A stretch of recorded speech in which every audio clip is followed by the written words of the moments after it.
Well, no, I don't think they're using that. Oh, is that right? Yeah, I can't see the machine.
I don't think you got a choice. Jesus. No, you don't. You see the way I sound? Yes, I do. I'm sorry, we're having a fight up here, okay? And this one, I'll win. In any case. All right, let's go ahead and open up the 5:30 meeting. It is now 5:33. Let's call the meeting to order. Roll call, please. Mayor Hurtado, Present. Vice Mayor Davila, Present. Councilmember Avalos, Councilmember Away. Shana Ray, Councilmember Baron, Present. Councilmember Rios, City Treasurer de La Paz, Present. City Manager Houston, Present. City Attorney Salinas. Present. I'm also here with the honorary city attorney for tonight. His name? Kian Sahabi. Thank you. Welcome. Meeting compensation disclosure pursuant to Government Code Section 54952.3, disclosure of compensation for meeting attendance by city council members is $790 monthly, regardless of the amount of meetings. Okay, thank you. So we're going to go ahead and start. And here's what we're going to do. We got some proclamations and things, and we usually have pictures taken. But to kind of sort of expedite the meeting, the way we'll do it is we'll do a series of the proclamations, give certificates out. Please don't go away, because at the end, we're going to call everybody up at the same time, and we'll take one large group picture, if that's okay with everyone. Okay, so the first one, item number 1. The City Council will present certificates of appreciation to 5 Girl Scouts for their accomplishments and volunteer work. Excellent. And again, amazing organization and amazing people involved in it. So I want to thank you all for doing that. So I'm going to read the one proclamation. Oh, she joined us. Please let the record reflect that Councilmember Pilar Avalos has joined us. Thank you, Mayor. Thank you. Pardon me for my. No, that's okay. And in fact, she came right on time, because I'm going to allow her to read this first proclamation. And here we go. I like to include everybody in the process, Perfect. by the way. And she'll enjoy doing this one. Good evening, everyone. Good afternoon. My name is Maria del Pilar Avalos, council member here for our beautiful city of Southgate. So this is a certificate of appreciation that is presented by the Southgate City Council on behalf of the citizens of Southgate to Ruby Castillo, 13 years in the Girl Scouts. Congratulations, young lady. In recognition of fulfilling your Girl Scouts ambassador term, in appreciation for your countless hours of volunteering at various events and supporting numerous organizations that have made a positive impact in our community. Signed, Gil Hurtado, Mayor for the City of Southgate, May 28th, 2024. And then you can read the other names. They're all the same, okay, except the names. And by the way, I got to tell you something. She probably recognizes me even without my umpire's mask on. She's an amazing softball player, too. I don't know that she knows that she's that good. But anyhow, rock on. The next one is for Ms. Lindsay Prieto for 13 years being in the Girl Scouts. Thank you, Ms. Prieto. Montserrat Hidalgo for 4 years in the Girls Scouting. Noemi Martinez for 13 years in the Girls Scouting. And for Eva Anguiano for 7 years in Girl Scouting. So ladies, do know you have made an impact in our community through your years of service, but most importantly, you've done probably the hardest job, and that's to give back without expecting anything in return. And when you do that, the blessings that you and your families receive are enormous. Even though sometimes we don't see it, helping someone else who's in need is probably the best gift and payment that we can receive while here. So thank you. Thank you for your years of service. Yeah, so you want to go ahead and Yes. hand them out, and You can then come on down. don't go away, because we will be taking one large group picture. So she'll hand them out. Yeah, but she can hand them out, though, just to give them out to them there. Mr. Mayor, I do would like to say a couple of words to these young ladies, because I have seen them grow, and it's just amazing how time goes by so fast. And I just want to thank them for the great job that they have done throughout the years. It's just wonderful to see how their leadership and the things that they have done in the community. It's been very appreciated. But also, I would like to thank Daisy for her great job that she's been working with this girl. So thank you very much, Daisy, for the hard job that you've been doing throughout the years. And yeah, we're going to have pictures taken shortly, but if anybody from the Girl Scouts wants to say a word or two or three, you're welcome to do that. Thank you, Mayor, and Vice Mayor, and members of the City Council. My name is Daisy Prieto. I have been the troop leader for Troop 16325 for the past 11 years, and I just want to thank you for acknowledging them. It's been a true honor to go with them through this journey. I have my co-leader here, Erica, as well. We started our troop when they were just 6 years old, so it's been an amazing journey just to watch them bloom into amazing young girls as they go on to college. So we appreciate you acknowledging them today. Thank you. Yeah, and did you want to say something? I do. Are all 5 going to college? Are all seniors this year? Yes, that's Wow. correct. They're all seniors and they're moving on to college. Awesome. Well, congratulations to you ladies. And I've seen you out at our events and been very grateful to have you there. And thank you for everything you've done and wishing you much success. I know that you guys are well grounded, so that's always the best part of this. But really, good luck in your future. And can't wait to see you come back and continue to provide for your beautiful community. Thank you. So ladies, how many of you are seniors, if you can raise your hand? Okay, how many of you are going to be attending our 2nd annual Sela University send-off on Saturday? Okay, you need to register. Please register. We are having that this Saturday in the city of Bell from 11 to 2 o'clock. And again, a lot of elected leaders from the Southeast LA area have come together again to make sure that we provide a lot of the support, the emotional support, the financial support that you will be needing before you go off to college. So I will be sharing that with our city clerk so that she can put it in our webpage. So please make sure you register. I know that they had been reaching out to several high schools here in Southgate, as well as in Bell and Huntington Park, but I don't know how many they were able to get through. But for anyone else that's listening to this audio or seeing it on YouTube, if you're a high school senior, please attend on Saturday. If you did not get a chance to register, don't worry. Make sure you're there. We will make sure that you are fed. You're going to do fun activities, but most importantly, you're going to meet other youth that are going to the same university. Meet here so that when you arrive at your university, you're not so alone. You have someone to contact. You'll exchange phone numbers, and you'll have someone to say, hey, can you call, or can you do this, or can you do that? Because it does make a difference when you are off in a university by yourself to run into people and say, hey, I'm from Southgate. Oh, me too. Let's meet before we get there to make sure that you are successful in your university years. Thank you.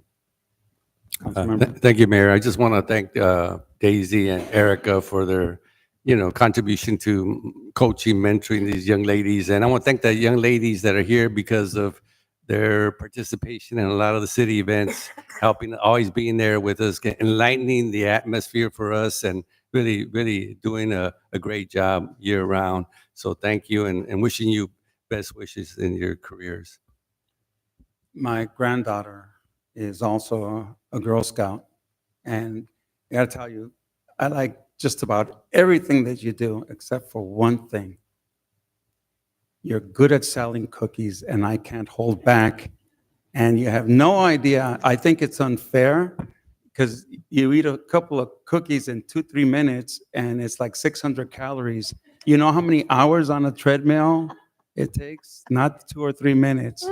But Well, I'm just happy that I have somewhere else I can buy my cookies. I would normally just go to Daisy, but I guess now I can go see. to my granddaughter. Yeah. And yeah, you have no idea in my household how much. And even like that, I've bought from some of the girls out here. Yeah. So I thank you for doing that, by the way. But yeah, the calories. And again, please don't bring the Samoan ones because those are the ones I buy a lot from. Yeah. Those. Yeah. In any case, well, thank you so much for what you do. Okay. Item number 2. The City Council will present 2 certificates of appreciation to Jose Delgado, Planning Commissioner, and Jenny Seipert, Parks and Recreation Commissioner. Thank you. And for this, I will give that honor to Vice Mayor Maria Davila, since these are Thank two you, her Mr. Mayor. commissioners. Thank you, Mr. Mayor. These 2 commissioners, they're my commissioners, and I'm going to talk about first Jenny, I call her Jennifer Cypress. She has been my commissioner for 21 years, and it's really hard to see her leave. I just want to take this opportunity to thank you, Jenny, for a great job that you have done in the past 21 years. It's sad to see you go, but I just want to thank you from the bottom of my heart. I mean, the job that you have done, and you being part of Parks, is just, it has been great. So thank you. And I'm going to go ahead and read the certificate. It says, Southgate City Council, on behalf of the citizens of Southgate, to Jennifer Cypress, in recognition of your remarkable achievement and exceptional contribution to the Parks and Recreation Commission. Your hard work, determination, and passion have set high standards and excellence, and we are proud to recognize your accomplishments. A lot of things have happened at Parks, and that had your name on it. So congratulations, and thank you for being my commissioner, and you will always be my commissioner. So thank you, Jenny. Let's give her a round of applause. And my other commissioner, it's Mr. Jose Delgado. I can't thank you enough for everything that you have done, because you were my commissioner at first for, I think it was 4 years, and then you went to school. And then when you came back, I had an opening, and I got you back into the Planning Commission. And how long were you a Planning Commissioner since? Because they didn't put it down. Less than 20, but no, it's been about 10 to 15 years. So, but Jose, I just want to thank you for everything that you have done, and in making this community beautiful, because the Planning Commissioner makes decisions that we see out there in the community with businesses that come into our city, and you guys really make a difference. So I just want to thank you for everything that you did and how beautiful you left our city. And I just want to wish you the best. So thank you so much, and I appreciate you. And I have known you, my gosh, I mean, I have known you for a very long time. If I tell you how many years, then I'm going to tell you how old I am. So yes, I know you for a long time. You always been a gentleman. You always have been a professional, and that goes a long way. So thank you very much. And I will give you your certificates, but the pictures will come later. Thank you. And yes. And while she's walking them out there to you, I will say a couple of things. First, Jenny Seipert, You know, I was going to say she's like family to me, but no, she is family to me. I've known her for many, many years, and I really appreciate the work that she did with the Park Commission.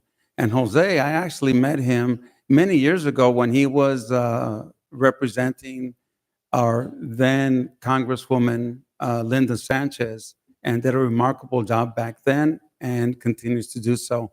So don't walk away. You have a chance to say a thing or two at the mic. You might as well take advantage of it. So you go first. That one? Thank you. Mayor, council, women, council members, just humbled. I think I've known most of you, Al, for quite some time. This is my way of giving back. I leave the elected official work to you all, but this was sort of my chance to really just give back to my community with former members, current members of the Planning Commission.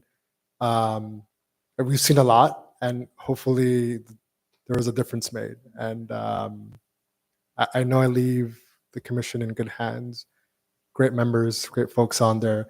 They'll have one thing in common, which is they have the best interest of the city at heart. So I leave after a number of years, but commitments come. I have a new kid, or my son is now 1, so it's taken a lot of more time of my personal time to take care of that. So focusing on other more important things, but this is very important too. So I hope the work continues. So thank you very much for your time. Thank you. Thank you.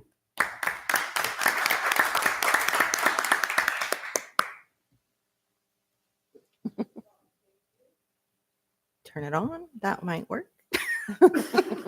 I just wanted to thank you very much. And I don't know if many of you know it, but I was Maria's youngest Parks Commissioner.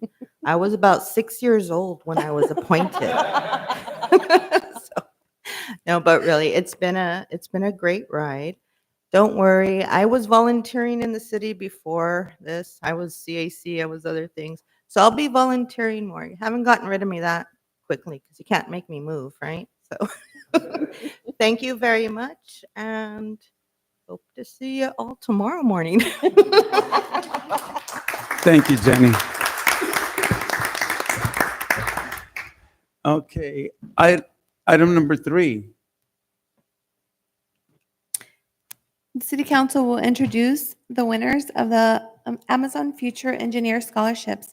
Ash Sanchez, first place, and Wendy Lopez, second place. Thank you, Oh. Mayor. Okay, and who's taking the lead on this?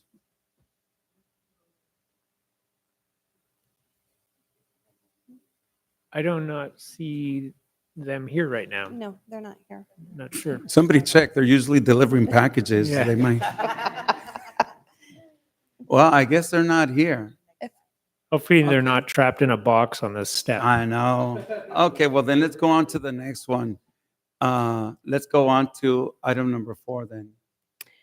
The City Council will issue a proclamation declaring June as LGBTQ plus Pride Month. Thank you, Mayor.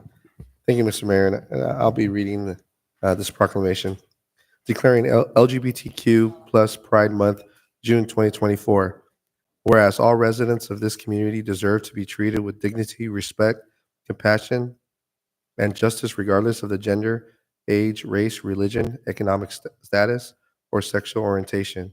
And whereas LGBTQ plus Pride Month is a time to recall the trials the trails the LGBTQ plus community has endured, and to rejoice in the triumphs and trailblazing individuals who have bravely fought and continue to fight for full equity.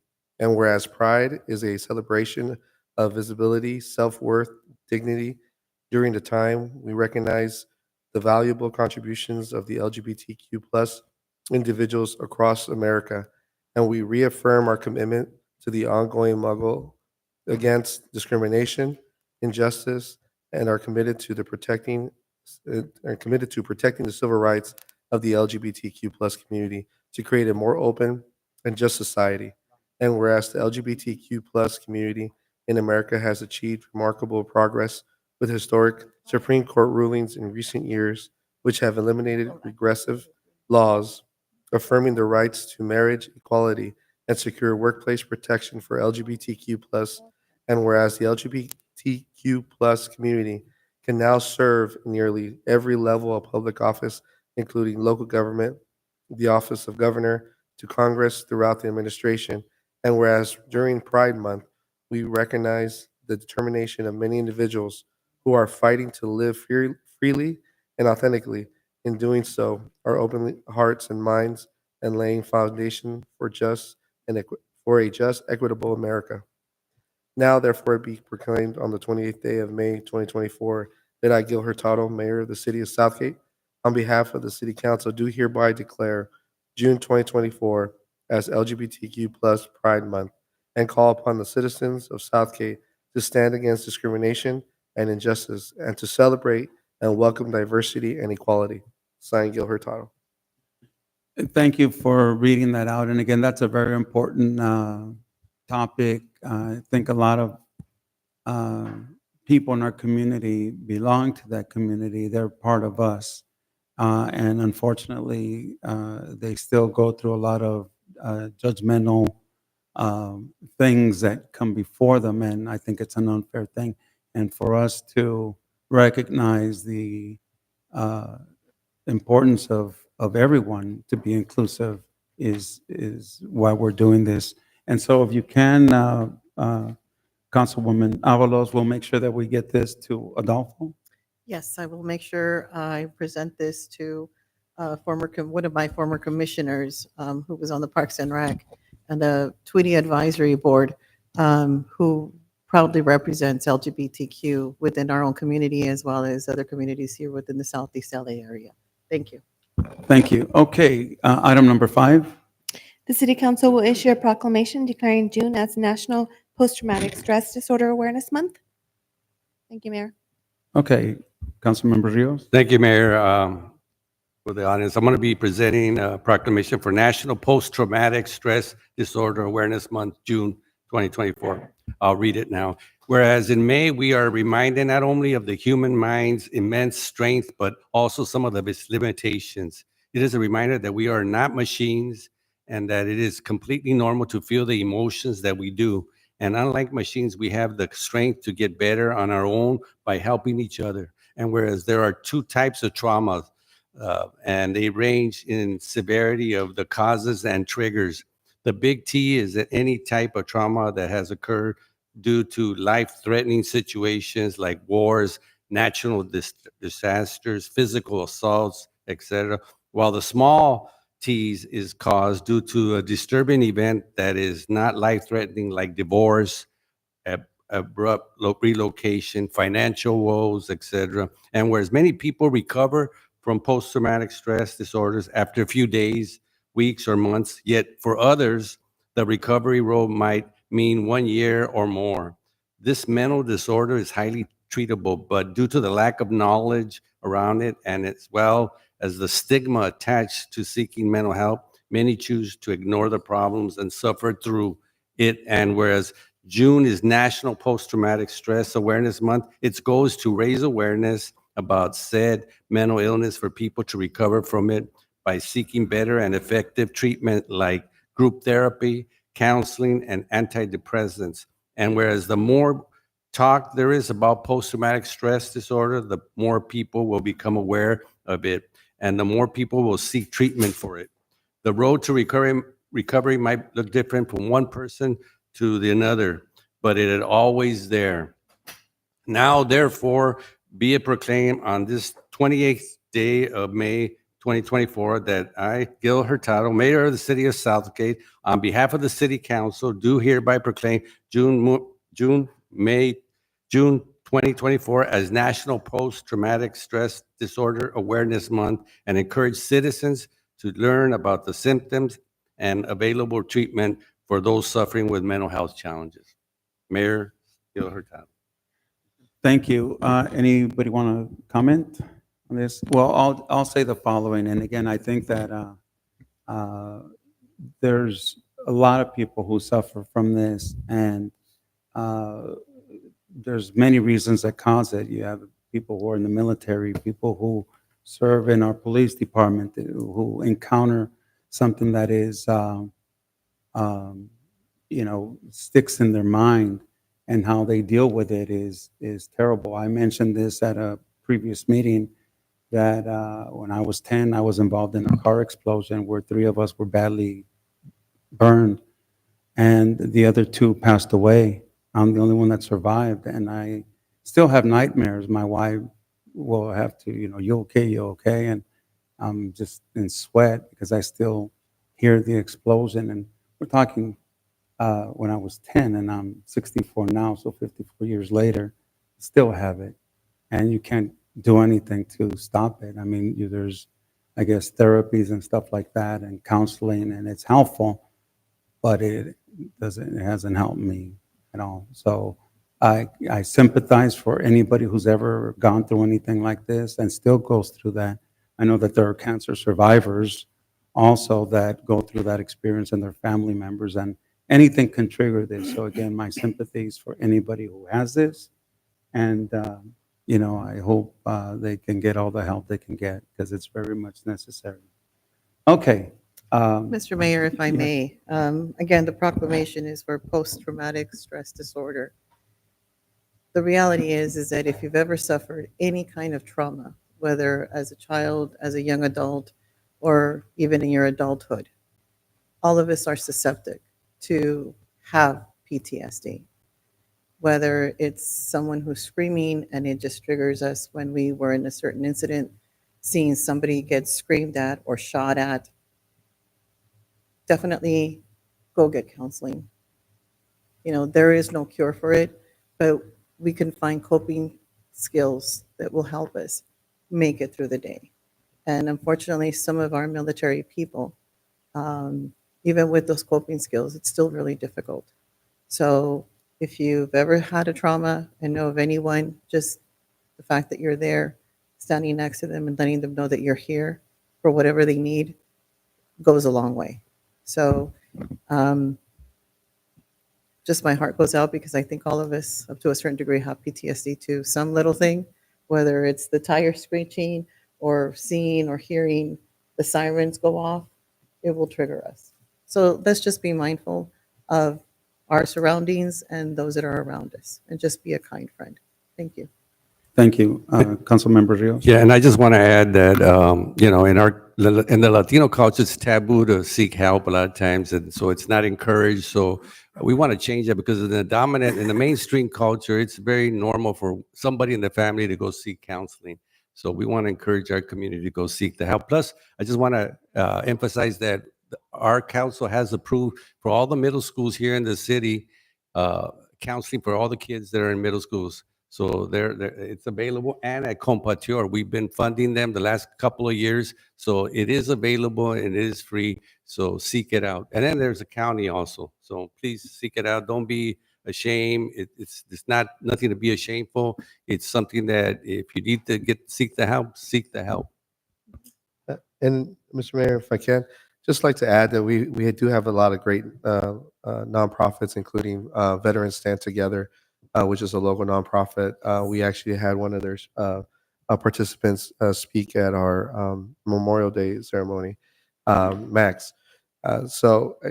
We have a lot of organizations here, including in our own police department. I know our Chief Darren does a great job of really being mindful of the mental health of our officers. And those are the kind of things that we need to continue to be doing.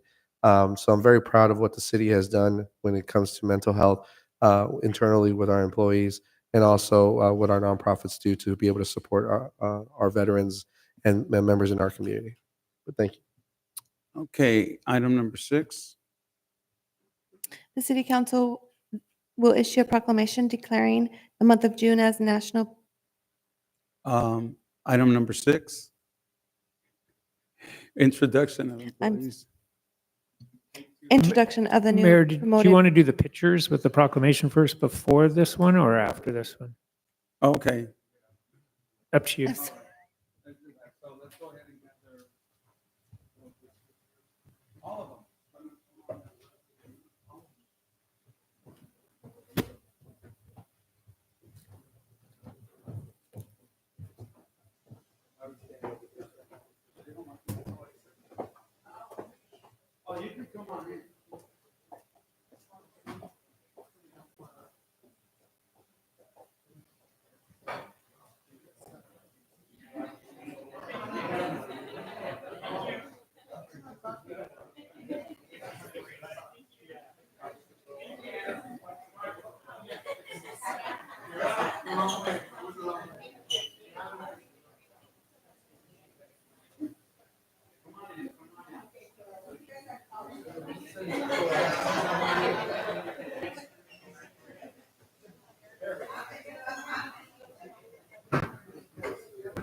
We were at an event recently where they were taking a lot of pictures and everybody said it was like a paparazzi.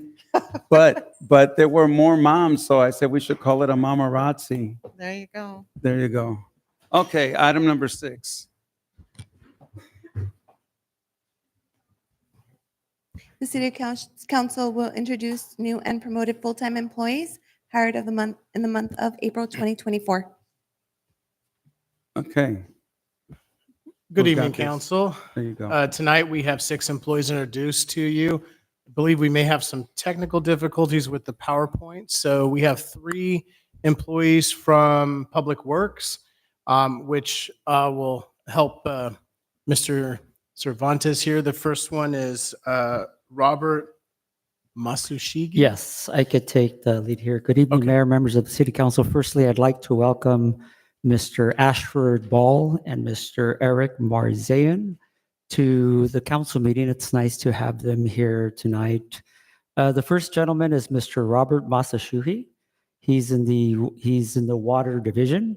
I'm pleased to introduce him tonight. He began employment with the city in December of 22 as a part-time worker. His ability to learn and excel earned him a promotion, which was in April of 2024 as a water distribution operator. He holds a distribution operator certificate and a state water resources with the state water resources control, and has 15 years of experience. He was raised here in the city and graduated from Southgate High School. So he's looking forward to working here in the city where he grew up and working to keep the water flowing. So please help me welcome Mr. Robert Masashuhi. So unfortunately, he couldn't join us tonight.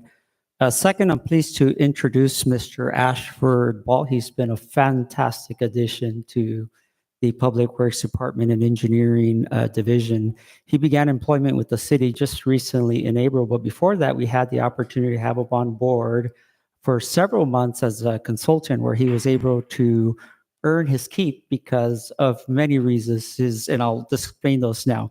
So he was hired in the engineering division as a management analyst, while he'd be responsible for capital improvement program funds, as well as very complex administrative assignments. Listen to this. He has a degree in BS in industrial engineering, and he has a master's degree in public administration. So he comes to us with a lot of education and knowledge. And in his free time, he enjoys spending time with his family, friends, and traveling, as well as trying new foods. Plenty in the area now. So please help me welcome Mr. Ashford Ball.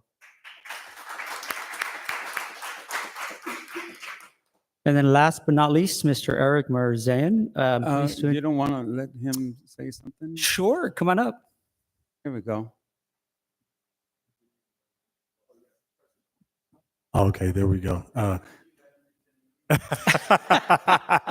know, right? Not too much talking in engineering, you know, a lot more vector statics and strength of materials and all that. But I'm very honored to be here and to work at the city. I've enjoyed my time here. As Arturo said, I was previously working as a consultant, and I've had the opportunity to work previously at the city of San Marino, as well as the city of Rolling Hills. But I'm really excited to be at this city, and especially just being able to, work with people in a community who look like myself, right, and who come from a similar background. So I'm really excited, and thank you all for being able to invite me here tonight to be honored. I appreciate it, and I love the community aspect of the city.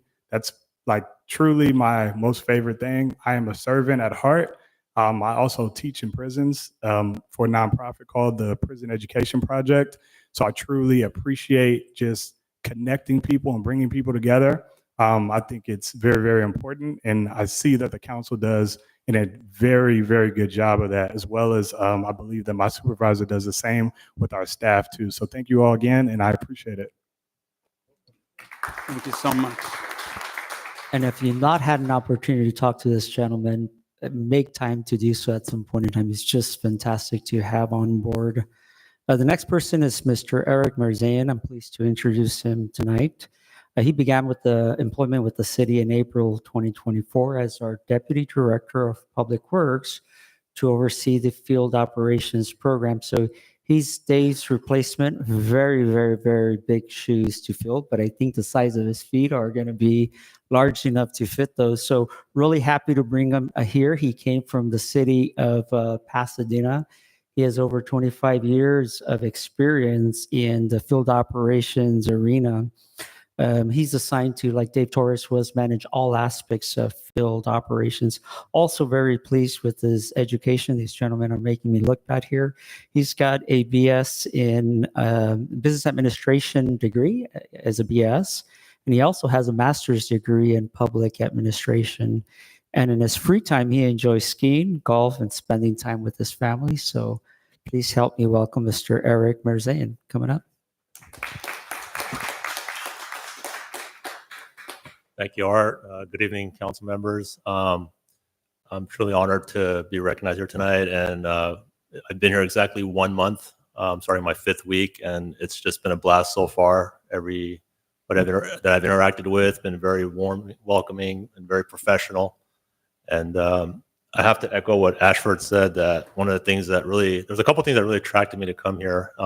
One is that small town atmosphere, that very tight knit, not just with the community, but also with your fellow colleagues. That's something that you just don't get with larger cities. So that was the first thing. And the other thing that really stood out to me about this community when I was doing my research, while I was going through the interview process, was it's a small town, but there's a lot going on in the city. And it's very exciting for us in the public works profession because we have so many capital improvement projects happening, so many other great programs going on.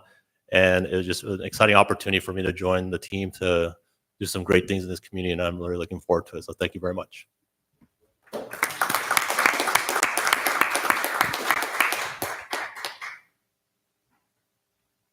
Okay, who's next? Mr. Mayor, City Council, I have 3 records clerks that I wanted to recognize. None of them are here today, but I think it's important to hear about them. I'll start with the very first one because I know the city clerk lost an employee, but I told her, you're better off losing her to somewhere in the city, right? And she came over from the city clerk's office. That's Juliet Saracero. She was hired as a police record specialist on April 7th of this year.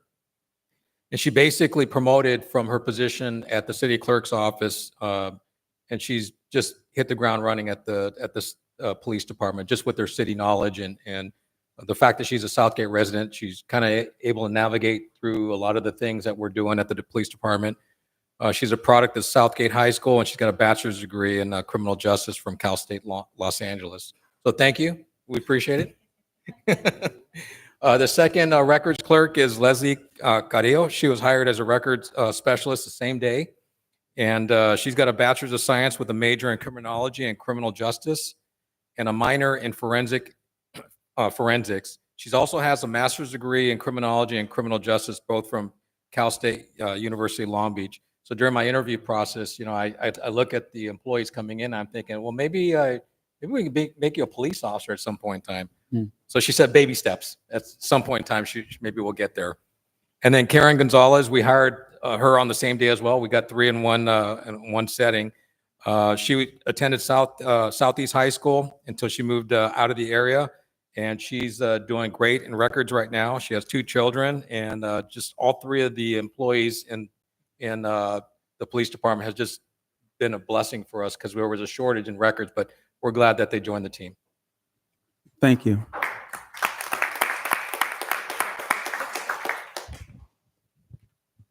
That's it on those? Okay, well, let's invite the picture people.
Okay, so where are we at?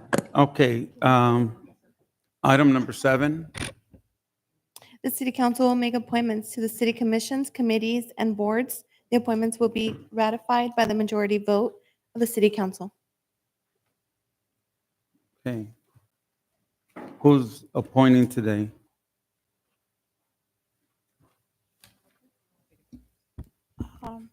I'll go first. I only have one. I know that we do not have her in the agenda, but if we can add her up.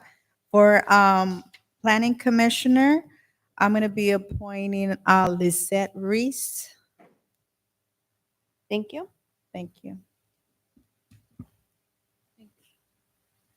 Thank you, Vice Mayor. So I have 2 positions open, and I will be appointing for the Parks and Rec, because I know that they are down 3. Hopefully, Lisette will stay on the Parks. Yes. So I will be appointing Alejandra Flores, who is a current CAC member. So I'll be transferring her from the CAC over to the Parks and Rec Commission. I know she's also not on the agenda, but she is here. So if there's anything you would like to say, Ms. Flores? You don't have to. It's okay. Okay. What's his last name? Thank you. Welcome. That will be it. So I'd like to make a motion to appoint Lisette Ruiz to the Planning Commission and Alejandra Flores to my Parks and Rec Commission. I'll second that. Roll call. Sorry, forgot. That's all right. Roll call. It's my only job, and you're going to take that one away. Roll call. Councilmember Avalos, Yes. Councilmember Barron, Yes. Councilmember Rios, Vice Mayor Davila, Yes. Mayor Hurtado. Yes. Thank you. Okay. Motion passes. Welcome, everyone. Again, if there are any openings, we will be accepting any applications. You can find the applications online, or you can come into the city clerk's office and pick one up. Thank you. Okay, so we're going to open up for closed session. Can you please read that into? Conference with legal counsel pursuant to Government Code Section 54956.9A, 54954.9B3C, A. Paula Elias versus City of Southgate, B. Guillermo Martinez versus City of Southgate et al., C. Nayeli Rincon versus City of Southgate. Thank you, Mayor. Okay, let's see, what time do we have? It's 6:16. Let's set expectations. How much time do you think we're going to need back there? My sense is that we should be able to resolve this within 20 minutes. Okay, so let's go ahead and make sure that everybody knows we're going to probably be, you said 20 minutes? So let's just So- say we'll be back by 6:45 then. It gives us a little cushion. Fair enough? Yes. So if you can make sure that we make an announcement that we're going to do that. But hang on.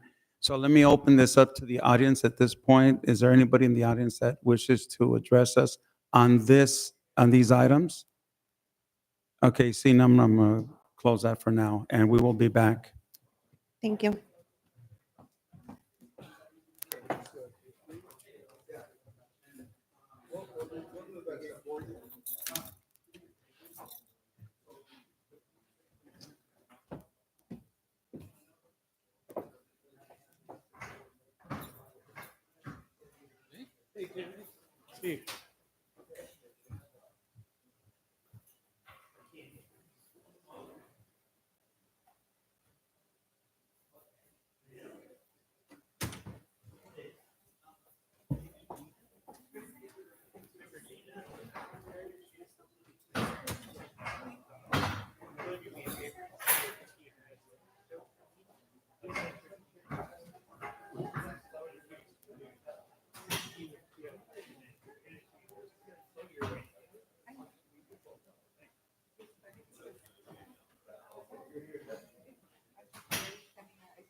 Hey, I know her.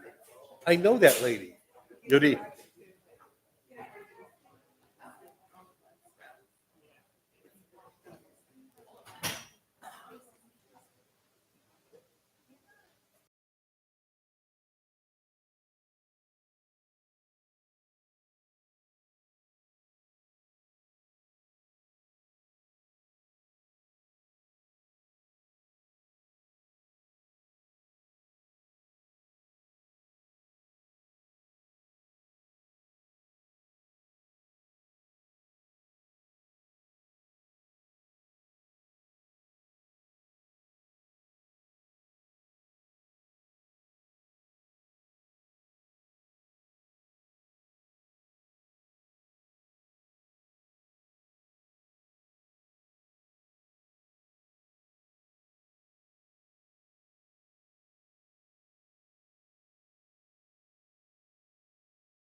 He's back. Now, when he sits down, please, nobody else get up. Get back down. All right, here we go. We're back. You ready to go, Madam City Clerk? Yes. Yes, okay. Mr. City Attorney, please report back. Thank you, Mr. Mayor, members of the council. In closed session, the city council had a discussion with legal counsel to discuss pending litigation. There are 3 items in discussion in closed session. Item number 1, Paula Elias versus the City of Southgate. The city council received a report regarding a potential resolution of that matter on a motion made by Vice Mayor Dava and seconded by Councilmember Barone. And on a vote of 5-0, the city council authorized the execution of settlement of that matter. In the case of Nalali Rincon versus City of Southgate, this item also was the subject of a discussion by the city attorney and a recommended settlement of that matter. There was a motion made by the mayor, Hurtado, as well as a second by Councilmember Avalos, and on a vote of 5-0, the city council authorized the entry of a settlement in that matter. Both of those are subject to the agreements being finalized and will be disclosed in accordance with the Brown Act. Lastly, item number 1B, Guillermo Martinez versus the City of Southgate. This is a new suit brought against the city involving an injury over one of the city's sidewalks on a motion made by Mayor Hurtado and seconded by Councilmember Avalos, and on a vote of 5-0, the city council authorized the city's attorney's office to defend that matter. There were no further action items discussed in closed session. Thank you, Mr. Mayor. That completes my report. Thank you. At this time, if there's any member of the audience that wishes to address the council on those items that were presented, please step forward. See no one step forward, I'm going to close the audience portion. And at this time, I'll entertain a motion to adjourn that meeting. So moved. We have a motion and a second. No objection. We're adjourned. Madam City Clerk, let me know when we're ready to go with the regular council meeting.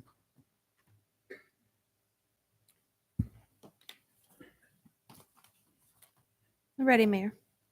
Oh, good. And we said try to make it in by 6:45. It's 6:44, so we're back. Okay, so I'm going to call this meeting to order now. It's now 6:45. We're going to have the invocation by our Director of Parks and Rec, Steve Costley, and the Pledge of Allegiance by the new Deputy Director of Field Operations, Eric. If I don't say your last name, please forgive me, as I probably can't say it right. Okay, please stand. Bow your heads with me. Heavenly Father, we just thank you for this day and all that you do provide to each and every one of us, Lord. We ask for your wisdom, Lord, in today's meeting and your protection on everyone here. We thank you, Lord, for our peace officers, and we ask for your protection on each and every one of them. In your Son's holy and precious name, amen. Amen.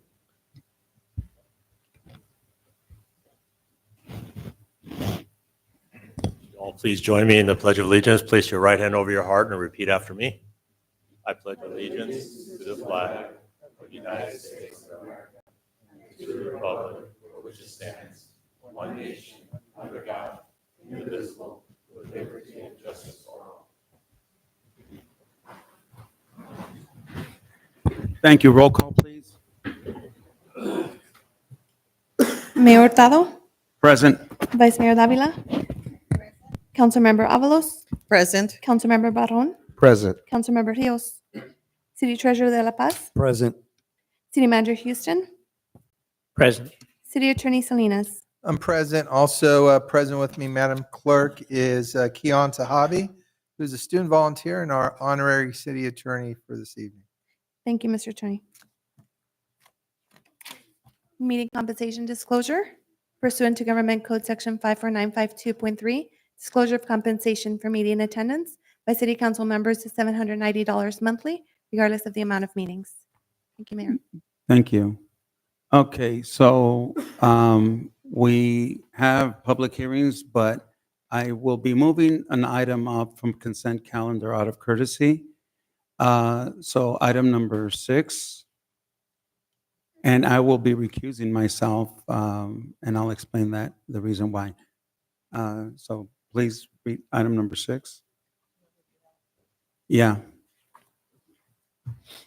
And it's, the reason I'm moving it up is because it's the chief of the fire department, and I'd rather have him out there making sure that we're going to be safe from anything. So please. Item number 6, the city council will consider adopting a resolution to prohibit overnight parking on portions of Southern Avenue and Southern Place adjacent to Southgate Park between the hours of 11 p.m. and 7 a.m. of the day following, and B, approving finding that the resolution prohibiting overnight parking is exempt from CEQA. Thank you, Mayor. I am passing the mic over to our vice mayor, since I'll recuse myself. Okay, thank you, Mr. Mayor. Are you going to accuse yourself? Yeah, I don't have to leave though. I don't, yeah, so legally, normally on items, I would recuse myself, means I have to get out, but it's a consent calendar item, so I can sit You here can stay. quietly and not make faces. Other than that, yeah. Okay, yes, thank you for that. Before we continue with this item, I'm going to make the announcement for the Spanish translation. Si hay personas en la audiencia que necesiten traducción en español, levanten su mano para que se les dé un audífono. So we do have 1, 2. Do you need the Spanish translation? La traducción va a ser en español. Mantengan su mano arriba. Ok. Manténganla arriba, no la bajen para que les den un audífono. Gracias. Thank you, Dina. So with that, we'll continue. Who's going to take this? I can take Art? the lead, Vice ahead, Mayor. Arturo. So this recommendation is being made to you to address concerns with overnight parking activities on Southern Avenue and Southern Place, particularly in and around or the north side of Southgate Park, adjacent to the LADWP corridor and then running south towards Legacy High School, but that's still adjacent to the park. The area of concern has limited visibility from the general public as it's adjacent to the park and the utility corridor. And there are issues that have been reported with overnight parking. One of those, LA Fire Department staff at Station 50 Port has reported issues with break-ins at the station. Second, residents, there's a residential community just east of the station where they also reported overnight or issues with overnight parking on Southern near their homes. And then finally, Mr. Steve Costley, our Director of Parks and Rec, also cites issues with overnight parking impacting the park. So there was a request for resolutions. We contemplated some options. One, for example, was a overnight or preferential parking district, but those options weren't available because there aren't any residents on the actual street, so we couldn't move forward with that. So instead, it seemed the most prudent solution was requesting that we prohibit overnight parking between the hours of 11 p.m. and 7 a.m. I do want to just mention for the general public those specific areas, just so we know what we're talking about. So on Southern Avenue between Hildreth Avenue and Bosler Avenue, both north and south sides of Southern Avenue would be restricted, as well as on Southern Avenue between Bosler Avenue and Benson Way, and that's what runs along the park kind of heading southeast. Also, the north side of Southern Place between Bosler and Atlantic. So if you continue on Southern, it actually becomes Southern Place. And then finally, the south side of Southern Place between Bosler Avenue and Park Place, and that's where it ends at that residential community. With the recommendation that's in the resolution before you tonight, we're also requesting that you designate those as tow-away zones. So we get that parking is very limited in the city. That particular area is not used by common residents or what have you, but instead there's a use that is leading to concerns, including the break-ins. And so we're balancing the needs of the park, the needs of the residents, the needs of the fire station or what have you. And the thought was that this particular solution balances the needs amongst all of those so that during the day, parking is available and those members of the public that attend the park aren't impacted, but overnight we're able to address the issues. And with that, I'll turn it over to the council. Thank you, Arturo. And again, I failed to do the following. So when I recuse myself, I have to state the reason why. And what we've done is this. So I am the president of a youth program that has an office at Southgate Park. And even though it's a volunteer job, by law, I would be allowed to participate. However, myself and my council colleagues have taken a position to recuse ourselves in situations like this, even though legally we're not required to. We can't vote on anything within 500 feet in some cases, and this would be one of those cases. So again, that's the reason why. Thank you. Thank you, Mr. Mayor, for clarifying that. Okay, so at this time, do we have any comments from council? If not, I'm going to go ahead and, any comments? Okay, if I can have the chief, fire chief, please come up, and then after that, it will be open to the public. Anybody that wants to speak on this item, please come forward. Thank you for having me. I appreciate being here. We have had some recent break-ins at the fire station when this was brought to me about potentially shutting down the parking overnight, not affecting the park residents during the day, and just that particular area right around the station. We've had two recent incidents where we had to bring in Southgate PD to do police reports for some broken windows, and they destroyed part of our app door that cost us several $1,000s to get replaced. And so having that no overnight parking around the station would really be good for us at the station. And I don't think, as you know, I heard it mentioned that it doesn't affect the residents, nor does it affect the park, the people, the community members that's going to be enjoying the park throughout the park's regular hours. So with that being said, I would appreciate it. The fire department would appreciate it if we did not have overnight parking during that time. Thank you. Thank you. Do we have anyone else in the audience that wants to speak on this item? Please come forward. If you can please state your name and address for the record.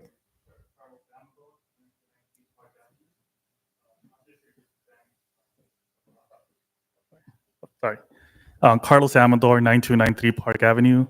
I'm just here to thank the city manager, Mr. Rob Houston, because I came up several times to the city and faced so many roadblocks to address this issue.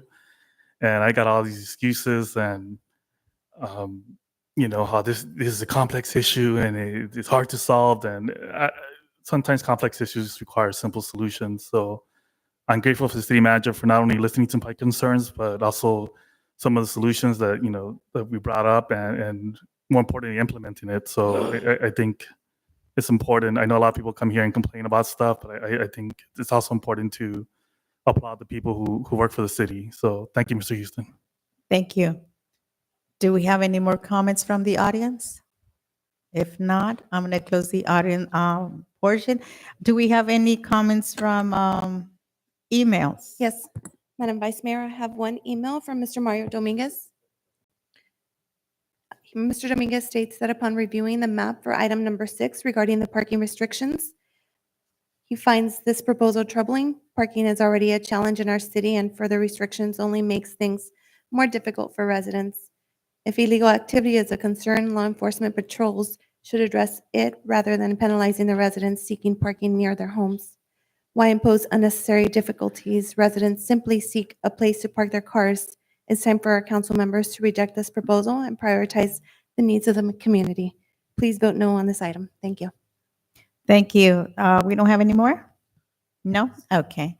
Council, do you have any comments? I do. If I can have Steve Costley, the director. I know that we've had issues in the past where we have large vehicles parking close to the auditorium.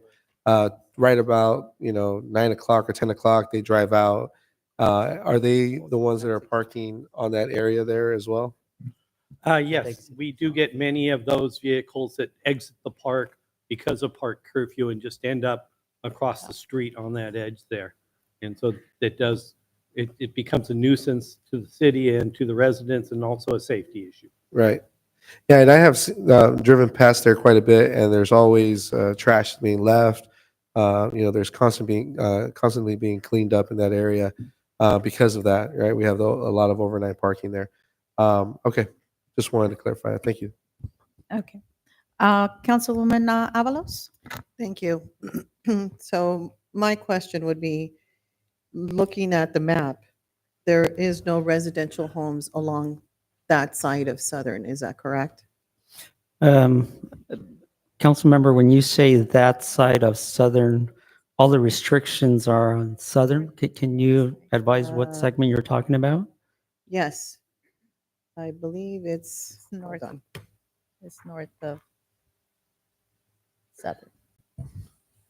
So if you look, So if it's you're, on the side of where the auditorium is, right across the street from the Yes. fire department. Am I correct, chief, from the fire department? It's basically on that street It's on 'cause- both sides? Yeah, it's because you probably have it black and white, right? You don't have the color one? Okay, Okay, one so at a time. please. everywhere that's red. Yes. Okay. I do want to make a clarification on the comment, because you're right, Councilmember Barone. We did have a typo, if you will, on the red line along Southern Place. So if you're looking at the exhibit, there's a segment of Southern Place that runs from Southern at that, and then Atlantic. The north side is correct, where the parking prohibition is for the entire length. The south side, as stated in the resolution, ends at Park. So that segment between Park and Atlantic will actually not be part of the resolution. That was just something that was an old idea, but it wasn't revised. The exhibit wasn't revised, but wanted to clarify that that segment is excluded. So is that the side where the homes are located that is exempt? Yes, where the homes are located, that's just that block just north of them to provide for their needs. Perfect, because that was my concern. I mean, again, it's residential area, and I know in some of our homes, we do have more than one vehicle. So again, listening to our constituents, that would be something that would be concerning to me. So given the fact that that is not in here, it's a little bit of a relief. So I'm ready to move forward. Okay. Councilman Rios? Thank you, Vice Mayor. Have we spoke, does the residents know that this would be taking place? I mean, are they aware? Because I know we have parking issues in many parts of our city. So is the community aware, and when would this take place? Yes, so we didn't issue a notice in advance of bringing this before the council. The community would find out through this as part of a council meeting of what we advertise. But prior to actually making the changes, we will have a notice, provide some type of timeline so that folks are aware of what changes are going to occur. We could also work with the police department to, in times past, we've had periods where after we've made a change, there's maybe a week or two or something of just warnings to kind of slowly transition. But we've not talked about that, but for sure we'll provide a notice in advance for a smooth transition for the residents. Yeah, because my understanding is we don't have no overnight parking right now in our city. I know some of the other cities do, the neighboring cities, right? Is that correct? Or We've got no overnight parking in like places like preferential parking district, but it's not a standard here, like throughout the city. I mean, most folks park on our streets. Okay. So when you say that it's going to be phased in, how many months are we looking into? Because I want to make sure that the community is aware. Yeah, we can. That this is going to be happening. Yeah, so this wouldn't be a matter of months. These changes can occur pretty quickly. What we could do, for example, if it's acceptable, you could provide say a 2-week notice or a 1-month notice, whatever we feel is appropriate. I was planning somewhere in the 2 to 4 weeks notice for something like this. Then the work gets done and we can discuss another period there. But I thought 1 month was probably more than enough in terms of notice. Well, for me, it would be a reasonable amount of time, which would be 30 days. Okay. Yeah. Just to be fair and equitable to our community, because otherwise we're going to be getting the phone calls. Absolutely. And if that's the case, we just don't know what our constituents are going to say, but I want to be respectful and mindful and letting them know this is coming down the pipeline within the next 30 days. Start, having Plan B in regards Absolutely. to parking their vehicles. Thank you. Okay, Yeah. so, do you? Just to have more follow up, comment? because I am concerned that if we're going to vote on this and then and we're not getting any community input to after, it just kind of doesn't seem, I do want to mention, Councilmember Reels, with regards to community input, it's important as we're There's no more impacting. comments. No more comments. No more comments. And the comments, the public comments were already closed. So we're just discussing here. No, thank you. We got that. Thank you so much. So with respect to the purpose of notifying the public, we're generally notifying them of the change per se because of the potential for there to be an impact to them. In this particular area, the general public, residents, park users, or what have you, folks that visit the fire station, those aren't the folks that are parking there. It looks more like nuisance parking that we're impacting. So while I agree that notice to the community is important, we'd like to provide that notice to the impacted community in 30 days in advance. But a lot of these areas that we're prohibiting, it is not where that community goes out and parks. So I believe post notice could be appropriate, but we definitely welcome any guidance from the council. No, that's for sure. We definitely need to, put the notice out there.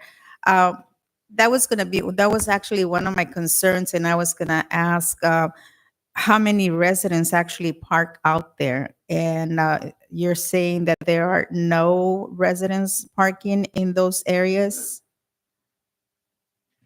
While we don't check which vehicle belongs to what residence or who in that area, we find that on a general basis in that area, those are either those who are unhoused at this time, living in their vehicles, or others who just are out at night using the area for their own. Because there are no residents right there attached to it, it's either the fire department or a park yard or an empty lot on Southern. These aren't really residential areas. They're more open, vacant areas. Okay. One of my other question, because I know that you basically, they were asking for a large amount of no parking from Hildred all the way down to Atlantic and all the way to that small street over here next to, is it Kaufman? Not Kaufman, but Hildred. No, Hildred and Pinehurst. That is a big part of parking that people cannot park. But the time, 11 to 7 a.m., can it be 11 to 6 a.m.? Because I think that, 11 a.m., you have a lot of runners, you have a lot of people who are actually, 11 p.m. to 7 a.m. it's 11, see, that happens when you don't wear glasses. 11 p.m. to 7 a.m. So I would recommend the 11 to 6 a.m. Just because we do have a lot of runners and a lot of people do park on the streets. Sometimes they use the parking lots. What times do we normally open the parking lots? We usually open at 6. At 6? Yeah.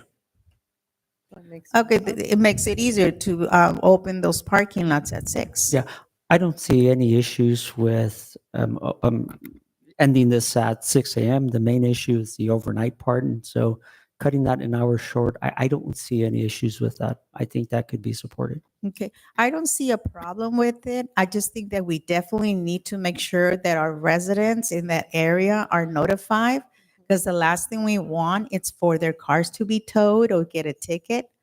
So if it's a timing that we need to notify them, I think that you're saying within a month? Yes, and I do want to mention just publicly that it wasn't a month in terms of consensus. It was as a director of public works, I thought that could be sufficient, but I could certainly talk to the city manager to see if, if a month is not enough, perhaps it's a month and a half, but we will certainly work with the community there. Yeah, we definitely need to make sure that they are aware that they cannot park there from that time to this time. Understood. Let me just ask a Right. quick clarifying question Yes. to our city manager. What would be the protocol in notifying the public when these changes come down from council? City attorney, the legalities. Yeah, no, so I'm not familiar with what Public Works does, but typically they put out warning notices ahead of time. So folks have an idea before the actual effective date, that they know ahead of time that this is going to be a restricted area. I believe that's the protocol. Right, because they will have to buy signs. Normally, how long do signs, take to get? Well, usually, I do want to say that we do change parking restrictions on a somewhat regular basis. This one happens to require a council resolution. There are times that we make changes for reasons of sight distance or what have you. So those changes are made. In this part, in some of those cases, we don't provide advance notice because there are safety issues. But in a case like this, we could. And usually for something like this, 30 days would be more than enough. For example, when we do preferential parking districts, if residents do vote, but not everybody's paying attention, we'll provide some notice there as well. I personally believe that 30 days would be enough. And after that, we can certainly talk to see if there would be a grace period where warnings can be issued or what have you. But we can work with the city manager and the chief of police to make that determination. Okay, Councilman. Yes, Vice Rios? Mayor, thank you. Just the concern I have, Arturo, is that are we moving this to another area nearby that people are going to park? It's going to move it east, west of Hildred and other places. I'm just, because if these cars are there, they might move to other areas and impact other parts of our community, I'm thinking.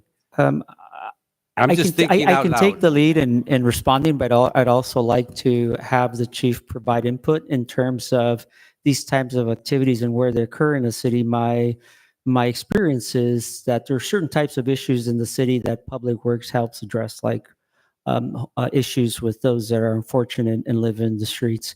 And so when we move them out, say out of the railroad right away, they'll move over to the river and they'll find different places to take shelter. In terms of folks that are looking to park in areas like this, my experience is not, and I have not fault tracked that per se, or perhaps conversations, perhaps the chief can chime in there. Chief Arakawa? So in looking at the ordinance, typically what happens is if you restrict parking that's typically used for residents, you're going to displace them and they're going to go somewhere else. That's just the way it works.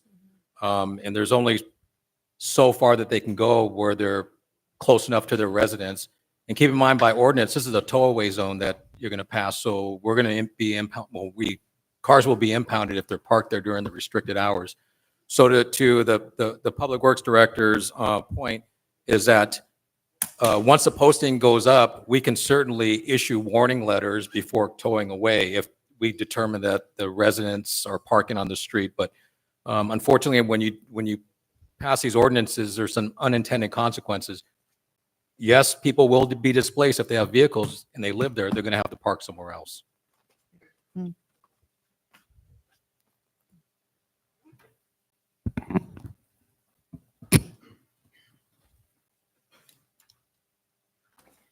Okay.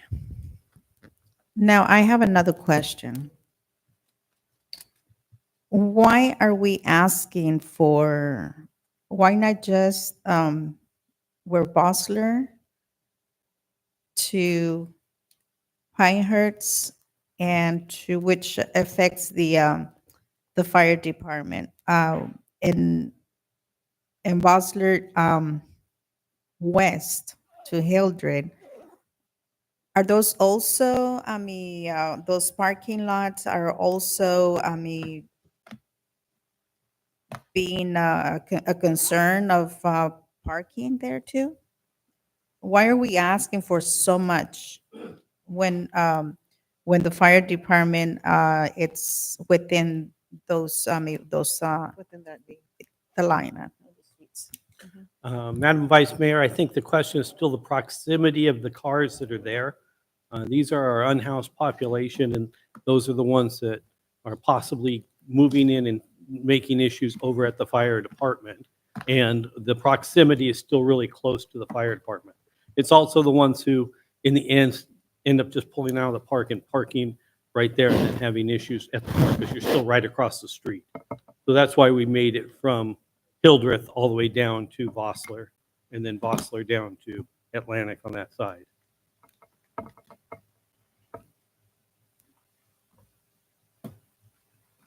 Because I still think that's a lot of parking. And it's we understand that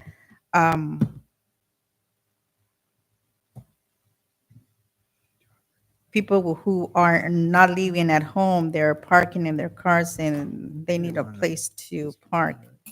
So what is the number of incidents or thefts or that, do you have a number of incidents around that area? Maria. If I might, there is a number of questions on this being a consent item. I'd be fine with us pulling it and bringing it back just for the interest of everyone having a little more time to think about it and the interest of our crowd for other items tonight. So it's not a mad rush for this evening. We can certainly take some comments we've got there, refine it, give an opportunity offline for you to ask more questions, us to answer those, and we can bring it back at a I future would date. appreciate that. I think Okay. bringing it back Sure. and if we can work with the fire department to see where, because I think this is a lot of parking that Sure. it's going to We'll bring it back. affect. So, Madam Vice and Mayor. we do hear the concerns of the residents who live in the area, but also we need to think about families who park their cars out there that don't have parking in their at their homes, because that is an area where there's a lot of apartments. We'll bring it back. And we need to think about that too. So, Madam Vice Yes. Mayor, if I may, I agree with you. Maybe moving the item is probably the best option at this point, given the fact that the community was not advised of this public hearing or that it was going to be on our agenda. Secondly, given the fact that there's a lot of apartments there, I think as a community, we come together to find solutions to problems. So in doing so, why not look at possibly having the residents come in and get a permit so that they can park there, so that the vehicles that are there belong there. So I would motion that we can bring it back. Yeah. Vice Mayor, We can bring it back. Yes. just want to add that, where's my thought? I lost my thought. I was listening to you, but Pardon me. that's fine. No, but we're gonna, and I'm not taking the motion to bring it back. So with that, we can get a roll call so we can bring this item back. Because we still need, we need to work together in order to resolve this issue. Yeah, I just remember, Vice Mayor, it used to be, people mentioned that there's folks that are living in their cars there that are, right? That's what I'm hearing. I'm hearing that people, if that is the case, can we work with our providers and make sure that, see if those people need some assistance with whatever it is that, because they're unhoused. I think that's important that we at least take that approach to find out, that way we get a better idea of some of the people that are living there, if they're living there or whatever the case might be, just to do some wraparound services so that they could get some assistance. Okay. Okay, so roll call, please. Councilmember Avalos? Yes. Councilmember Barron? Yes. Councilmember Rios? Vice Mayor Davila? Yes. And Mayor Hurtado has recused himself. Yes. Okay. Thank So you. with that, I'll return back the gavel, which Okay. we don't have. Thank Yeah, you. somebody stole our gavel. So, Thank you, Chief, for being here, and hopefully we can see you next meeting when we bring this back. Thank you. okay. Thank you. All right, item number 1, please. Following the conclusion of the public hearing, the City Council will consider waiving the reading in full and introducing an ordinance granting a 10-year franchise agreement to Pacific Pipeline Systems LLC to use, maintain, repair, replace pipelines beneath the specific public streets together with related appearances for transmitting and distributing oil and oil products. Thank you, Mayor. Thank you. Staff, any additional comments? Okay, let me ask, did you I want to can- add something? I had just a typical presentation that I do before items, if you'd like me to provide that. So the mayor, members of the council, so the city regulates utility companies with franchise agreements that have utilities in the public right away. Pacific Pipelines operates a oil pipeline that transports gasoline and diesel to the Arco Vinville terminal. It's located on Miller Way and on Garfield. They have another pipeline in the city that is not a part of this franchise agreement. Their franchise agreement expired in April of 2024, and so they're looking for a renewal. We're recommending a 10-year franchise renewal, as is our standard. Just want to mention briefly, these franchise agreements that we issue meet California Public Utilities Code requirements and all county, state, and federal laws. They also, for the sake of safety, they require an emergency response plan, and they're under the purview of the fire of the state in terms of safety and what have you. So the fees that we're recommending are based on a formula that's in accordance with PUC. And so you see that under the 10 years, we would grant, there's the annual fees, and then there's the granting fee. And so with that, I'll turn it over to the council for questions. Okay, let me first open it up to the audience. Are there any members in the audience who would like to speak on this item? Please step forward.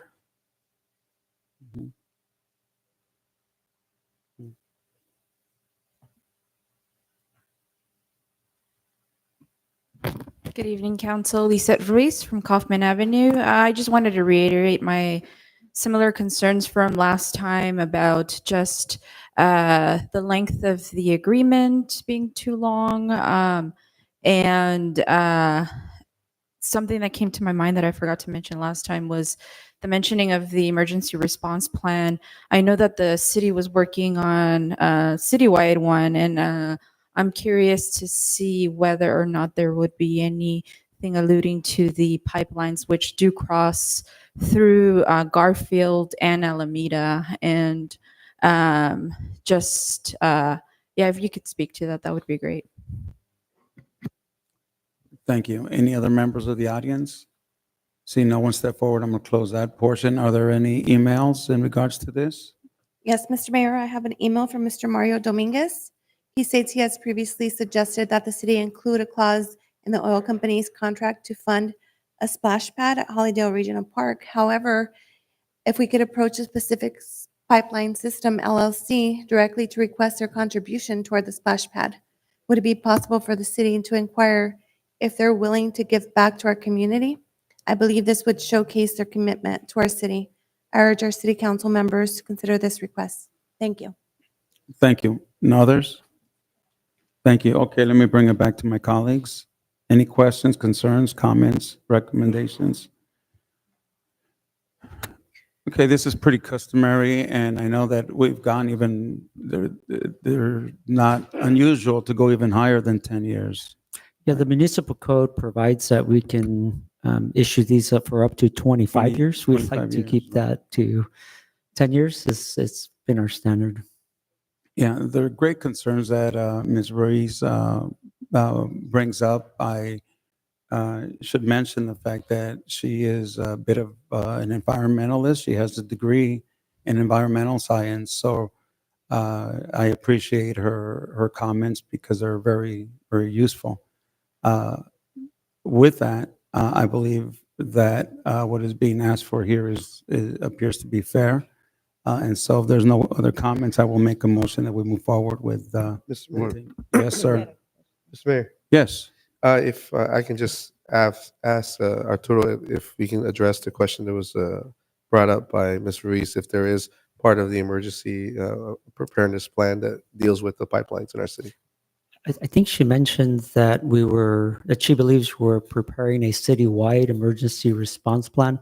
I'm not familiar with such a plan. I know that the PD manages the EOC program, and that is a citywide plan. There's a hazardous mitigation plan. That's a kind of a longer term citywide plan. But this particular emergency response plan is one that we've been issuing for oil pipelines and meets all of the requirements of the PUC. How that might fit in with any citywide plan, there may be some additional actions required for under our emergency response plan, for example, maybe activating the EOC if the issue is substantial enough. But this is a very specific plan in terms of what the oil companies are required to do and their timeliness for response. I just want to echo what Ms. Reese mentioned the last time. And I've been on the council approaching 7 years, and it was always 5 years, and now all of a sudden it's 10 years. And I know you said it up to 25 years.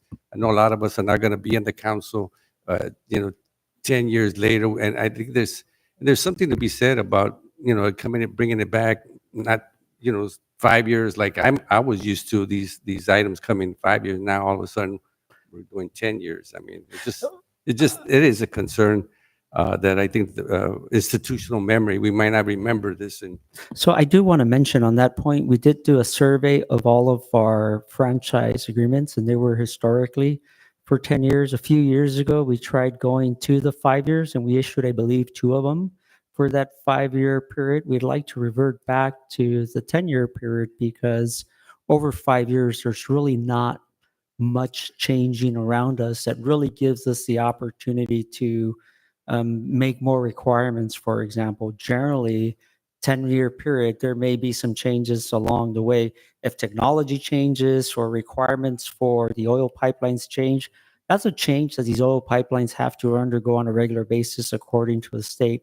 The only thing that would change for us is, we would be able to consider it one more time, but there's not too much change. So we thought the 10-year period could be appropriate, and we just continue what we used to do for a long time. Okay. So I made a motion to move forward with the 10-year. There was a second? I haven't heard a second yet. Second. Second, okay, roll call, please. Councilmember Avalos? Yes. Councilmember Barron? Yes. Councilmember Rios? Yes. Vice Mayor Davila? Yes. Mayor Hurtado? Yes, okay, item number 2. Following the conclusion of the public hearing, the City Council will consider adopting a resolution ordering the levy of fiscal year 2024-25 annual assessment for the Street Lighting and Landscaping Maintenance District Number 1. Thank you, Mayor. Thank you.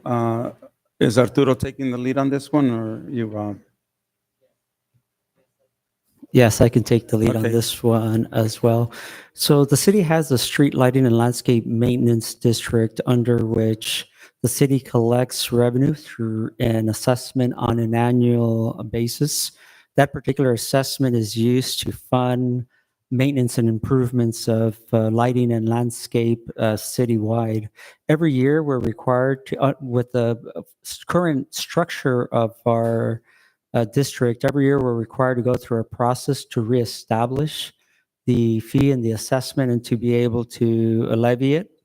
And so that requires a three step process, and this is the last step in the process, whereas before we took steps like getting council direction to initiate the proceedings, preparing the engineer's report, and what have you. So with this last step, we're basically presenting the results, and the results are that, in essence, we'd like to recommend that the district assessment continue to be adopted. We're not recommending any increases this year. The rate that we're recommending has been in place for almost 30 years. Under this particular rate of the assessment, we are running at about $1 million deficit. And so we're covering that with general fund is being impacted, and to some extent, we're covering that with other funds as well. But the general fund impact is a little over $1 million. So at this particular rate, a typical property with a 50-foot frontage will pay somewhere in the $118 to $120 range. And with that, I'll turn it over to the council. Thank you. Let me open it up to the audience. Is there anybody in the audience that wishes to address us based on this item number 2? Okay, see no one, I'm gonna close the audience portion. Uh-oh, our city clerk disappeared. Okay, Madam City Clerk, are there any emails on item number 2? No, Mr. Mayor, there are none. Thank you. And I believe, actually, Mr. Cervantes, my recollection is well over $1 million that were upside down on this fund. I think it was been like 1.3, almost 1.4. And it's been like that upside down for many, many years. Many cities adopt changes to this. And for years, I've been asking that we address this issue. I know that part is not on the agenda tonight.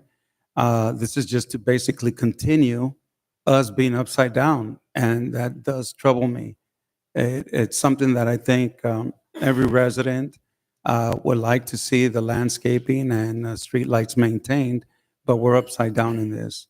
And yeah, you're absolutely right. It's been over 30 years, but it wasn't upside down all that time. But if you can imagine, every year for the last few years being upside down, having to use general fund money to offset the deficit, that's a plethora of moolah. And I'm not happy about that. But in any case, I understand it'll be up to us to take the steps to make those changes. In any case, I'm ready to move forward on this. If anybody has any questions, you can ask them, but I will make a motion to move forward with this. second. Motion and second. Any other questions? Okay, roll call, please. Councilmember Avalos? Yes. Councilmember Barron? Yes. Councilmember Rios? Vice Mayor Davila? Yes. Mayor Hurtado? Yes. Motion passes. Thank you. Okay. The moment you've all been waiting for. Item number 3.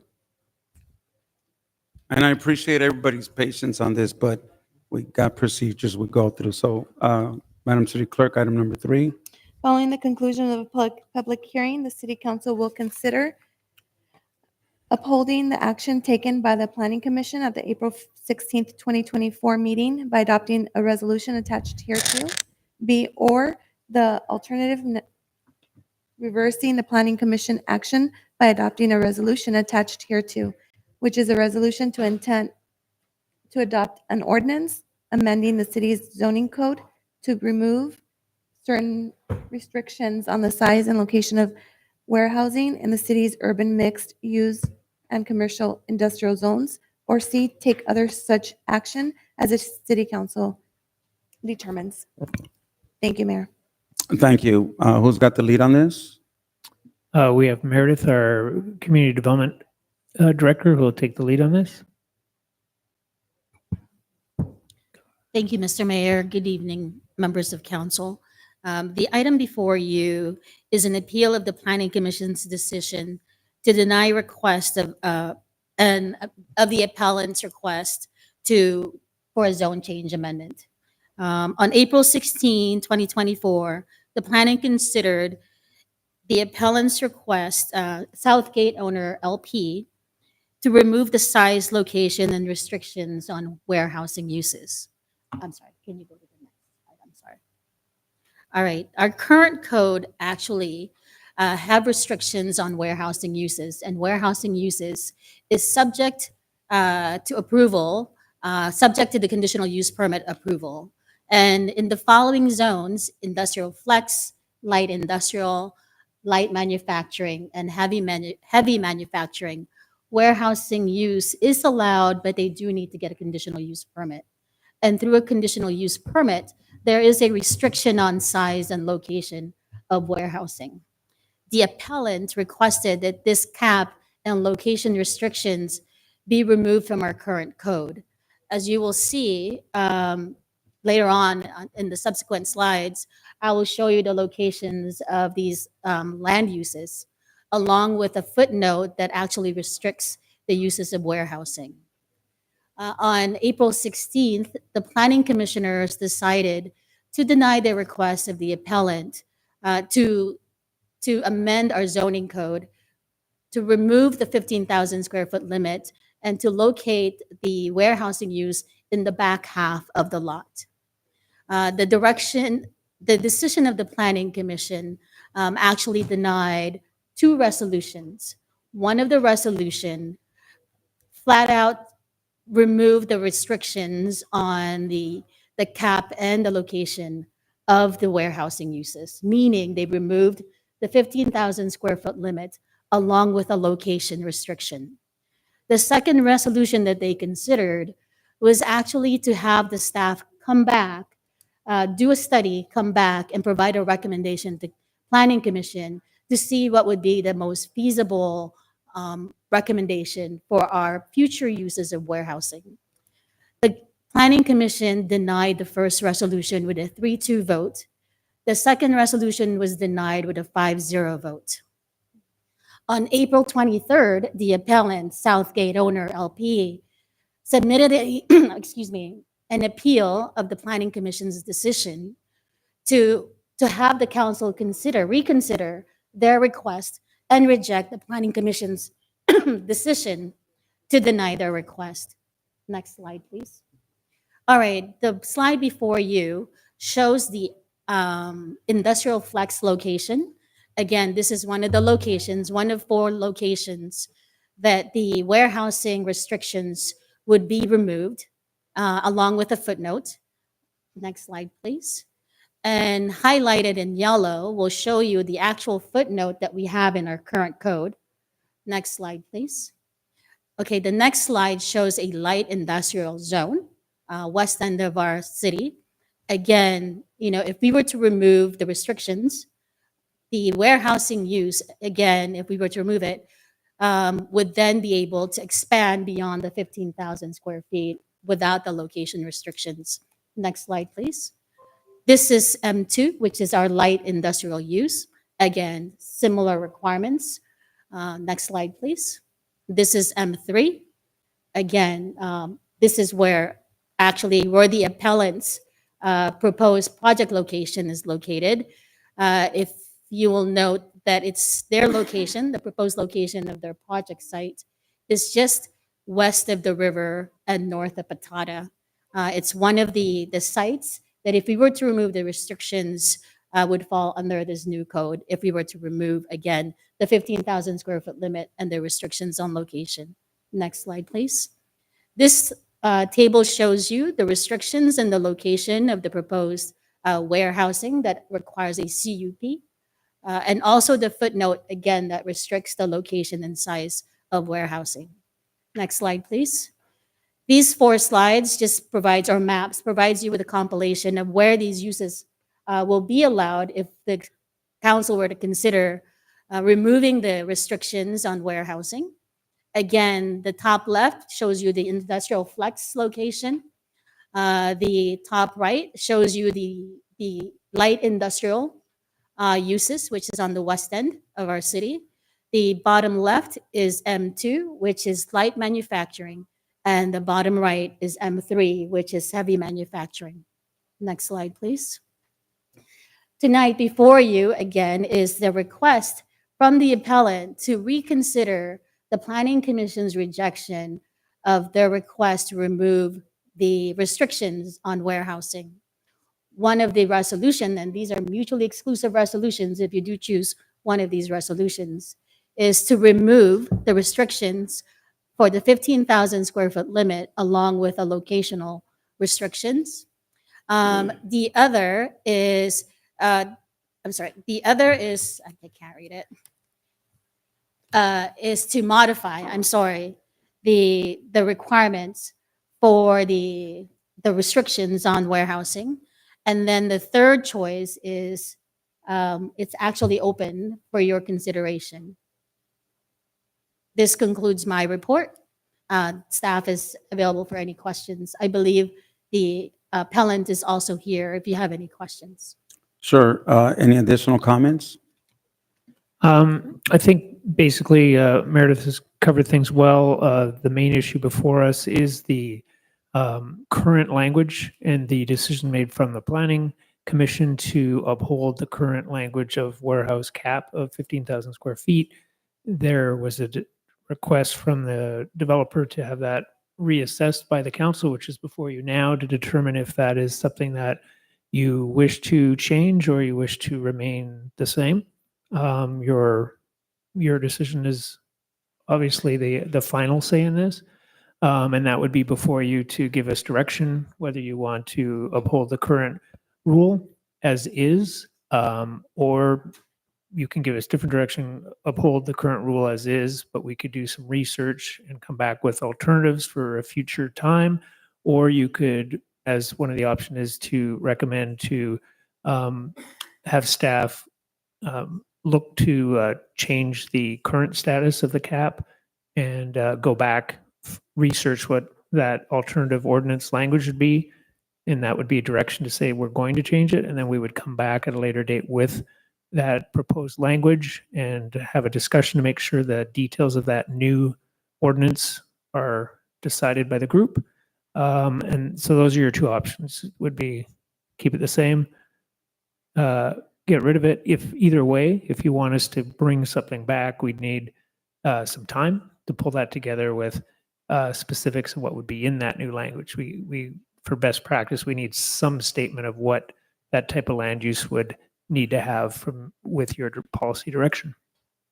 Thank you. Let me open this up to the audience. Anybody wishing to speak on this item? Mr. Mayor, before we do that, because this is an appeal, we should first hear from the party that made the appeal. I'd also, before we open up to the other members of the public, we should have, if they're present, we should have them come to the podium and let us know if they want to augment the record beyond what has already been provided. That would be appropriate. So if you're here, come on up to the mic.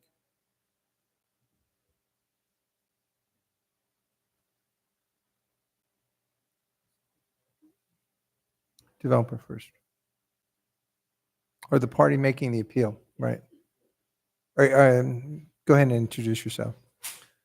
Good evening, Mr. Mayor, members of the council. My name is Paige Gosney. I'm a land use counsel for the appellant. Appreciate your time, appreciate your consideration tonight. Was there specific questions before my remarks that you wanted me to address? No specific questions. This is your time to add anything you'd like to for the record. Great. Well, Thank thank you. Appreciate the presentation. Again, appreciate all your time tonight. We submitted a fairly detailed comment letter that laid out the grounds for the appeal. I trust that you had an opportunity to review the letter, digest the information there, digest the grounds for our appeal. Tonight, I'm not going to rehash everything that was in the letter. I just wanted to kind of clarify a couple of misconceptions, I think, about the zoning code amendment, about the proposal that we have for you this evening and that we had initially at Planning Commission. First, I want to make sure that the zoning code amendment that we're proposing that would remove these two footnotes, it would not open the floodgates. It would not open any kind of by right use for industrial warehouses in these zones. They would still be subject to the entire conditional use permit process. That's a discretionary permit. It's a discretionary process. It's a rigorous process. It involves certain mandatory findings under the city's code, including that the proposed use on a project by project basis would be compatible with the surrounding uses, would not be detrimental to surrounding uses or to the community, is consistent with the general plan, is consistent with the other provisions of the city's code. These are mandatory findings, any one of which, if the city cannot make or feels it cannot make, then that would be sufficient grounds to justify denying the conditional use permit. So this isn't the open the floodgates. This is no uses would be allowed by right or automatically as a result of the zoning code amendment. All that it would do, frankly, is give you the opportunity to consider a project over 15,000 square feet. Because as of now, that project, any project throughout the city over 15,000 square feet doesn't even get in the door. It doesn't reach staff's desk. It doesn't reach the planning commission, and it never reaches you, which means you never have the opportunity to consider the pros, the cons, the benefits, the burdens of such a project. You don't even have that opportunity. And again, when that project comes through the door, there's a series of steps that it would go through. The findings are one of them that I just mentioned. The other is conditions of approval. Planning staff would have the ability to craft conditions of approval that would address adverse impacts, negative impacts, issues that the city is concerned about, and mitigate those impacts. So you have that process through the conditions to impose those types of requirements. You also have the California Environmental Quality Act, CEQA, which for a project, a large-scale industrial project in particular, requires a detailed, comprehensive analysis of all of the environmental impacts of the project, from air quality, GHG, traffic, noise. All of these issues are vetted in detail as part of a comprehensive CEQA document that the city has to approve in order to approve the project, has to certify. Maybe it's a mitigated negative declaration. Maybe it's a more comprehensive EIR. That depends on the size and scope of the project. But you will have a CEQA review component, which again is another check. Findings that are mandatory, that are strict, conditions of approval, CEQA. And even on top of that, if the Planning Commission were to approve such a project, it would still be subject to appeal to you. You would still have the ability, and the community, if they were opposed to the project, would still have the ability to appeal that to you and would give you the opportunity to weigh in on that project, give you the opportunity to determine what kind of development and under what circumstances you want to see that development in the city. Because again, as of now, under your current code, you're deprived of that opportunity. And you were elected to help dictate the future of the city, to identify, among other things, what types of development from a policy standpoint and from those projects that reach your dais that you want to see in the city, and have the opportunity to opine and decide, yes, we want that project. Yes, we want that project under these circumstances, or no, we don't want that project. We don't like that project. You have the opportunity under the zoning code amendment, to make that decision, to make that determination. But without this amendment, without removing that footnote, you will never have that chance. The benefits, economic, infrastructure, et cetera, all of the positives that new development can bring you. And these aren't just new projects. The city is largely built out. You have a number of properties, industrial properties that are vacant, that are old, outdated warehouse facilities, manufacturing facilities, that you can't bring a new tenant in to occupy because they're just not up to par, and no tenant is going to come in without a new upgraded facility. But no developer, no landowner is going to spend the money to revitalize a facility that, frankly, they can't revitalize under the city's code if it's over 15,000 square feet. So you never attract that tenant. You never bring in that business. And what you have are old, outdated facilities that just sit there vacant and ultimately give rise to a whole host of other issues. The only other comment that I'd like to make is the issue of community benefits. When you have a large-scale industrial project, you have the opportunity as part of the conditional use project permit process, as part of the development agreement process, which is a statutory procedure under the government code, you have the ability to negotiate arm's length with developers, with applicants, to say, hey, we will grant you this, we will agree to this concession in whatever it might be. It's a standalone agreement. In exchange, we want to see you build this infrastructure. We want to see you make this contribution to the city's fund to address code enforcement, to address adverse impacts in the city. There's an opportunity that you have as the city to be able to negotiate for those types of benefits as a condition of new development. And those are benefits that, as it stands now, for a project over 15,000 square feet, you don't have the opportunity to bring to the city. So this is a benefit to the city. This is a benefit to all of those zones that will now have the opportunity to bring in new business, to revitalize new facilities, to bring those projects to your doorstep, and then you will have the opportunity to decide whether to approve those projects, whether to condition those projects, or, if you feel it's appropriate, whether to deny those projects. We simply want to give you the opportunity to make those kinds of decisions, because that's what we're here for, and that's what you're here for.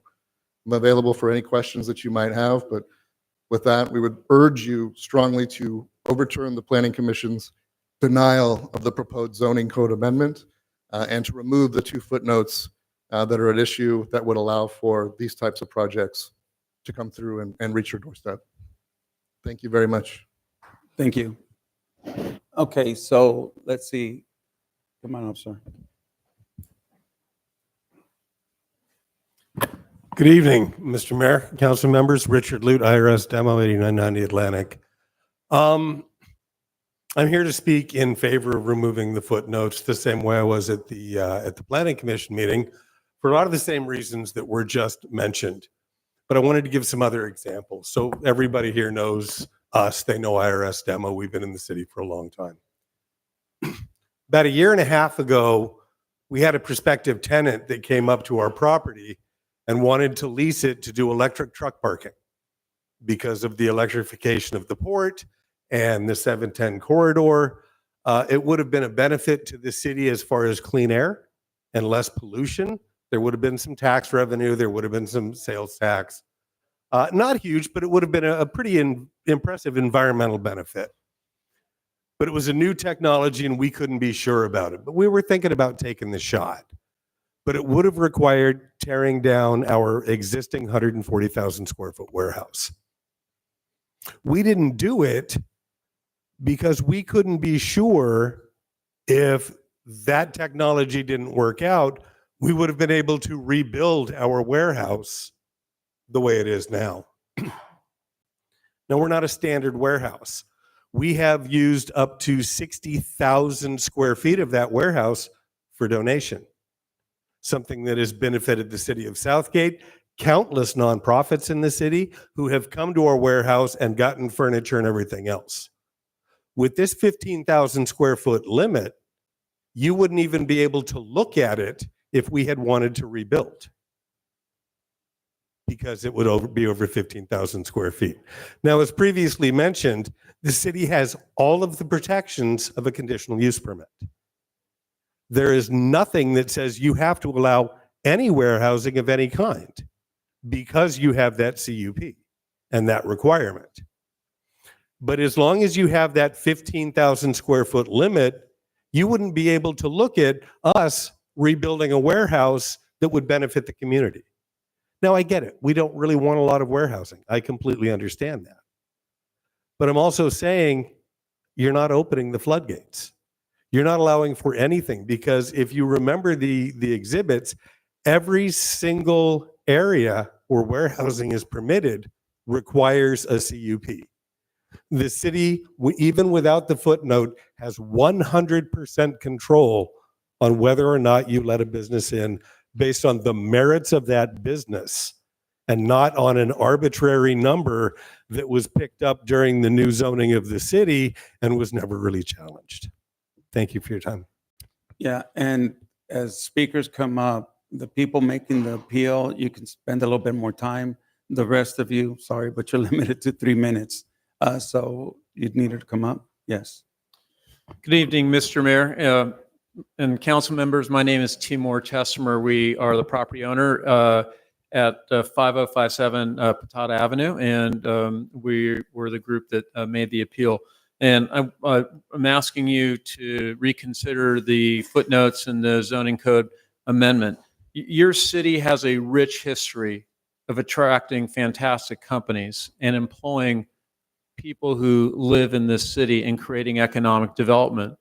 And not only that, but over the years, a lot of these companies have become civically involved, and they get involved in Rotary and your food drives. And in order to have this economic development, you need to create opportunities. This city, unfortunately, has a very old stock of buildings. And when I say that, the buildings are built in the 50s and 60s. And you take an example of our building on Patata. That building was a 240,000 foot building on 27 acres. And the building was built from the 30s to the 50s. We initially tried to lease that building out. No company would lease that building. It was a multi-story building. It had code issues. The electrical would have to be upgraded. The companies do not want older buildings in this environment. They want new buildings because they're bringing employees into these buildings and they want to create a great work environment. If we have the opportunity to present to the Planning Commission on a new project, we would make sure that it would be a sustainable building and it would be a LEED Gold building, because that's something else that users want to see. We've been working on this for 3 years, as many of you know, and we want the opportunity as a responsible developer to present a plan to the Planning Commission and then to have the Planning Commission to evaluate this project. I think you've heard, you heard from our land use attorney, who I think really pointed out the facts very well. This is not going to open up any floodgates. Whether it's myself or any other property owner, they have to prove that this is a good project for the city. We believe that we would develop a good project for the city, whatever it may be, but we want the opportunity to do that and to create jobs. And whether, you see a lot of people out there with the orange vest, because we like to work with LaUna and carpenters, and we like to pay good living wages to some of these people that live in your city, and they want to drive to work when they build these buildings that are 10 minutes away versus going out to Fontana or San Bernardino. And the same thing is, if you create these opportunities and you evaluate these buildings that could be built, you want your residents to drive 10 minutes. You don't want them to drive an hour to go to some employment area. So I would again just ask for your consideration. Give me 1 second. Sure. He's part of the presenter, so ignore the 3 minutes on him. Go. My microwave just went off, huh? That's all right. So I started getting hungry, so. I would again just, ask for your consideration to look at the zoning code amendment. I was also looking at your economic element in your 2035 general plan. And it states in the GP goal policy 5, the city should evaluate impacts of each new development on a case-by-case basis, thereby identifying characteristics of each. I'm not going to recite your complete economic section, but something else: increase the number of city residents employed by Southgate business. I think that's what you want to do. One individual on the council mentioned that we want to make sure we have the right businesses coming into the city, and so do we. And in order to have that opportunity, right now businesses won't come into Southgate because of this limitation. I don't think you want that as city leaders here. You want to create economic development. So again, I would ask for your consideration, and at a future time have the ability to present a project, whatever it might be, and work with the city, work with staff, work with the community to create a project that everyone can be proud of. Thank you for your consideration. Thank you. Yes.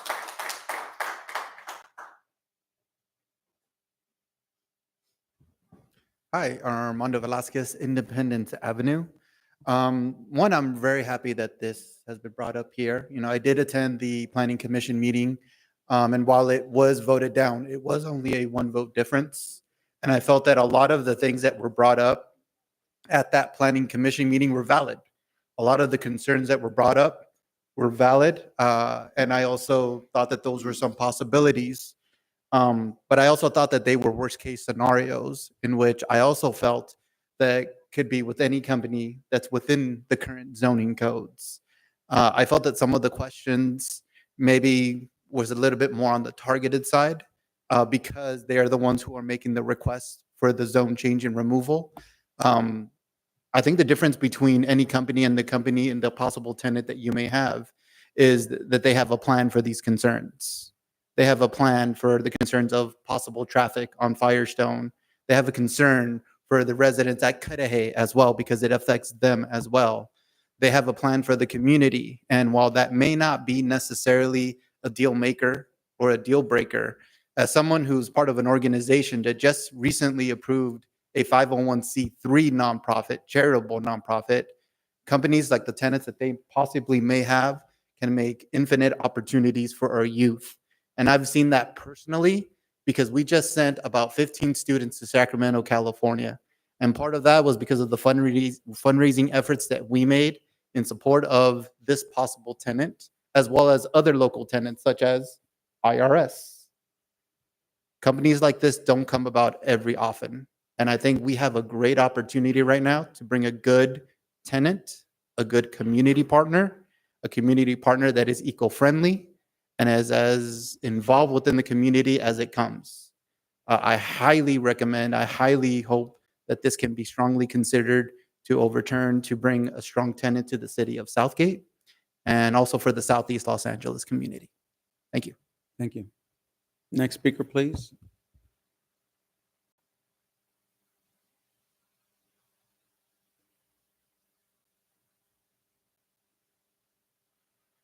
You goddamn soulless animals. I can't believe you're even considering this item here. Look, you need to vote for option A and kill this project and kill it real quick. This shit here is going to turn our city upside down. We're talking about the future of our city and the direction we want it to go in. This isn't what I want for our city. And the reason why these people want that location is the same reason why the Amazon people want that location on Rio. Immediate, close proximity to a major freeway. They're going to build a 432-foot, 1,000-square-foot distribution facility at this location, plus a 12,777 square foot maintenance building. All of this is going to be there for an area that is currently zoned for 15,000 square feet. Now, do the math. Does that add up to you? Does that sound right? You're going to build a 432,000 square foot location at this place where it's zoned for 15,000. Does that sound right to you? That doesn't sound right to me. They're going to have direct access to that 710 freeway. Think of the waves of trucks coming in and off of that freeway to get onto Patata Street. Think of the traffic that we're going to have to live with, and the wait time for us to get from one part of the city to the other. This is going to impact everyone in this city. And I don't even know if the folks on the west end of town are even aware of what's happening on tonight. Those poor bastards, I don't even know if they have any clue as to what's going on. You need to vote for option A and get rid of this. Also, why aren't you looking towards professions that are geared towards the tech industry? That's the future. That's the direction you need to be moving us towards. Finding professions that are geared towards the tech industry and schools that will educate our kids and get them geared up and ready for the 21st century. Vote for option A. That's the direction you need to go in. That's all I have. 1 second. You didn't identify yourself. We know who you are, but for the record. Mario Dominguez Jr., resident of Southgate. Thank you. Next speaker, please. Good afternoon, Mayor, Vice Mayor, City Council, and staff. My name is Jorge Quintero. I'm a special representative for the Western States Regional Council of Carpenters. We currently represent over 4,000 members who live in the geographic area that we cover. 387 carpenters, union carpenters, live in Southgate, including myself. I live in 6046 McKinney Avenue. We're here in support of an amendment that would change the zoning code to remove the restrictions because it will create possibilities. Possibilities for a developer, a responsible developer who, like Overton Moore, who has committed to using union labor and bringing good union-paying jobs to the city of Southgate. These jobs will have a livable wage, great benefits, and an apprenticeship program for people who want to join the trades. I'll also create the opportunity for you guys to pick the best possible project out there, a project that checks all the boxes. All the developers asking is for you to give them that opportunity. And I think most importantly, the opportunity for the people in the community.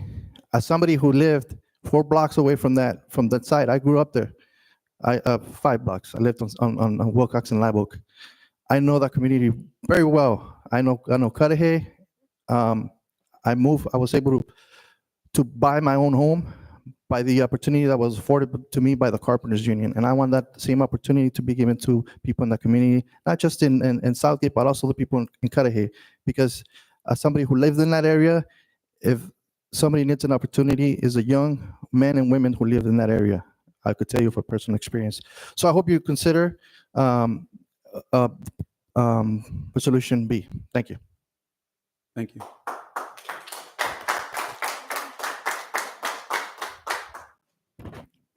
Good afternoon, Mayor and City Council. My name is Tony Gallegos. I'm a 562 local member.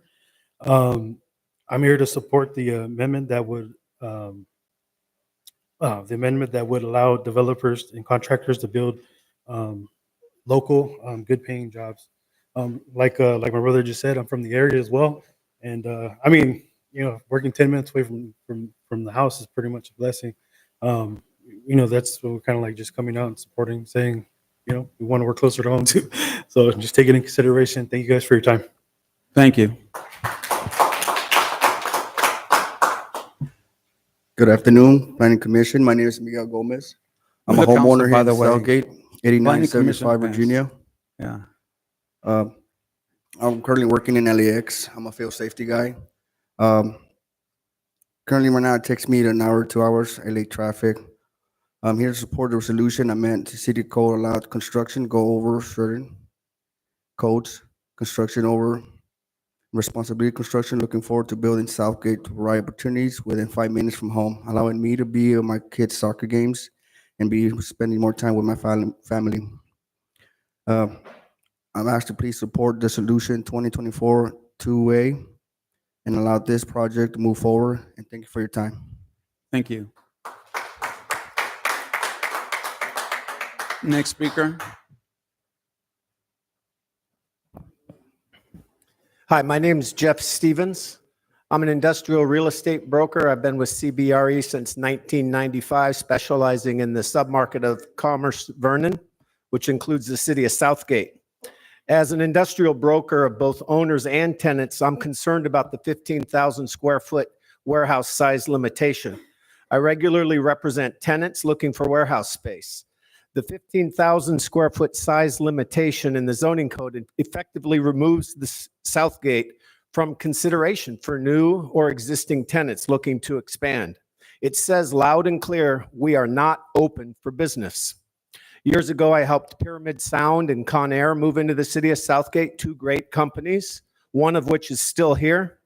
They would not even be able to consider Southgate today with that footnote in the zoning code. Now, the average year built for industrial properties in the city of Southgate is 1955 to 1965, as was said earlier. That's almost 60 to 70 years. Those aren't safe buildings. Less than 1% of the industrial buildings in Southgate are what we call Class A, and technically it's one building. It's the 80,000 square foot building on Burtis that was built a little while ago. That's the only Class A building in Southgate. Class A means newer buildings, 15, 20 years old, energy efficient, environmentally friendly. There's a lot of things they're doing with buildings nowadays that are very, very expensive, designed to help. Modern, attractive design. Modern users want Class A buildings. The city has an aging industrial base that's going to continue to erode unless something's done responsibly to encourage positive change.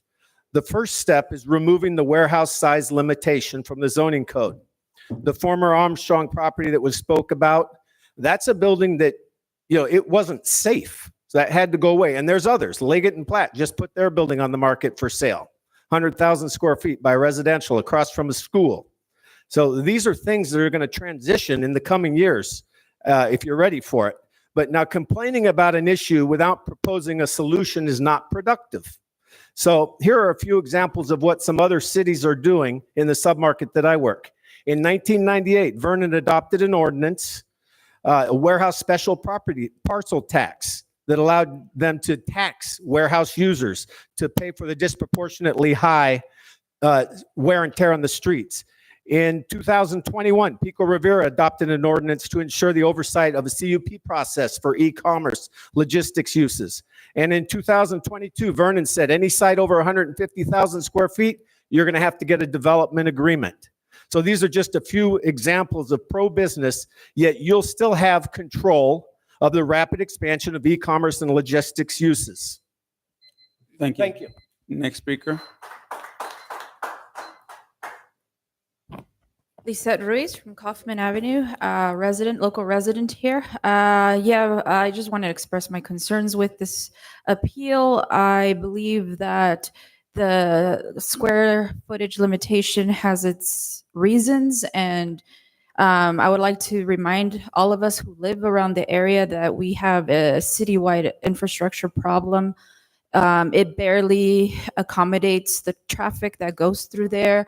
Two of the areas that were mentioned in the presentation are completely surrounded by residential properties with one of them having a high school right next to it, Southeast High. And so it's a heavily trafficked area. I don't need to remind you folks how bad traffic gets through the rush hour. Whether or not these properties get redeveloped with, environmental aspects to them, the amount of traffic that they're going to bring is going to be very significant. Even if they do, which we've been promised before, having electrified or low emissions vehicles, brought into our city. That didn't come through. And even if they did come through, the amount of traffic would just back up the existing traffic, which most of us know, isn't productive to the quality of air. It's just going to make everything a lot worse. So I think that there needs to be a lot of consideration when it comes to these proposals as they come, and the CEQA analysis I don't agree with as well, because it is going to be a land use change. Thank you. Thank you. Next speaker. Hello, my name is Andrew Mayorga. I'm a member of LIUNA, Laborers International Union North America. I'm here representing 4,000 members that live in and around our community. By amending the 15,000 square foot ordinance, this will allow growth in our community, growth that will create opportunities that create success. And with success, you bring hope and dreams to our residents. With the cost of living climbing, most of us struggle to make ends meet for our families. Our community can use some hope and dreams that will bring a brighter future for everyone. This is why LIUNA is in support of eliminating the 15,000 square foot zoning code. Thank you. Thank you.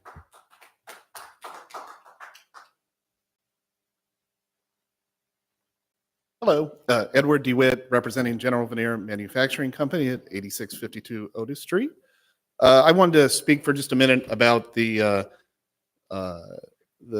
little bit of the history of the zoning and the 15,000 square foot limit. Back in 2014, I attended a number of meetings when the general plan was being looked at and reconsidered. And that general plan was done on a certain timetable that there was a deadline in order to achieve certain funding. And at the time, a lot of things were kind of moved along without a lot of discussion because there was a deadline for achieving this. And at the time, when speaking to the director of community development at the time, he said, well, a lot of these things would be looked at later as time went on, and we would reevaluate some of the issues that were presented at the time. The 15,000 square foot limit on warehouse uses is a fairly small, 15,000 square feet is about 3 residential lots in the city of Southgate, and it's not a very large area, and it doesn't reflect the changing economic landscape of what goes on in this part of the country, this part of the county as well. And so removing the 15,000 square foot limit would allow the city to have some flexibility in allowing the types of uses discussed here today. That doesn't mean that all warehouse uses are good, and it doesn't mean that all warehouse uses are bad, but removing the 15,000 square foot limit would allow the city some optionality in order to discuss different projects with different developers, especially as the land use changes. In this particular area, it is zoned industrial, the one that the applicant is talking about. It's going to have an industrial use of some type there. It needs to be one that meets the economic reality in today's day and age, and doesn't reflect something that may have been put into place a long time ago under different economic conditions. So thank you very much. Thank you. Okay, see no one else come forward. I'm gonna close the audience portion. Do we have any emails? We have one email from Ms. Norma Cardenas Frank. She's a Southgate resident, states she's deeply concerned about the upcoming public hearing regarding the Planning Commission's decision not to amend, zoning code chapter 11.21.030. If the council overturns this decision and amends the code, it could lead to extensive warehousing developments across the city, causing significant issues like traffic congestion, air pollution, and noise disturbances. The Planning Commission's decision reflects a well-considered stance against such amendments, and she urges the council to support this decision. Please prioritize the well-being of Southgate residents by not allowing further industrial expansion that could worsen our community's quality of life. Thank you. Thank you. Is that the only one? Okay, let me bring it back to my colleagues. So I can take the lead if you guys want. I'll let you guys do that first. Okay, so, my commissioner, Giovanna Laborin, I appointed her, and the only direction I ever gave her is leave yourself open for anyone reaching out to you about any project. Listen to them, make time for them, show respect for them. Don't agree on anything, just ask all the right questions, but you gotta listen, because when you vote, you gotta know what you're voting on. That being said, this is the only time she called me after a decision to see how I felt about how she handled herself. So I watched the video and I listened to the comments being made. And a couple of things that came to mind. One is that she actually made the time to meet with people, and she seemed like she was pretty well informed. And I liked the way she handled herself. One thing that did kind of sort of blew me away was on the 5-0 vote to give it back to staff and have them bring more information in. So someone makes a motion for that, seconds the motion, and then they vote no on the motion they just made. I didn't understand that at all. But at that time, again, it's hard for me to really be critical of that, but I think that if you voted on something, didn't give time to go out and meet with people, I'll tell you, after that, I had a suspicion it would come back.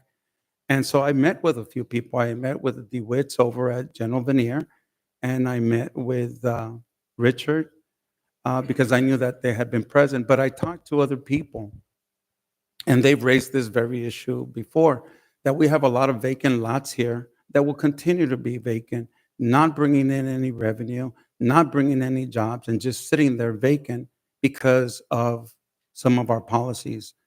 I really believe that we have a lot of policies that are outdated, and we really need to take a good look at them. And again, I know we took a lot of time in putting that general plan that's going to sit there till 2035, but I do remember the language that said that we will review anything in case there were any changes. Now, it's kind of funny that the first gentleman, I can't remember what his name was, who spoke, I've never had a conversation with you, but I actually mentioned a lot of those things to my planning commissioner, that I really think that not making a change to the 15,000 really tells anybody no. And someone could come in here, want something that's 30,000 square feet with zero impact, potentially zero impact to anybody. But the fact that we have a 15,000 foot doesn't even allow us to even consider that. And it might have tons of benefits, but we're going to say no simply because the document says no. We can't even consider it. And I think that any project that comes in should give us an opportunity to see what the benefits are, see what the consequences are, and put them on a balance. Now, this project, let's not kid ourselves. I know it's being brought forward so that this issue is removed so that the particular project is brought in. But that's not what's on the agenda tonight. I know it's going to lead to that. But tonight's information before us is to see if we should reconsider the vote of the Planning Commission. And I want to make that clear because I think when we're starting to focus on a project that everybody knows is potentially down the line, some people might be against it. I get that. But you cannot consider shutting something down that has nothing to do with it. It has, you might have another part of the city where you have another opportunity for something that's got a 20,000, 30,000, 40,000 foot warehouse with benefits, but we're going to tell them no also because we're talking about a particular project on Patata. And that's not what we're here to consider. And again, that's how I looked at this from the beginning. The other thing, I understand the issue about traffic. Now, you folks don't know where I live. I live at a mobile home park that's surrounded by the freeway on one side and the LA River on the other. There's only one way in and two ways out. What am I surrounded with? I'm surrounded with a company directly next to adjoining where I live. It's a hardware supplier, and they got trucks coming in and out even past midnight. We have UWS, Rockview, JB Hunt, Blue Diamond, Malarkey Roofing, and World Oil. I see trucks all the time. And you know what? The fact that these people do have those trucking things that are in my way when I'm trying to get from point A to point B, I understand it's job creation. And for me, hey, that traffic, I get it. I don't cuss at these truck drivers who are in my way. I just wait my turn. We live in Southern California. I think if you ask people around the world what they know about Southern California it's traffic. So that's not a novelty here in Southgate, and it shouldn't be. We all know what it's like. But that being said, I thank everybody who came here. Everybody's comments are appreciated. Mr. Dominguez, Ms. Ruiz, residents from the community of Southgate, and I totally respect their points of view. Liz, I've known her for years. She has a degree in environmental science and is very concerned about pollution and all that other stuff. I really get that, and I really respect that. But anyhow, I just wanted to start the conversation off with that. Thank you. Any comments, Mr. Barron? Yes, thank you, Mr. Mayor. So one of my concerns regarding this cap is specifically, we have businesses currently in our city that have warehouses that are over that 15,000 square foot footprint, right? And they're unable to come to the city and say, hey, I want to tear down the entire building. I'm going to redo it brand new because I want to. We're going to be doing the same type of business, but I just want to have more capacity to be able to bring things in. The answer is going to be no, right? And that's the concern that I have, is that we are telling our current tenants, hey, you can't do anything with your buildings that make any sense to expand on that, and that's concerning to me. And then to the point of opening up the floodgates, I think that's something that I didn't understand when it was said during the commission, the planning commission meeting, because we have so many things that we can still do to manage that. We have a lot of ways to oversee the CUP process, and a lot of things we can do there. My thing is, we've also waited way too long to address the issues that we should have done a long time ago. I think we should have been working on this resolution or this ordinance way before this property even came to us, as a potential tenant, because there are a lot of empty lots in our city or empty warehouses in our city that are not being utilized or are not being developed because we have this cap. So I really would like, staff to start the conversation of getting this redone in a way where we can address the concerns that we have as residents and council, that if we have an impact to our community, how do we offset that? And if there's ways of adding scheduled fees or any ideas, I'm going to ask that staff really take a look into that, and let's update this ordinance to not just make it beneficial for the business community to come into our city, but also for the city to be able to say, look, we're being able to offset a lot of these impacts because we're able to develop this portion of our CIP or whatever in our city. I think that's my concern, is that we took, I think the tenant spoke and said that they've been in this process for over 3 years. Within any time in those 3 years, we should have addressed the ordinance. And I think that the fact that it's coming this long is something that I would like for us to do better on, and for us to say, hey, we need to take an approach where we're starting to see things like this come up, and bring it up and have conversations with, do we want to start figuring out ways to expand on this cap? And what do we want it to look like? And start having those conversations a lot sooner than the way it's happened. And I think that that's something that I would hope that we would continue to work on, and be able to provide that for us as residents as well. Thank you. Any other comments? Madam Vice Mayor? Yes, thank you, Mr. Mayor. First of all, thank you all for being here today. We appreciate you guys coming out. I hear my colleagues mention when ordinance, when we are working on ordinance, and every time that there is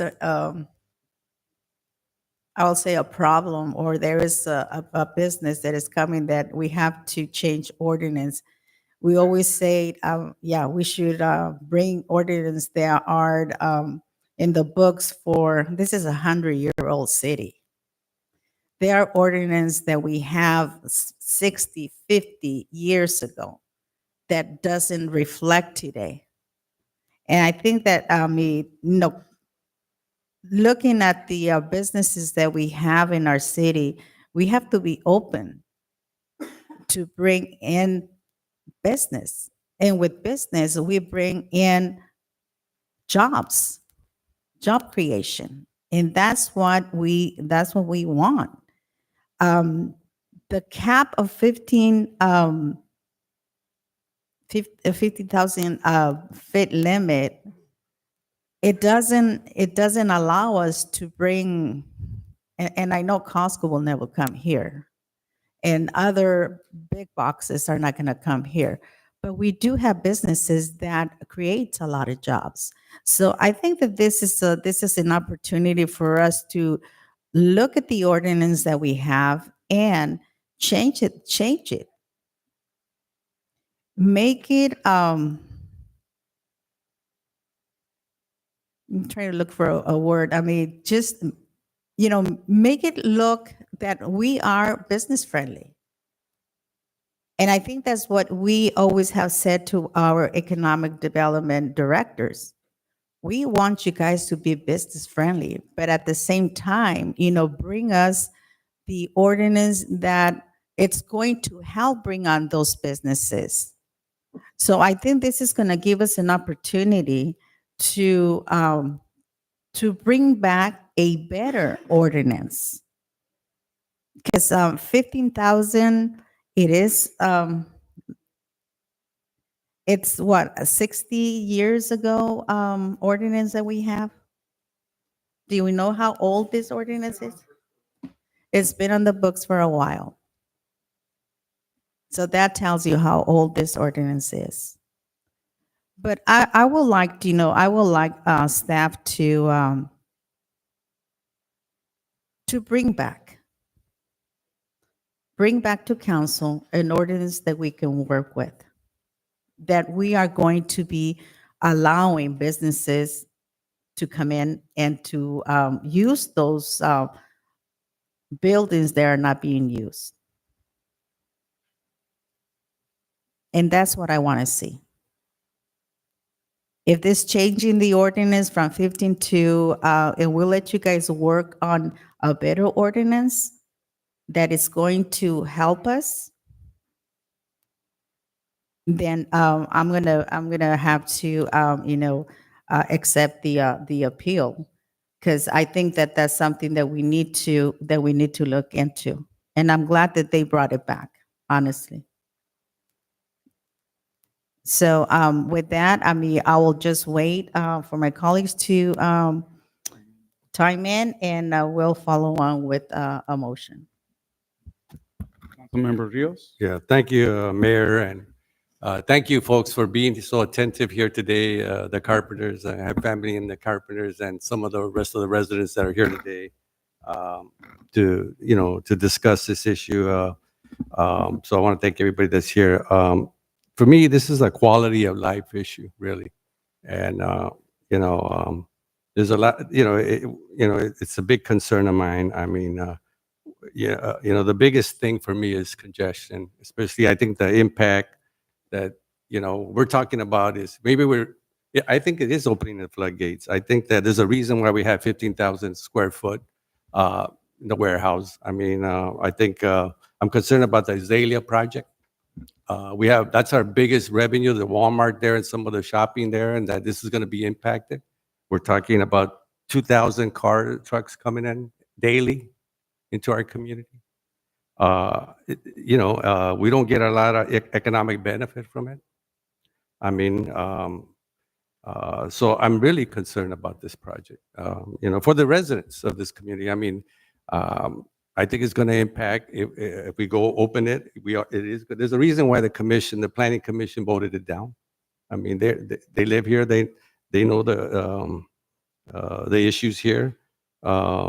We do have an area where we have warehouses, and so been approached by some of I'm surprised the city of Cudahy is not here. They're not in favor of this project.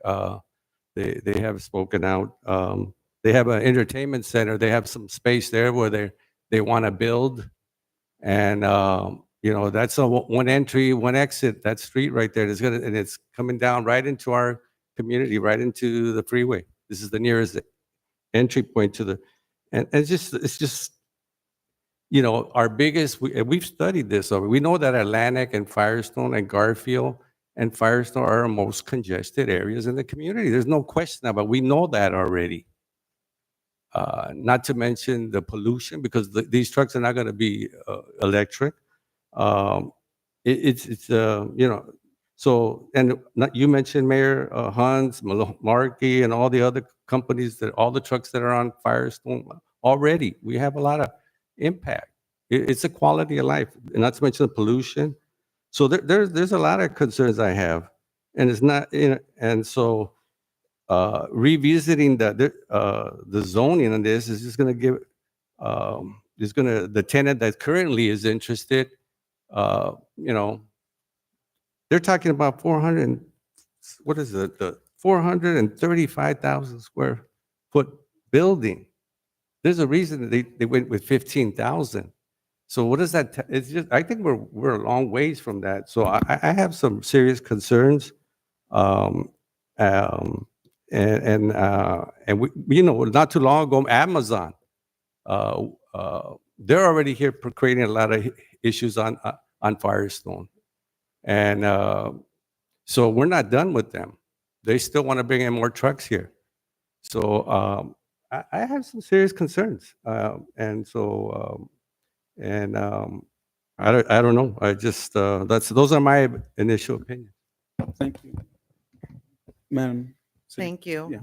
Yeah.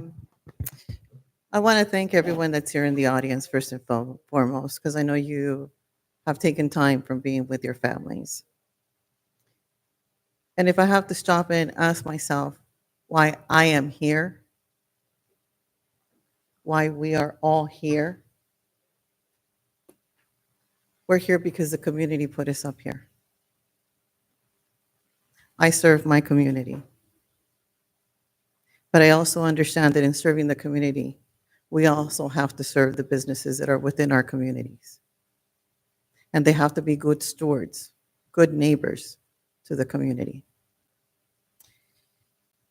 And I have nothing but respect to my ancestors, my previous council members that were up here who had the forethought of placing such a footnote. Because Southgate was built on equality of life for families. Though there was industrial manufacturing here, the jobs were here, but the families came here. So the environmental impacts that we are currently having, I hear my community loud and clear. the traffic congestion, I hear my community loud and clear.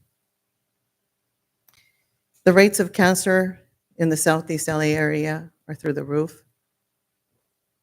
Asthma is through the roof. If I'm not mistaken, I think all of us, our lifespans are going to be cut by 10 years because we reside in the Southeast LA area. And unfortunately, we've been seeing a lot of deaths due to cancer because of the area that we live in. So I think that the 15,000 footnote that was put in here for a reason. Do we need to look at it? Probably. But one of the individuals that was speaking said, you know, council never gets to hear of these projects. Well, I care to differ. You're here. I'm hearing your project. We have a process, which is called due process. You can appeal any decision from our planning commission to this council, to this body. So if we were to take it on a case-by-case basis, I don't have a problem with that. However, when I appointed my planning commissioner, just like our mayor said, they listen to all of the sides, and they are also residents. And I stand behind the decision of my planning commissioner. Because again, we serve our community.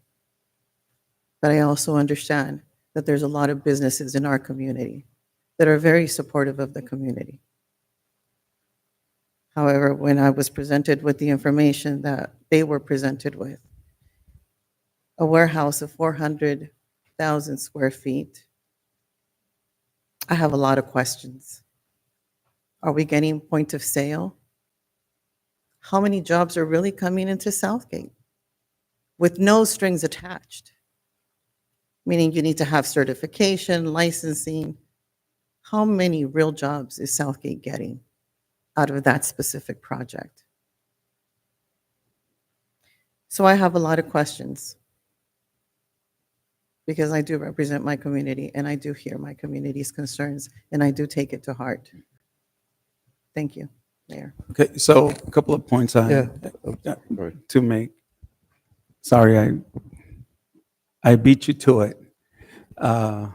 So when I look at the time I've been here as a planning commissioner, as a council member, I hear a lot of issues like this come up.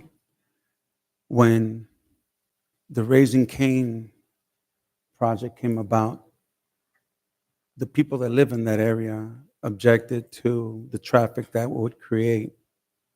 But people who lived away from that area said, no, no, you bring it in because I love that chicken.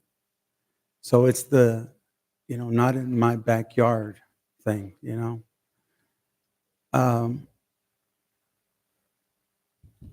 When I think of what is before us,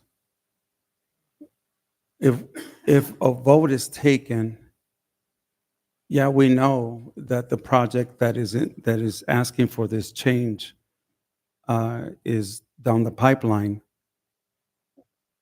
If we turn this down, we can't even see what the city can benefit from because we're not even opening the door to that. But accepting the change tonight, our staff can negotiate something that brings in benefits to the community. Now, I know a lot of people here in Southgate that are working jobs that they're not really happy with, but it's the lack of jobs that's bothering them. And these are skilled people who have to resort to doing something that they really don't like because the alternative is having to travel miles away from their family in traffic because those jobs are not available here. And I remember when our friend who's passed away now, Henry Gonzalez, was on this council, he always would talk about jobs, jobs, jobs. That was his, jobs, jobs, jobs. And that is a very strong message. You know, we need to operate. Yeah, we want to look at the quality of life, but quality of life also includes our residents having a good paying job. That's a quality of life issue as well. When I think about, I mentioned the Raising Cane's, we have no control over the school districts, college districts. We have an East LA college that is going to open up here on Firestone sometime in the near future. Do we say no to a college because of the traffic and the issues they're going to bring in? Of course not. We want our members of our community to benefit from that great project. It's going to be great, but it will have those negative impacts as well. We have, 22 schools here in Southgate? Go around any school in the morning and in the afternoon, there's traffic there. A lot of unsafe conditions for our children. People double parking, others trying to go around them, and kids going in and out of traffic. But we don't shut down the schools for that. We manage to go around it. And so again, if at some point we're able to make a change in this, you know, I talked to a gentleman, and he's here tonight. He wanted to open up a barber shop. And he went into a place that used to be providing that kind of service. But more than 6 months lapsed, and now we're telling him you can't do what was being done here a year ago. And that's why? Because a paper says that. That tells me what? That our policies need to be updated. And I think this is one of them. And so increasing the size and accepting the appeal gives us an opportunity to consider those other things. So I was going to make I was going to give a question to the city manager, but if you had something else you wanted to add. Well, I did want to give a question to the city manager. Okay, I'll let you go first, and then Yeah. So I just wanted to get clarification. We're voting on a change on removing the cap that citywide.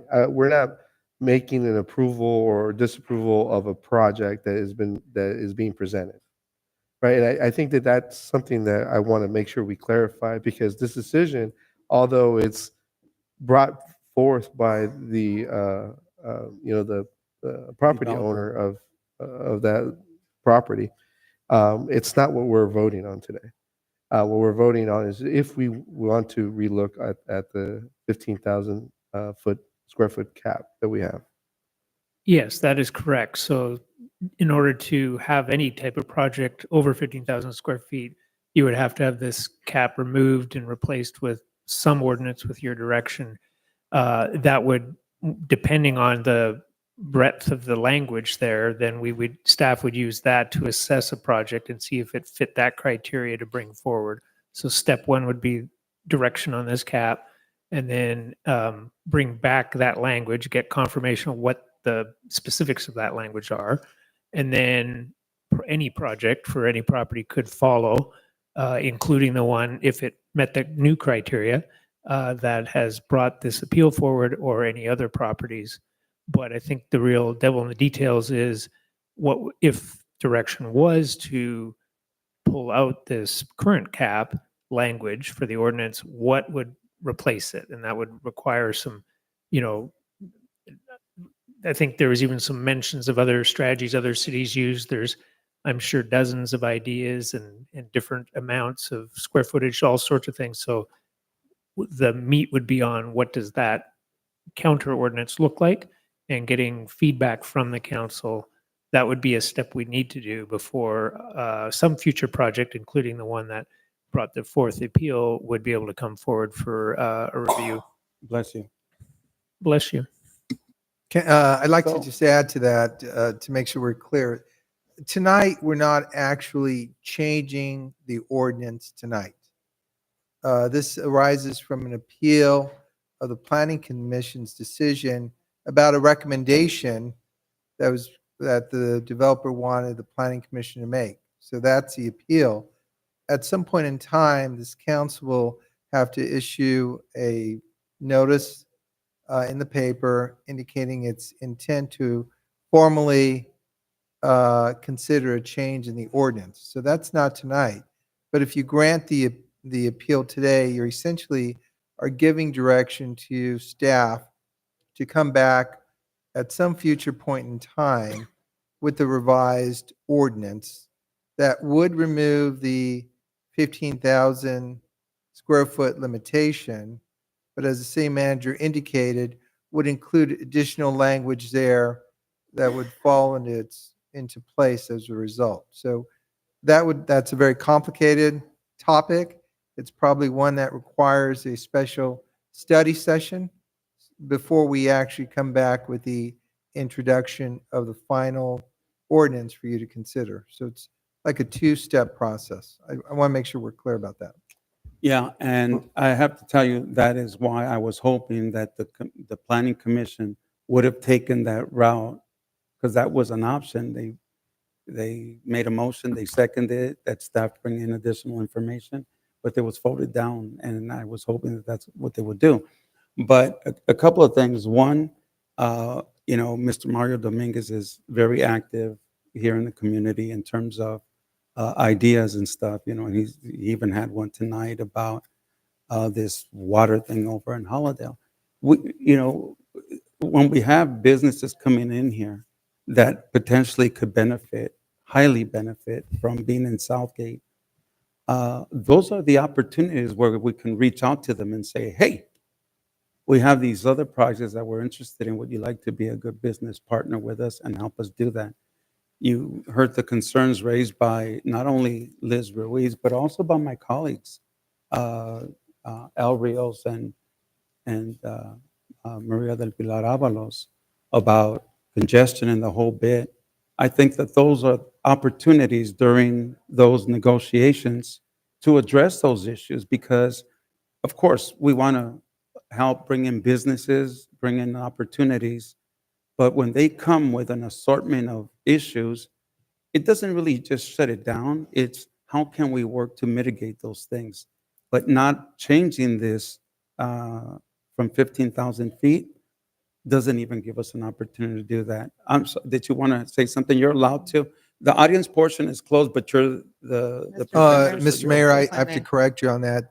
We closed the audience portion. But even the developer, even the developer, we closed that already. Okay, we're not allowed to. You do have the opportunity to reopen it to take comment as well.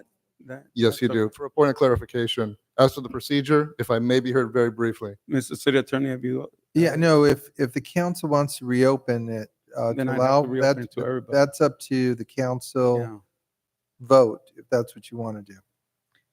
Can I ask a question? Well, do we want to Well, address? who were you going to ask the question to? Them or him? I mean, if the council has a question as part of its deliberation, if the council wants to ask a question of a member that filed the appeal, that's doable. Yeah, If that's and what you that's want what to I'm do. used to. That's why we don't wasn't open it, but sure- if we have questions for him. Right, but that's when the council is generating a question. Yeah, that's why I'm asking. Your question was to them or them? Yeah, then I'm sorry, we're going to hold off on that. Go ahead. So, Mr. City Attorney, just for clarification, if we make a motion to uphold the Planning Commission decision of April 16, but then direct staff to look at our ordinance and our municipal code to see where we can make sure that all stakeholders are taken into account when moving forward with any additional development that comes through the city. Is that possible? One of the items, the answer is yes, it's possible. One of the items on the agenda was to take such other action as the city council may determine. That would fall into one of the actions, action C, under the agenda item. Thank you. Can you state it? I didn't hear the councilwoman. What the? So basically, it would be upholding the Planning Commission's decision of April 16, but then directing staff moving forward to look at the footnote to make sure that all stakeholders are taken into account with any development that comes before the city. Are you making that motion? I'll make that motion. All right, I'll second. Okay, then I'll have further discussion. So here you go. I really think that shutting the door on every project that comes in is not a good idea. I would, again, that's my opinion, and my opinion would be the opposite of not upholding the decision and asking that we do the second part that you're referring to, which is, I would actually like that we remove that 15,000 because it's been a barrier to a lot of projects in the city of Southgate. But just for clarification, my understanding is that any project that comes before us will require a conditional use permit. So even if this gets brought up, it gets changed, and we increase from 15,000 to whatever number we're going to come up with, that they would still have to go through a conditional use permit. Is that not correct? That's my understanding and has been my understanding for many years. Yes, I think the key part would be that if there's a direction to bring back a alternative ordinance to the 15,000, what would be in there and what the requirements for that land use would be to be discussed and determined. Currently, it would include a CUP, which typically would be in other cities too, but there could be other impact fees, there could be other components. There could be a no cap, there could be a higher cap, than 15,000. There's a lot of pieces that would all set what the bar is for that next request that we get. So it's hard to compare our current apple with the future orange, right? Until we know what the specifics you would like in that new ordinance would be. Yeah, and that would include addressing any potential traffic issues created. Whatever, yeah, impacts And setting air, limits. noise, traffic, parking. There could be, again, if we had some time to study and get some research, we could see what those components could include and then have a discussion at a later date if that was determined. Either, I think the two options I'm hearing could be with either way, we can bring back those ideas for discussion with today having a removal of the cap direction, or not having the removal today and have a future discussion either way. I think we Yeah. can get there, but your choice would be to tell us what to do. Yeah, so again, I would recommend that we do the second choice, was the choice I said, but we have a motion and a second, so we'll have to do a roll call on that, and then we'll see where we go from there. Roll call. Councilmember Avalos? Yes. Councilmember Barron? No. Councilmember Rios? Yes. Vice Mayor Davila? No. Mayor Hurtado? No. So I'll make the motion to go ahead and remove the cap, have staff bring back a list of things that we can consider as options to address any future concerns of every single project that comes in anywhere in the city of Southgate. So that's the motion I'm making. Mayor, can we put a cap in there? I mean, I would like to see a cap. I mean, That will be, so my motion is that they will come back with a recommendation of what a cap would be. So that's the direction I'm. So, question, but we need a second, then we can talk about it. I'll make a Someone second. Okay.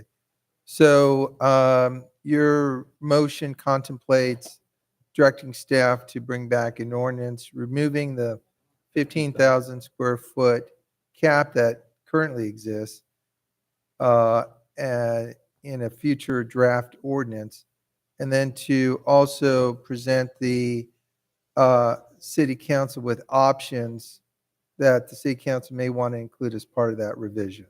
Correct, which address the concerns about what benefits there are to the city, any benefits, and anything that addresses any potential problems like traffic and pollution or anything like that. Your Congestion. motion contemplate the suggestion by Councilmember Avalos about considering the other stakeholder concern? Everything, yes. Okay. Just 1 second. Let me just confer for a second. That addresses your issues about traffic. So that people know. I think it's a good point, but I don't want it to push this meeting off. Because I don't want to put that in a bind.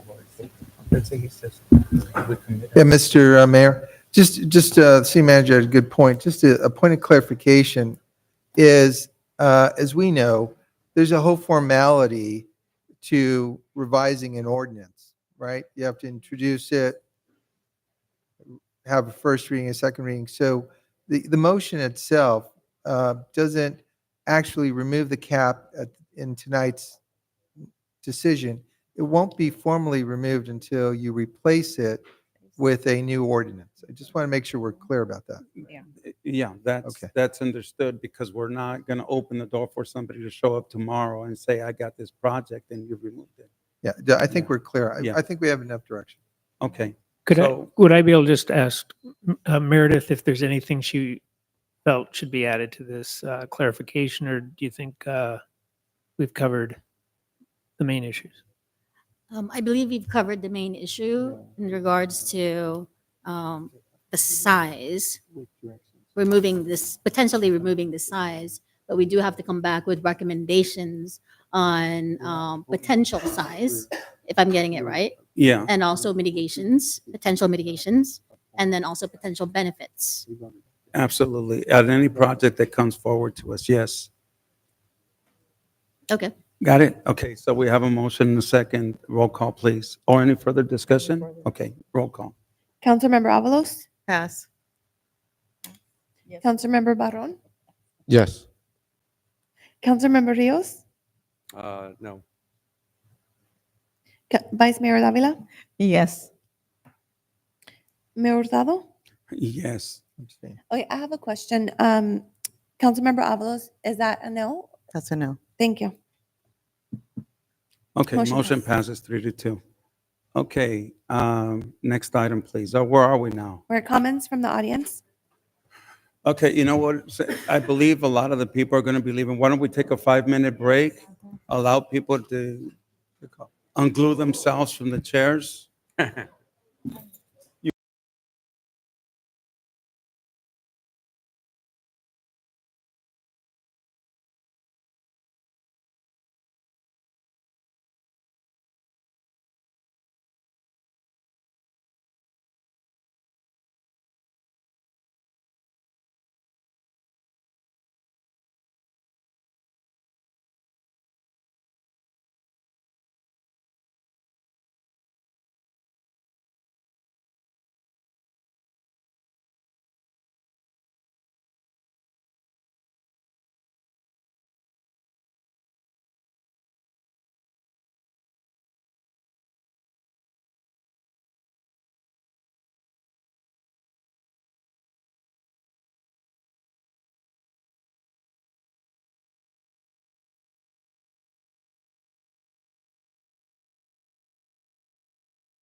And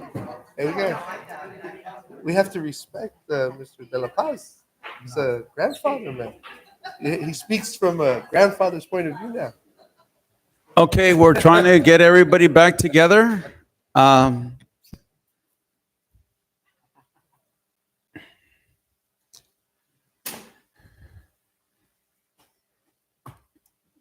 Sometimes we have to have a little patience. I apologize for that.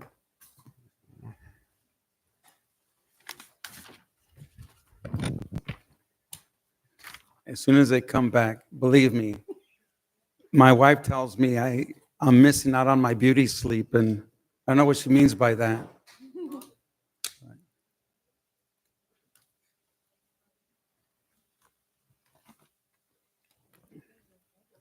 No, but she needs to hear.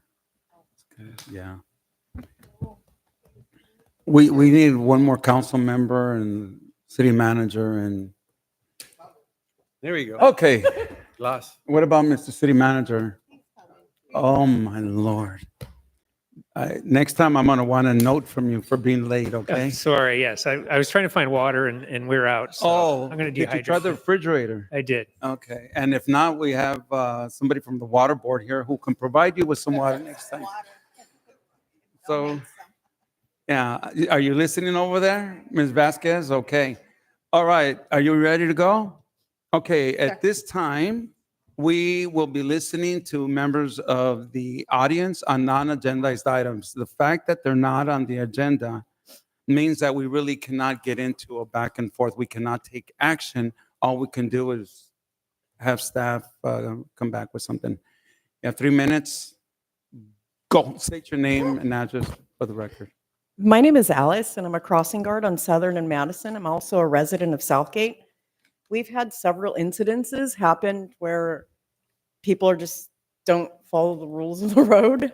And we've had 2 seniors hit at the senior building on the corner of Madison and Southern. All I ask is that we figure out a way to slow down the speed of traffic from Long Beach Boulevard to Madison. And a stop sign somewhere in between there would be perfect. We have a petition with some signatures from the local community, as well as St. Helens and some of the seniors that live in the building. I don't know what else I'm supposed to say. Okay, that's okay. You can hand the petition over to Mr. humbly beg Cervantes. for a stop sign. Mr. Cervantes, do you mind taking the petition from them? Thank you so much for your comment. Thank you. Next speaker, please.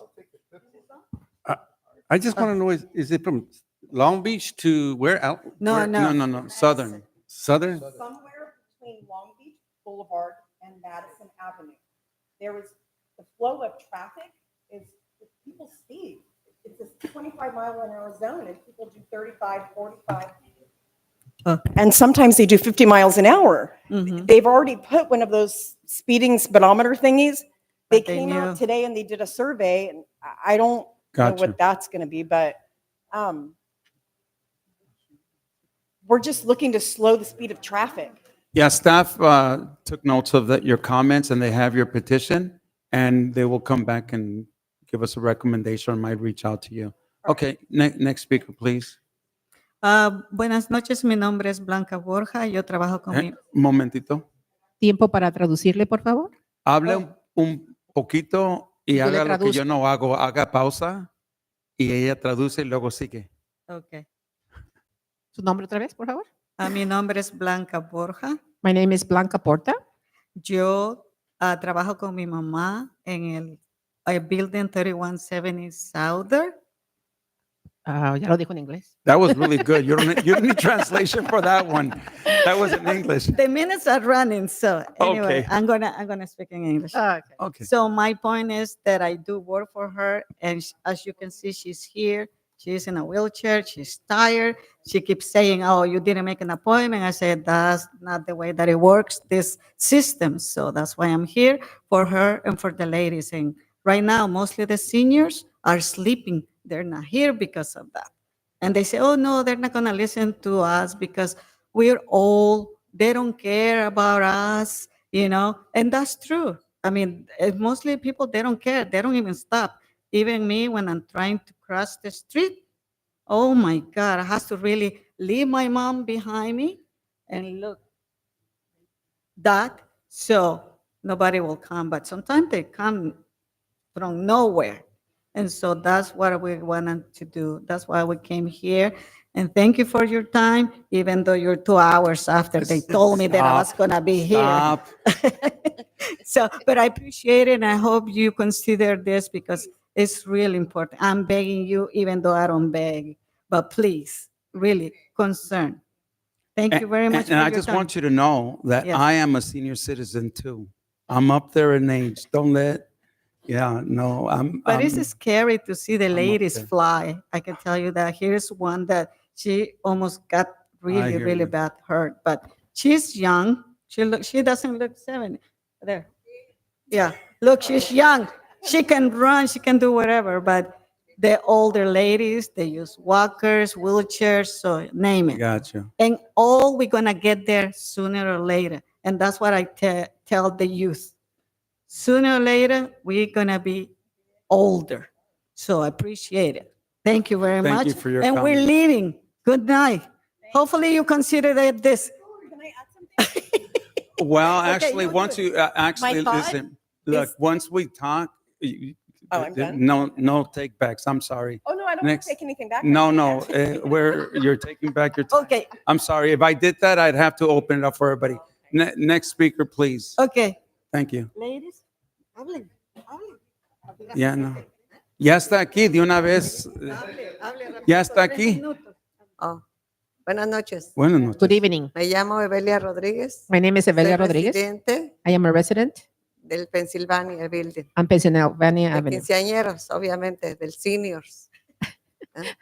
Entonces, yo porque me han Seniors housing. atropellado 3 veces, I've been pero hit 3 la times. ventaja que he tenido de estar viva es porque como hago The ejercicio, privilege that I have to be corro survivor is that I do no le hace exercising. que tenga 77 años. De todas maneras, corro y It doesn't matter that bastante. I'm 77 Todos years me old, I still conocen run. alrededor Everybody de- knows me around the area, Por eso me he salvado. and that's Pero why mis I've been compañeras saved. no pueden porque no caminan. Muchas The no caminan, young 15-year-olds don't no have that chance of pueden muy survival because they don't rápido. even exercise. Si han tenido accidentes ellos. Pause para que traduzca, por favor. Go ahead. Did you get that? Yeah. Okay. Más despacio. Es que tiene que hacer pausa para que ella traduzca. Oh, gracias. Es que ya iba a decir despacito, despacito. Oh. She's going to start singing and dancing, she said. No, no que no se Perdón, movía, pues. perdón. Mira nomás. Usted me dice. ¿Ya? No, siga. Siga, siga. En cuanto Sí. traduzca, puede seguir luego. Oh, es que yo estoy todavía viva porque sí tengo la I am habilidad still de alive correr. because I keep Y exercising and Muevo running. bastante ejercicio, me voy al gimnasio, I do a lot of corro, exercising las and go to the pesas, gym, en fin. Es weightlifting, bueno, pero mis vecinas no hacen, and my no neighbors puede. cannot. Por eso sí pido, imploro que And sí I'm nos pongan asking el and I staff, que es bien plead importante. that it's very important for people like all my Porque- neighbors. Como que estábamos muy arrumbadas ahí, no es justo. We were like No es forgotten there and it's not fair. Sí. Los bomberos nos dijeron, le dijeron al manager, The como fire un department año told our manager atrás, que no sabían que era un edificio de seniors. that they Creían didn't que even era un know that it was edificio a senior citizen regular. building Pensaban que era regular. because No. they thought that it was a regular citizen building. Hay atención, sí, ya un poco más, pero necesitamos ese staff. But yes, we do need a stop sign Ella there. agarró la información y le va a traer algo para nosotros, ¿ok? Gracias. Ok. ¿Cómo se llama usted, perdón? What's your name, please? Depende, si le pregunta a mi esposa, le dice una cosa, pero aquí me dicen que If you ask my wife, she'll say something No, ya lo else. creo que está bien. Buenas noches. No, no le voy a gracias. decir lo que me dice mi esposa. I won't tell you what my wife calls me, he says. Okay, next speaker, please.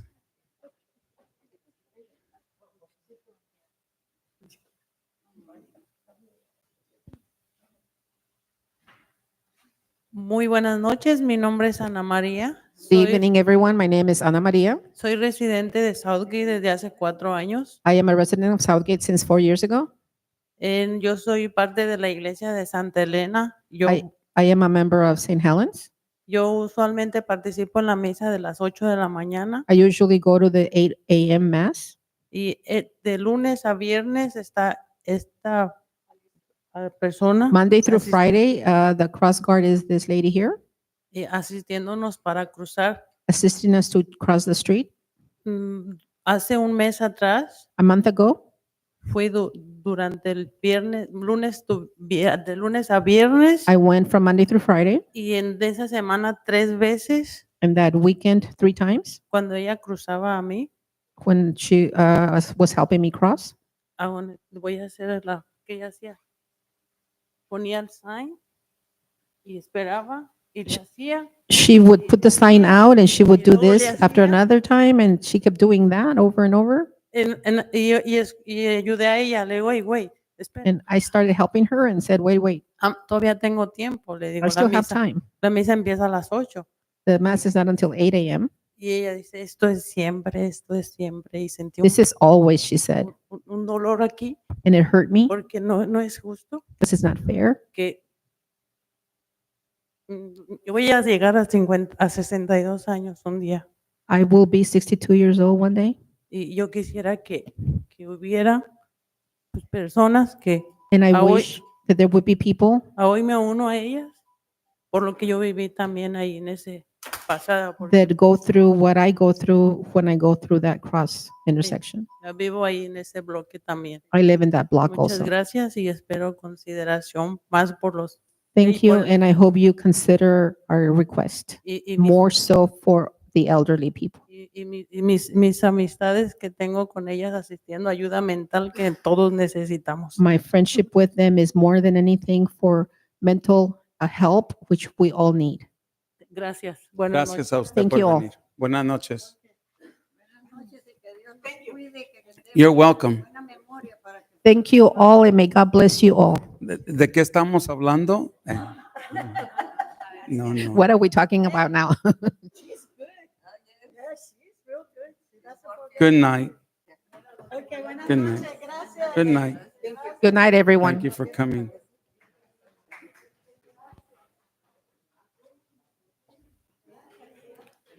Name and address for the record, please. Mario Dominguez Jr., 10607 San Miguel Avenue. Okay, look, I'm not happy, folks. I'm not happy that I'm here tonight having to speak to you directly like this. As you know, I'm accustomed to us having the Zoom system, me speaking to you at home, in my room, with my toys where I can play with them. Instead, I'm here tonight having to talk to you, asking you to make a motion. I'm serious. I want somebody here on the council to make a motion to put an item on the agenda to give us a call-in feature. Now, this year I attended 2 Metro Board of Directors meetings. And what I noticed is that they don't use Zoom, but they do have a website. And you go on this website, boardagendas.metro.net. And on that thing, you can click on a little icon and you can watch their board meetings. And they have a phone number. You call in and you can listen to it in real time. And then you hit #2 and you can speak to give public comment. So can't we do this? Why is it that we have to aim so low with how we do things in our city? This is a brand new century, brand new decade, and we're still doing things the old way, like the previous century. We need to come up with new ways of doing things, new approaches, and way to go to the city manager. Way to set the bar so low and settle for mediocrity. He tells me that this is what other cities are doing, and we're perfectly in line with what other cities are doing with their city council meetings. Well, I really don't care how other cities run their meetings. I'm concerned about this city and how we do things here. So I'd like to see someone right here, right now, make a motion to put an item on the agenda to give us a call-in feature, and I want to see someone second it. Now, you guys have veered so far off course with how we do our council meetings. You should be figuring out how to open it up so that it's more inclusive and less restrictive, and so that we have more options as to how to participate. I don't understand why the council members have bought into this old mode of doing things. So this is my request. Give us a call-in feature, and I want to see someone here make a motion to put an item on the agenda to give us a call-in feature. That's all. Thank you, Mr. Dominguez. Next speaker, please. Lisette Reese from Kaufman. I want to second the need for increasing public participation. I don't want to jump the gun, but I know it's something that you guys are going to be mentioning with your plan further down the meeting. But I think today is a prime example of why it's needed. Although the chambers were full of people, it was mostly people that weren't even from our community. And I feel like something like, zoning ordinances and the parking situation is something that more people should be able to speak on, especially, if they're going to be affected by it. And I don't think that a lot of these things are necessarily, not something that people speak on when they're directly being affected by it, because we all have friends and family that live through the city. So I feel like, a lot of these concerns are shared within our community, because we are a community, because we do care about each other, and we do travel our city. We are here most of, our lives. We have been here most of our lives. But one thing you guys know is that I have a baby, and I actually have to pay my mother-in-law $100 a day to keep, to take care of her because I could bring her here, but she's very vocal now, and she poops and pees a We lot. want to listen from her. And there's no changing station in the bathroom, so You know what? that's another thing. I'm going to address that soon, by the way. But so I really do think that it's a possibility. Cudahy has the Zoom option still, so I don't think it's impossible to have that available to our community. But I really would recommend for that, because we should have more people voicing their opinions, even if it's something that we don't always like hearing from. Thanks. Thank you, Liz. Okay, no more speakers, right? I'm teasing, Leticia. You show up for the first time in years, and I we're know. gonna shut Good you down. evening. I'm out of my cubbyhole after COVID, finally. Good evening, Mr. Mayor and members of the council. Leticia Vasquez Wilson, former mayor and council member in the city of Linwood.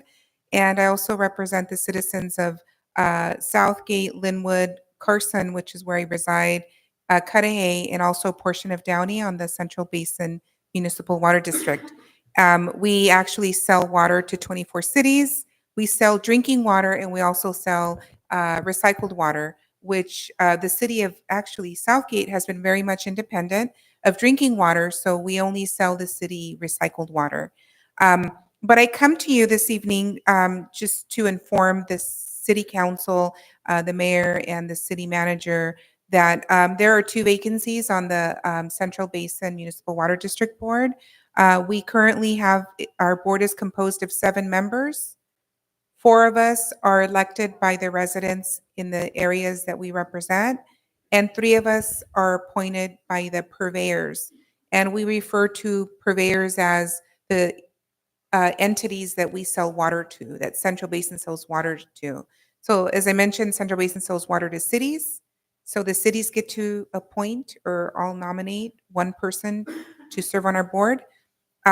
We also sell water to private water companies and also smaller water mutuals, like the mutuals that sell water in Cudahy to their citizens. So I have the information, the rules for the elections that I believe have already been called. And I just want to encourage the city of Southgate to be present and available and to actively be involved in this process. If I can just give this to the city clerk and if she can pass that around.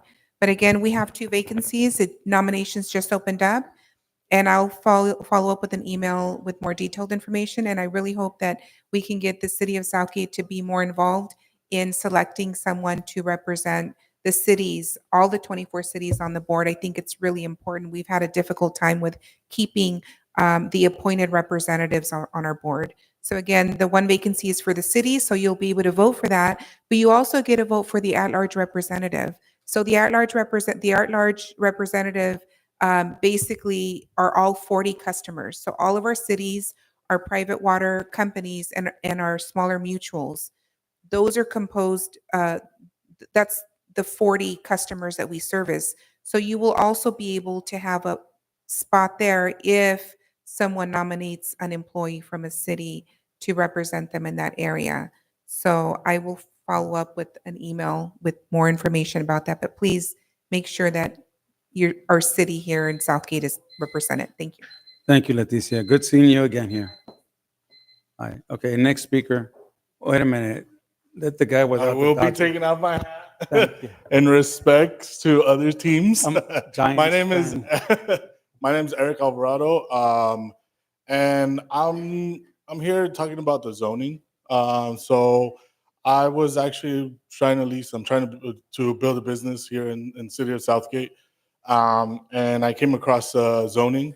So I was trying to get a barber shop to open up, thinking that it was zoned to be able to do service to customers, which it was before. Sometime before me trying to open up the business, I knew and I was told that it was zoned to be able to do service to a customer. Now me getting it is now, I guess it passed the time, the 6-month period. So now I'm not able to do any customer to a service. So I'm not able to open up a barbershop there. I am aware there's a lot of barbershops, there's a lot of salons in the city of Southgate. I just want to be able to have an opportunity to be able to open up the business, to be able to bring be able to bring business to other businesses as well. Not just, it won't be just a regular barbershop. I'm also an instructor out in Downey. I have students that are willing to follow me, give them work, give them a stable jobs, give them placement in this city as well. But also I want to be able to be part of a community that my parents used to be a part of back in the day. I actually lived in Southgate back in my younger days. My parents had a business and they were given the opportunity to open up a business. And now I want to be part of this community, to be able to bring more people to the community in a sense of being able to work with autistic kids, be able to work with free haircuts to seniors, and so on. So what's stopping me just happens to be a zoning, that the zoning actually has the CVS where I'm at 3277. The zoning for me to be able to do customer service is the CVS and the parking lot. But yet everything else right next to within the same lot does not. And there is already a location that does nails and they do services to customers. It's just that I'm not allowed to, even though my confusion is it was before and now it just isn't. So I just want to be able to give the opportunity for you guys to give me the opportunity to be able to open up the business, or at least consider it, or guide me to a better resolution for me to be able to open a business in this beautiful city of Southgate. Thank you. What was the address again? It's You said 3277. I thought it was 3722. that's what it is. I'm a former sorry. postal supervisor, so don't come around and give me some bad Yeah, no, addresses. I do apologize. I'm actually very nervous. So 3722 Tweedy Boulevard. Okay. Yeah. All right.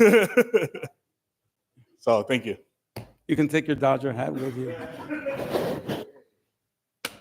Hi, Francisco Rodriguez. I'm a resident of Southgate and a business owner, recent business owner here at Southgate. My mother actually has had a salon for 30 years here in Southgate, and she's kind of inspired me to do this thing. But what really I wanted to do is talk about a little bit about this man who has done so much for me. He is my teacher. He is, from day one, kind of pushed me to do what I'm doing right now, and has even supported me, bringing in to kind of think bigger than everything else. And this is the kind of person that he is. Through his support and help, I was able to work with a world-renowned artist, Sonia Romero, who actually created art here in the city of Southgate, through us having his students come in and actually cut hair while she created art with us. And that will be displayed very soon at Cal State San Marcos, and she possibly at the Cheech Museum.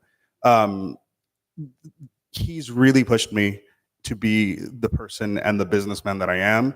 And I know as he's going to be opening up a barbershop right down the street from me, and the first thing that he tells me is like, we're not competition.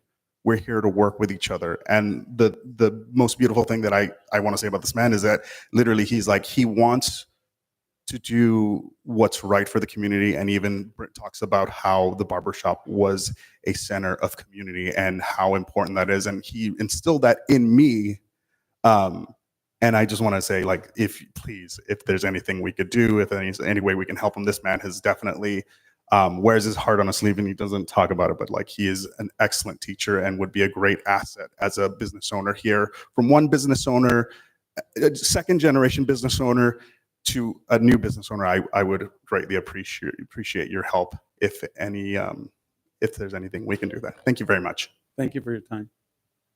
Next speaker, please.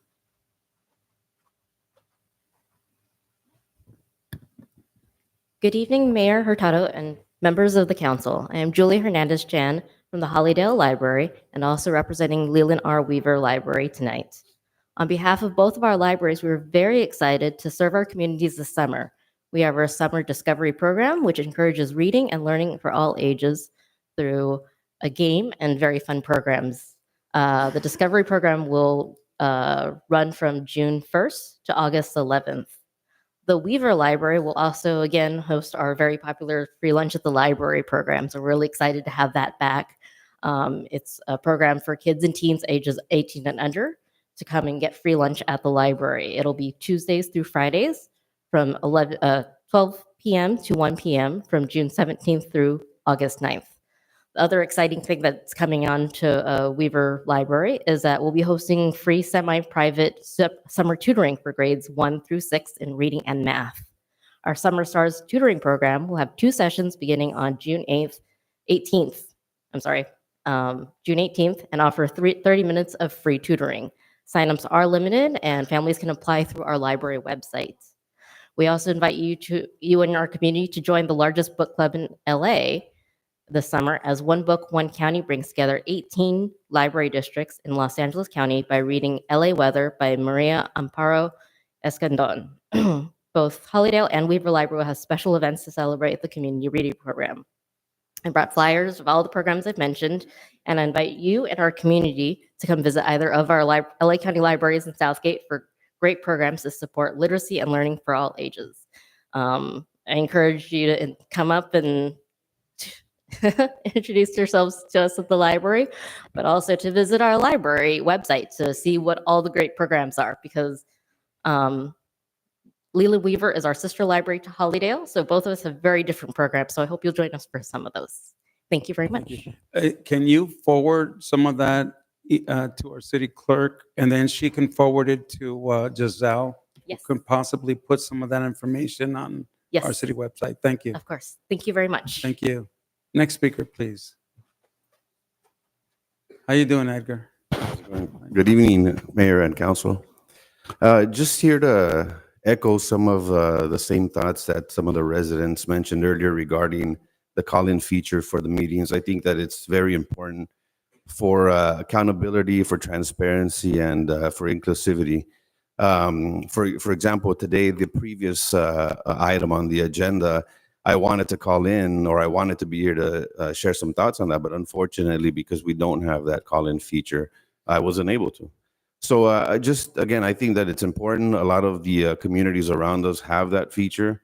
Very simple technology, I think. Google Meet has that, and I think the city may have some access to something like that.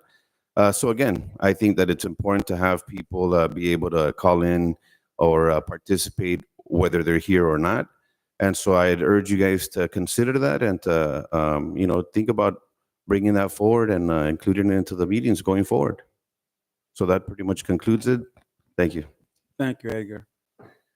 Okay, see no one else come forward. I'm gonna close the audience portion. Do you have any emails on non-agendized items? I have 2 emails, Mr. Mayor.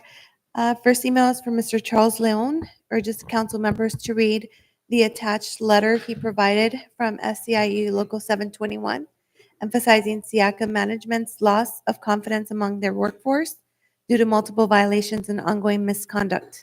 Despite increased revenue from members and contracted cities, only 9 employees in bargaining units are paid minimum wage or slightly above. Additionally, Southgate's entitled animal control officer position remains vacant, impacting service quality for member cities. The email highlights difficulties in attracting and retaining staff due to SIACA's stall tactics and bad faith negotiations. And just for the record, I have their attachment for public view. I also received a public comment from Mr. Juan Guerrero.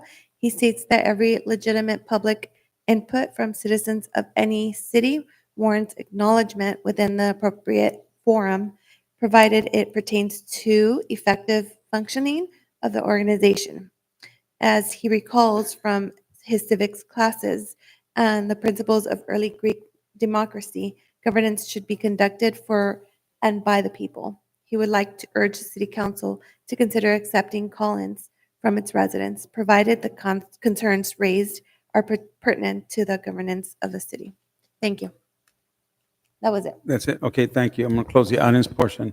Now, normally I like a lot of input during non-agendized items by staff, so go through it kind of fast, but get the point across. Okay, and do me a favor though, anything that was brought up that you can address, any department head, please do so if it pertains to your department. Okay, this time I'm going to go to Meredith first. All right, thank you, Mr. Mayor. First of all, I want to report that we did open our Section 8 waitlist yesterday. We received about 1,500 applications already. And we've also added a Spanish council member. One of the council members mentioned earlier that there was a lack of Spanish explanation on the introduction. So we've since added Spanish translation for the introduction. So that's already on our website as well. So we do have 1,500 applications and we're expecting about 10,000 by June 10th. You'll get them by tomorrow. Potentially. Yeah. So we actually do have our staff. It's a lot of need out there, yeah. We've reserved the 2 conference rooms in the East Wing, and we do have staff Good. helping individuals with their application and explain to them the process. And then in addition to that, in regards to the question about the barber shop, we have actually spoken with the applicant at the counter, and we've explained to him that the zone that he's in is neighborhood low in the Tweedy specific plan, which actually prohibits barber shop. It's very specific in the use. However, he did mention something tonight that he may not have mentioned to our counter staff, and that's his use of teaching people. So I would have to go back and look at our specific plan to see if he would qualify in their school use as opposed to a barber shop use, if that's his primary use. I can't speak to that right now. I have to look at our specific plan in regards to that, but that could be an outlet on how potentially you can have that use, but I don't want to promise anything without looking at our code. Thank you. And that's the kind of forward thinking that we've been looking for. Okay, Steve, you're up. Got a timer on you here. Good evening, Mayor and Council.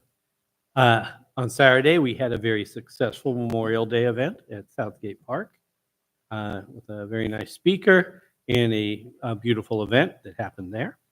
My only other item for tonight is I want to give a shout out to our senior coordinator, Wendy Pineda, and the staff there. The city of Southgate, along with the Southeast area, received the only award from the state of California's Parks and Recreation Division for senior programming in putting on the Southeast Senior Dance Program. The award is here. Pretty cool award. But out of all of the state of California, our senior dance award, our senior dance thing, was the only one given an award this year for senior citizens. So they did a great job, and they've been building this for the last 5 years, and the state has recognized them for that work. So that's all I have. And they're happy with the TV that you got. And they're happy with the Okay, never TV. mind. I take it back. Let her say it. Go ahead, say it. Yes. They have their TVs, and they're even turning them on at 9:30 a.m. When do they start the dancing thing? I want to know because every time I go, they want me to dance, and I just don't. I don't have the moves anymore. I don't know. Okay, Mr. Cervantes.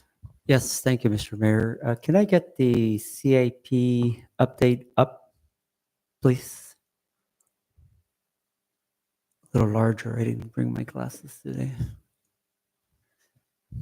So I have a brief update for you all on the CIP project. A lot of these projects you've seen before, so I'm just going to go through them really quickly. On the Urban Orchard project, our next step is to submit the post-closure land use plan to LA County. If we get approval on that, we will be able to start construction soon after. I do want to thank Councilmember Barone for his support of our operations and making contact with the supervisor in county to accelerate review of our prior documents, which turned out great and they were accelerated and approved. So now we were able to move on to that next step. With the schedule, we would likely start construction time sometime towards the end of the year if the county approves timely. Next slide, please. The Turimao, I just want to mention that that project is now out to bid, and we're expecting construction bids in June. Next slide. The Garfield and Long Beach Boulevard projects, both of those are under construction, as we've discussed before. We're still on schedule to complete construction in June. I do want to mention that on some of these long length projects, there's a lot of construction activity up and down the corridor, but those are very difficult to see sometimes. But know that construction is moving forward, and we're on schedule for substantial completion in June. Next slide. Here, I just wanted to provide the typical slide with a number of projects and where we're at with schedule. I won't go over this now. I've gone over those in the past, but it's available for the public for review here or on YouTube.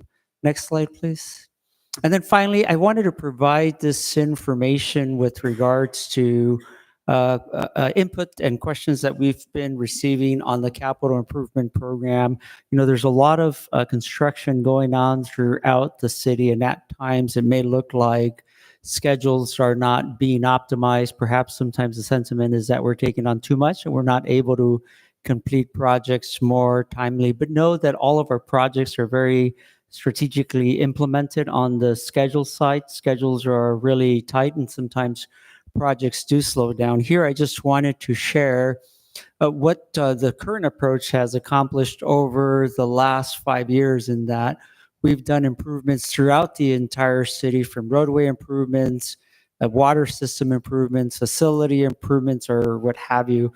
This adds up to tens of millions of dollars in investment from the city, and improvements that lead to safety, accident reduction, quality of life, or what have you. It includes park projects and a number of other things that the City Council has guided. And with your leadership, we've been able to accomplish this over the next 5 years. Also, this is a great opportunity to show that we're working throughout the city. We're not just focusing on one area of the city. Every color here designates a project, from roadway projects that are all shown in yellow. You can clearly see that there isn't what focus. What we're focusing on is really, when it comes to streets, is regional movements, regional safety, traffic congestion reduction, or what have you. When it comes to water projects, what we're looking at is system reliability. Sometimes the system reliability is created through issues that are on the west side of the city, like we're focusing on now. And other times we're on the east side of the city, like where we're working on our reservoir, where reliability there has to do more with making sure that our reservoirs are reliable when there's an emergency. But I will have this slide posted up on the city website, and the public can get more information on our CIP website as well. Thank you. Oh, I do want to mention and address the comment and the concerns on Southern that were brought up tonight. Know that we're aware of conditions on Southern. There are a number of things that we have planned. There is a capital improvement program. I'm not highlighting it up there, but there is a capital improvement program that is going to look at the safety of crosswalks on Southern. It is CIP grant funded. It's under design now, and will likely start construction sometimes towards the end of the year. But we are looking at making improvements on that corridor. Thank you. Thank you. Wendy? Good evening, Mayor, City Council. June 10th, June 11th, the city budget will come So we'll be getting that document to council shortly, and then thereafter bringing it to the public. Thank you. John? Good evening, council. We're, again, always recruiting, so anyone interested in the following jobs, go to cityofsouthgate.org, click on the Jobs tab, and find the job that best suits you, and please apply. In Public Works, we're currently hiring full-time positions for journey electrician, principal civil engineer. It's a full-time position with the $10,000 sign-on bonus. Public Works senior management analyst, as well as a water quality and systems lead operator. That one closes on June 3rd, and a water distribution operator, 2 or 3 full-time. That one closes June 19th. In Parks and Recreation, we're looking for a part-time lifeguard and a recreation leader 1 part-time, recreation leader 2 part-time, also recreation leader 2 on grounds, that's also part-time. And last but not least, we're always looking for good men and women to fill the ranks as police officers. New officers, $15,000 sign-on bonus. If you're a lateral, it's a $20,000. Please apply. Chief? Mayor and City Council, this weekend is our annual Tweedy Mile Street Fair, and I was able to get my eyes on the deployment plan and the safety plan. So on average, you'll have 30 police officers and 6 community service officers each day, Friday, Saturday, and Sunday. I feel very confident that we're going to have a safe, fun event. We will put some notices out via social media about the expectations of conduct and whatnot. So we'll be working with Giselle to get that out tomorrow. But they'll start shutting down the streets tomorrow evening, and we expect it to be a great family event. That's all I have. Thank you. Rob? Mayor, Council, not much from me. Just I was going to mention the street fair. The chief stole my thunder, but in a good way. We want to have a safe event and a great event. I'm looking forward to coming to see the fair for the first time for myself. Encourage the community to join us.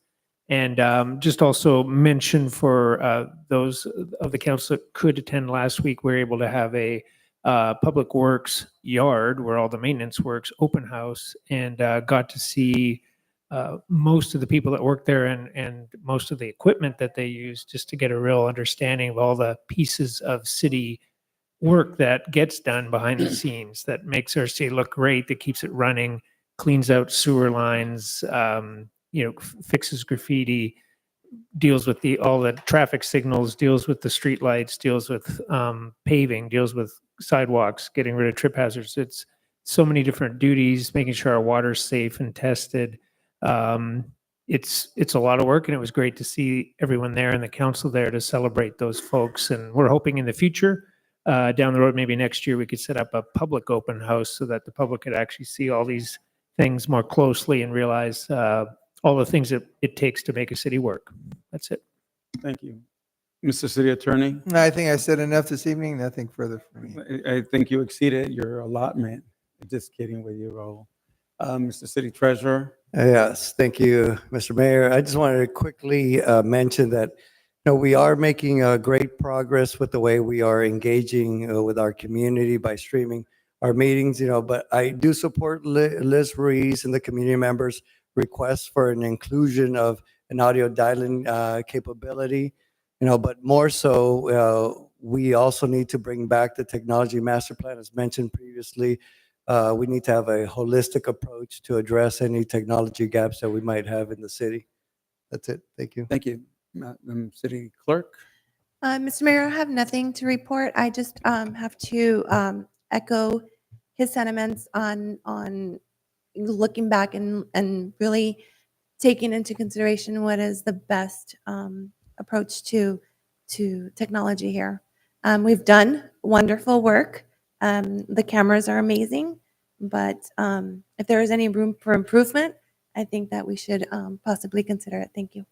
We got to still look at what we've got here, to have this thing down again, to have the other day we had the issue where we couldn't even get the meeting started because of the current technology we have. So even though we've made a lot of strides, there's still a lot of issues. So we got to fix that. Thank you, Mr. Mayor. Yes. Appreciate it. I think I echo the same sentiments. I think I asked Rob if a council member is not able to attend, obviously with Zoom, we had the ability to do that.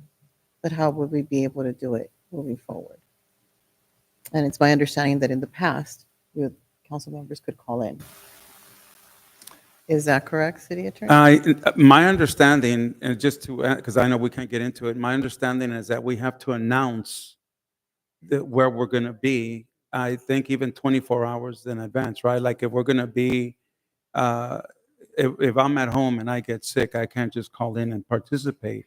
I would have had to announce the day before, and but I'll. No, that's right. There was COVID flexibility, which has since been tightened up, but there's still an opportunity to participate remotely under certain circumstances. I don't want to get too much into detail. We don't have all the answers That yet. does allow, there is an avenue for that under the Brown Act. Yeah. Thank you. So I agree. You know, we do need to have a public call-in feature. I think a prime example was tonight with our seniors. You know, she was in a wheelchair, it's past her bedtime, but if she was in the comfort of her home, I think it would facilitate the civic engagement and participation that we are constantly looking for within our government, to be able to have that transparency, to hold our elected officials accountable, to be able to have a voice so that we can hear directly from you. I was not able to attend the Public Works. Unfortunately, it's during work hours. Sorry. Needed to be there for my little ones. But I heard it was a really good event. So I do commend all of our Public Works employees that are out there day in and day out. But hopefully I can get a tour of the facilities, because I know I came in during COVID. So now that it's open, I would like to get the tour, Arturo. Thank you. I did have an opportunity to attend our memorial celebration on Saturday, which was really nice to see the community out. But I also got to attend the Bridge of Peace that was put together by our Chamber of Commerce, as well as a women's club, the multicultural club that we have here in Southgate.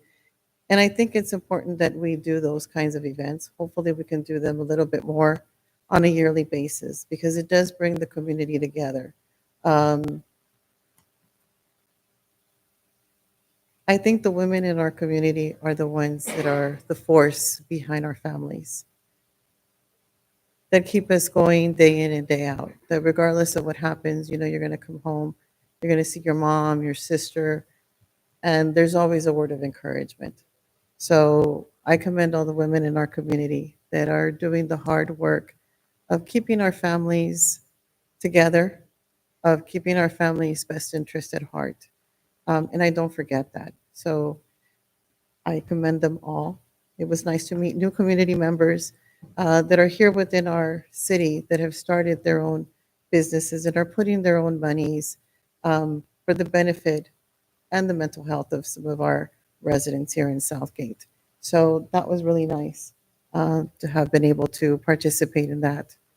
Other than that, there's, I think, a water board meeting coming up in June. Again, if there's city water around your home, please empty it. Again, there's enough mosquitoes around and we don't need to get bitten, even though they love me and they want to suck my blood, but it's okay. No, thank you. But I do want to say congratulations to my nephew, one of 6, who just turned 21 today. And to go back a little bit in history, he was born May 28th, 2003, which was in the middle of the conflict that we had here in Southgate. And I want to commend my sister, because she went into labor as soon as that council meeting ended, went to the hospital, had my nephew, and was back here the day after, because there was so much stuff happening here in the city. That again, congratulations, happy birthday, Christian. I know you're going to get into law school, Lord willing. He's going to be doing an internship up in Washington, D.C. in the summer. So he's got one more year to go at UC Davis. So happy birthday, sweetheart. Thank you.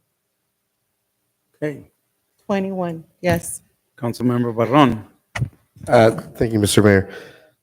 So just to touch on the issue there on Southern between Long Beach and Madison, I know in the past, Chief, we were able to put up a speed signal light there, kind of helped out. I know the residents were kind of happy when that happened. In the immediate time, can we consider maybe trying to do that for them again while we decide what the plan is for the safety on entire Southern? Thought it was a good approach the last time. I want to just remind our residents that we do have the Southgate app available. We had some residents today that is actually a neighbor of mine who came in and spoke with the seniors, who was bringing up concerns regarding street lights and potholes in our alleyway. And I informed her that we have the Southgate Go app. We're able to take photos and report things to the city. It goes directly to the city, to the department that is responsible for that specific project or part of the city.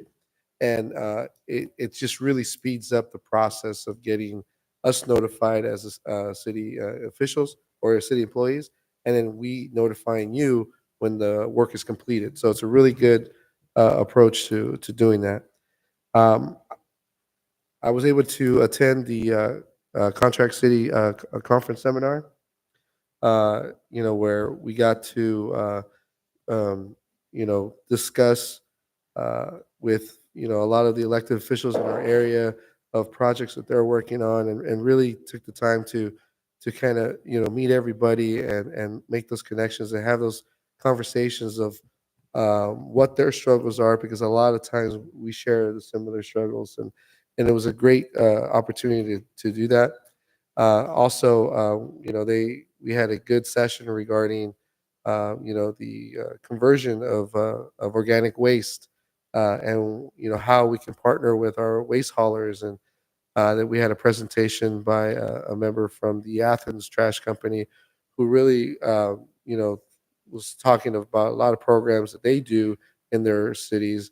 And I know I've asked Rob to see if a lot of like the mulch or the compost giveaways. I know we did one during Earth Day, but maybe we can expand on those, so that way we can kind of lower that organic waste that we have in our community, and then reuse that to fertilize our lawns and flower beds and things of that sort. Our vice mayor walked in carrying our city flag, so it was great to to be there to witness that. It's actually a really fun part of the conference, where every city is represented. A member from their city carries our flag into the conference hall there, and it's just a great way to show that, look, here are all the communities that are involved. So really was fun to be there. And thank you for that opportunity to be able to attend that. I also was not able to attend the Public Works open house, but it looked like a lot of fun. I think I saw Maria on a bobcat, working a bobcat. So, I hope we paid. I hope we had good insurance on that bobcat. But it looked like a great event. I know that in speaking with people from Public Works after that, when I apologize for not being able to be there, they said it was fun, that it was great. Again, I know I've said it before. There's a certain type of environment when you go to the yard there, and I think that really speaks highly of your leadership and what you're doing there. Let's continue to have that, and really good to see the new hires that came in today, and I see great things in that department happening. We know the amount of work that we have, and I'm very grateful for all your efforts, and of course the efforts of our staff. And that's all I got today, guys. Oh, I'm sorry. One last thing. Home recognition program. I know we have that's coming up. If you guys have a neighbor who you're jealous of their lawn, or they have a really great house, why not nominate them, and let's recognize them here at the city hall. But I know they started taking applications, and it closes on June 10th. It actually closes on June 9th, yes. June 9th. Okay. So we have until June 9th. So, you know, if you want, you don't even have to tell your neighbor. I think all you have to do is nominate them. Applications are here online or here in City Hall as well. Councilmember Rios? Thank you, Mayor, and thank the residents who are here, who stayed here this late, and thank you for doing your civic duty. And those that are watching, how many people are watching? Actually, to get a night, 20 people from the community are watching this. Thank you for staying up late and watching. I just have a few things. I want to thank, first let me recognize my commissioner in Parks and Rec, Palayo, Edgar. Thank you for being here. And of course, the nonprofit organization, ABC, Alliance for Better Community, WAVE. These few folks are doing some good things. I know they're here for one of the items here. So thank you for being here. And of course, our librarian from Holiday. It's good to see. We always have Tweety librarian here. So it's good to see the Holiday here present. And just want to thank all those students that did their academic work and are graduating this semester. So I want to recognize those families that have folks that are graduating. And then I also attended the Public Works week with some of my colleagues. It was fun. You get to see the camera that goes under to our sewer. You get to see it's a lot of things you learn. And you know, the craftsmen, the skills, these people that, you know, take care of our graffiti, take care of our sewers, our water and all of that infrastructure. You know, there's some good people that have skills and abilities, and they do their job, and they looks like they like their job. Not everybody likes their job, but thank you, and I know you acknowledge them. I want to just remind the public that on June 8th we have a men's health awareness at the park or the senior centers, and that's good because men are kind of, you know, they hold a lot of their emotions and things like that, and so it's important that we acknowledge them. So that from 10 to 3, come by the senior center June 8th. We're gonna be there along with other organizations. So let's see what else. There's of course the University Center that we've talked about in Bell. We did it here last year in Southgate. We recognize those that are graduating from the surrounding high schools, and you know. There's pros and cons with the call-in, but We'll talk about it. I'm sorry, I had to stop them because once one person talks about something that's not on the agenda, all right. as much as we all want to comment on it, we're not allowed to. That's called the Brown Act. Sorry. Okay, and that's all I have for today. Thank you. Rock on. Yes, thank you, Mr. Mayor. First of all, thank you for all of you who are still here. I know it's getting a little late, but we appreciate you guys being here. Okay, really quick, I'm going to mention some of the things that I have that I did. I attended the Memorial Day ceremony. It was last Saturday. The Women's Federation for World Peace, the Bridge of Peace, and that's what our Councilwoman Avalos was talking about. It's a beautiful event because it brings together different ethnicities and getting to know people that you don't know from the city and from out of the city. And it is a beautiful event, and I do agree with you that that's something that we definitely need to continue doing. And I know that the chamber, Anna, Lisa Raraz, and also Susan Jenner, who work really hard in putting this event together. I mean, you know, kudos to them. Congratulations to them because they did a fantastic job. I also attended the conference, and I did take my sexual harassment training. So I'm good for another 2 years. 2 years. So I mean that's good. I know also our Councilman Rios took it. We were all falling asleep, but we took it. We were there. That's right, you were there too. So, and also the Southeast High School, this was the first time that the PTA did this. It was an appreciation day for the students.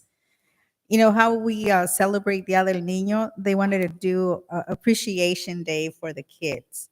And it was really nice because they got free pizza, they got nachos, they got paletas, that they had games for them, and it was a good event. It was really nice. So I give it to the PTA and the teachers and the principals that made this happen. Also, I attended the Public Works exhibition. Thank you so much to Public Works because you guys, I mean, do so much in our community, and we saw everything that you guys did, and so it's just good to see the you know, the I mean, the Public Works employees. I mean, just being there together, and also we had other departments come in. So I think that's really important because sometimes other departments don't know what public work does. And I think that every department should have something like that. So some sort of an open house. And I think that you, Rob, you already talked about that. There's going to be other open houses within the city. There is, and I also wanted to mention, Art, you do have a backup backhoe operator in Councilmember Davila. The main thing she's good at, the only thing she practiced was picking with the backhoe claw, picking up a That's it. basketball and Let me trying to tell put you, it on that a is trash hard. can. So if you ever need that, if that's a problem out in the street, if I that think I gets got called my in, license for that. you know who to call. And I would encourage that we pay union rates, so we pay Oh, well. thank you. I got a job now. No, I mean, I give it to them because, I mean, it's not easy maneuvering those machines. It's incredible. Just one movement, it can actually hurt somebody. And you just have to be very careful. So, I mean, it was hard. It wasn't easy. It was only moving it here and there. And it took a while for me to get that basketball, but I got the basketball. And also, I want to thank the Southgate Police Department. I mean, they did the Kick It with the Cop. It was it was so nice to see all the kids running after those police officers. And I can tell you that the kids won because I don't think our police officers won. I think the kids won because, I mean, you had some really good players there. So thank you for continue having events like this for our kids and for the community because it goes a long way when we see our officers engaging with our little ones. And I'm telling you that that's something they will never forget. So thank you. I mean, let them know that we appreciate the hard work that they do because it's just amazing. And with that, Mr. Mayor, that is all. Oh, very good. Hopefully we don't finish late because tomorrow I have an early flight to Sacramento. We're going to be going, the Gateway Cities COG, we will be going to advocate for funding for the Southeast Gateway line. So we already have appointments with different legislators and to get to advocate for funding. So it's early in the morning, so let's go. Well, all Mr. righty Mayor, then. if I may, so Vice Mayor, I wish you the best of luck. I know you're going to get up super, super early, so hopefully we can You can leave finish. from here if you want. Go there now. Are you leaving from here? No, right? No, I'm just kidding No. with you. Well, I just have a put your question. seatbelts on, people. Here I go. I just have All a right. question for our city manager. here. Rob, do you think we can look into possibly doing a call-in feature for our city council meetings to be added to a future meeting so that we can further discuss the issue? Since it's not on tonight's agenda. We can do that. Is it Across the take a line. single voice to do or two? How does that? We can discuss that after, but we can't discuss it here right now. So, yeah. She's proposing. Yeah, I think the guidance, the request is just consider it. Yeah. All it is, and it's not on tonight's motion. Right. Just want to be careful we don't violate. We're the law. not making a motion here. Yeah. It's just a council Okay. member request. All right, here we go. Hang on. So I attended a wellness event, health and wellness event with Greenfield Senior Facility.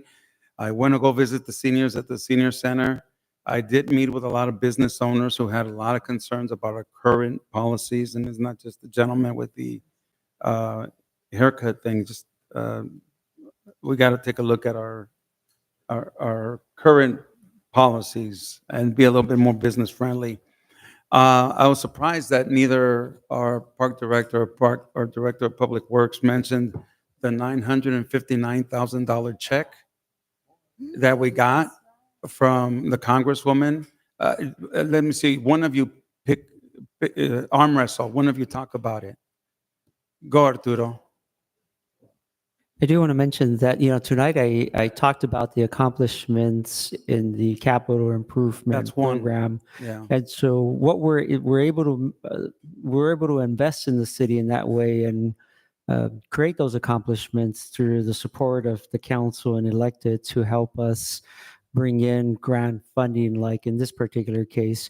Usually the grant funding and the projects that we implement are to address the city issue. Along those same lines, our water system is impacted at some locations by PFAS. We're looking at building a treatment facility that is costing us over $8 million. And the one way to accomplish that was through the grant funding, and our Congresswoman Nanette Bargan was supportive in securing a little over $959,000 in grant funds that are going to help us towards designing and constructing that facilities. Thank you. And I just wanted to make sure that it's addressed because as the vice mayor mentioned, she's going to go out and lobby for some funding. And that's part of what we try to do, bring in outside resources to help solve some of the problems that we have. And it's funny because a lot of people have never even heard of PFAS or the PFOA. And yet when you go nowadays, my wife wanted some new kitchen stuff. And you can see it now very clearly. This does not contain PFAS or PFOA, and they now have to put it on a lot of items because of all the health issues involved with that. I also attended the scholarships for the Southgate youth, many very well-deserving children from all over the place. I'm surprised we didn't mention the ELAC birthday, what was it, 30-year, the celebration. So I was there, and that was your event. But anyhow, don't worry, that's why I'm here. The Memorial Day event was amazing as well. I did get scared at the Public Works event. I went to where they do go and they get the little camera that goes through the sewer pipes.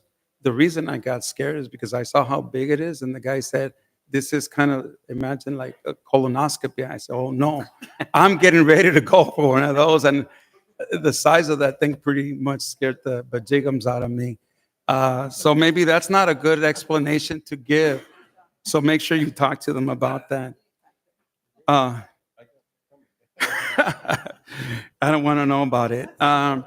Garfield Avenue. Okay, look, and I realize that we have, you're holding your laugh, aren't you? Okay, Garfield Avenue. I know we're on track to finish that. I totally get that, and I know it's going to be finished by July. But I got to tell you, part of what the frustration is with a lot of people is we come up with an agreement with contractors, and we tell them, this is about the date we want, and they agree to that date. But then I'll drive by Garfield 1, 2, 3 weeks in a row, and nothing is being done out there. So then I'll go out and I'll see 5 guys doing work, probably about 4 or 5 hours, and then another week or 2 weeks go by and nothing gets done. So the question becomes, if we agree to July and it's going to be finished in July, why not finish earlier? Why is there a gap? Again, maybe that's something we need to start discussing. It's not just Garfield Avenue. We got Long Beach and all these projects. We got the project coming up on Tweedy Boulevard, and we're going to reach an agreement, and we're going to be satisfied that they finished on time. But those gaps in there, what are they doing in those times? I don't see anybody doing anything. And that's the frustration a lot of people are saying. If we spend all this money on it, and they could have finished earlier, finish the job. Let's move on to the next thing. So let's start talking about that, Rob, and see how we can come up with something that kind of sort of tells them, look, we got the community that's watching. You've got all this congestion caused by all the work that's being done. But then we don't see you here for 2, 3, 4 weeks in a row. If you can finish early, you're finished. Let's move on to the next thing. Also, this is for Steve. Last year, and we might have done it the year before, where high school students were able to use the facility, the workout center at the park. Can we consider doing that again for our high school students? You don't have to answer tonight, but I start seeing if you can look at something like that. We have a lot of students that I think I would rather have getting the opportunity to go to the fitness center like they did last year, and don't charge them anything. Let them just go in and enjoy. Okay, let's go on. We're now in consent calendar. Agenda items 4, 5, 6, 7, 8, 9, 10, 11, 12, 13, and 14 are consent calendar items. And we did do item 6 already, so we got to remember we did that one already. Okay, so here we go. You got 3 minutes. Ready, get, set, go. That's okay. You can start talking. She didn't have the clock up. I know. You can All right. start. Yeah. Okay, so yeah, I just want to hit on 4 and 6. So in the previous council meeting, I was pushing the council members to put a We did 6 already, by the way. What was it? Well, that was it. That was done in the special. No, we did it before. So stop the clock for him because I interrupted him. I don't want to take up any time, but we did item 6 already. Can I comment on that, Mr. Salinas? Even though it was covered, I wasn't here for that. I'll let you make the decision. Typically, we don't, once the item is done. It's up to the discretion of the mayor. Well, you know what, Mr. Dominguez, you never come to these meetings. You came here tonight. I'm going to give you that. I appreciate So rock on. Hang on. What? Hang on a second. Yes. Mr. Dominguez, you sent an email. Did you read it? I did. Okay, all right, then we'll skip 6. All right, Okay. thank you, thank you. welcome. Appreciate that, Ms. Glaze. All right, so for 4, so I was asking the council members to put a stipulation or clause in the contract with Tesoro Pipeline Company, making them give us funds for a splash pad at Hollandale Regional Park. Well, I want to try a different approach.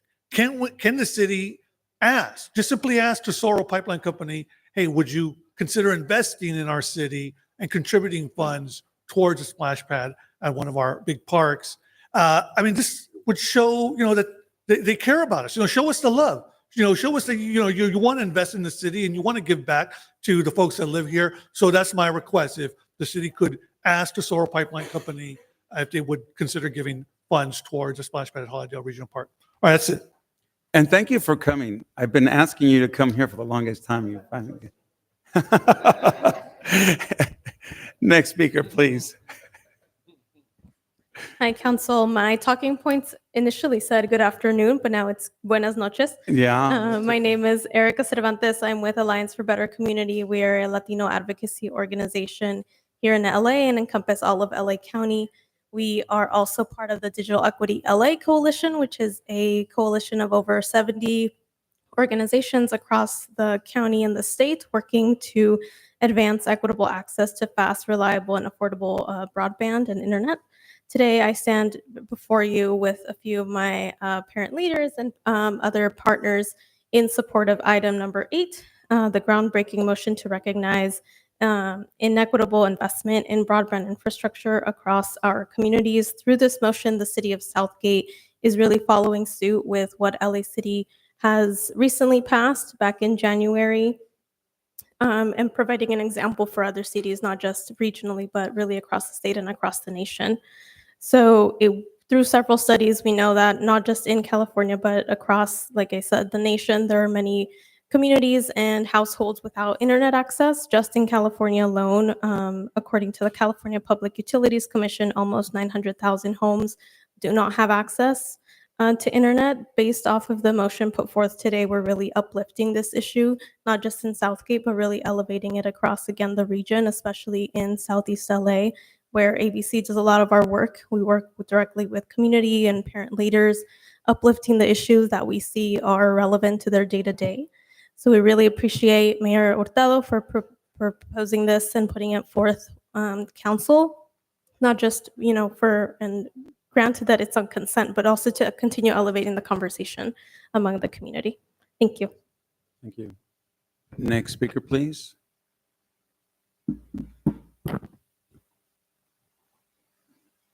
Good evening, council members.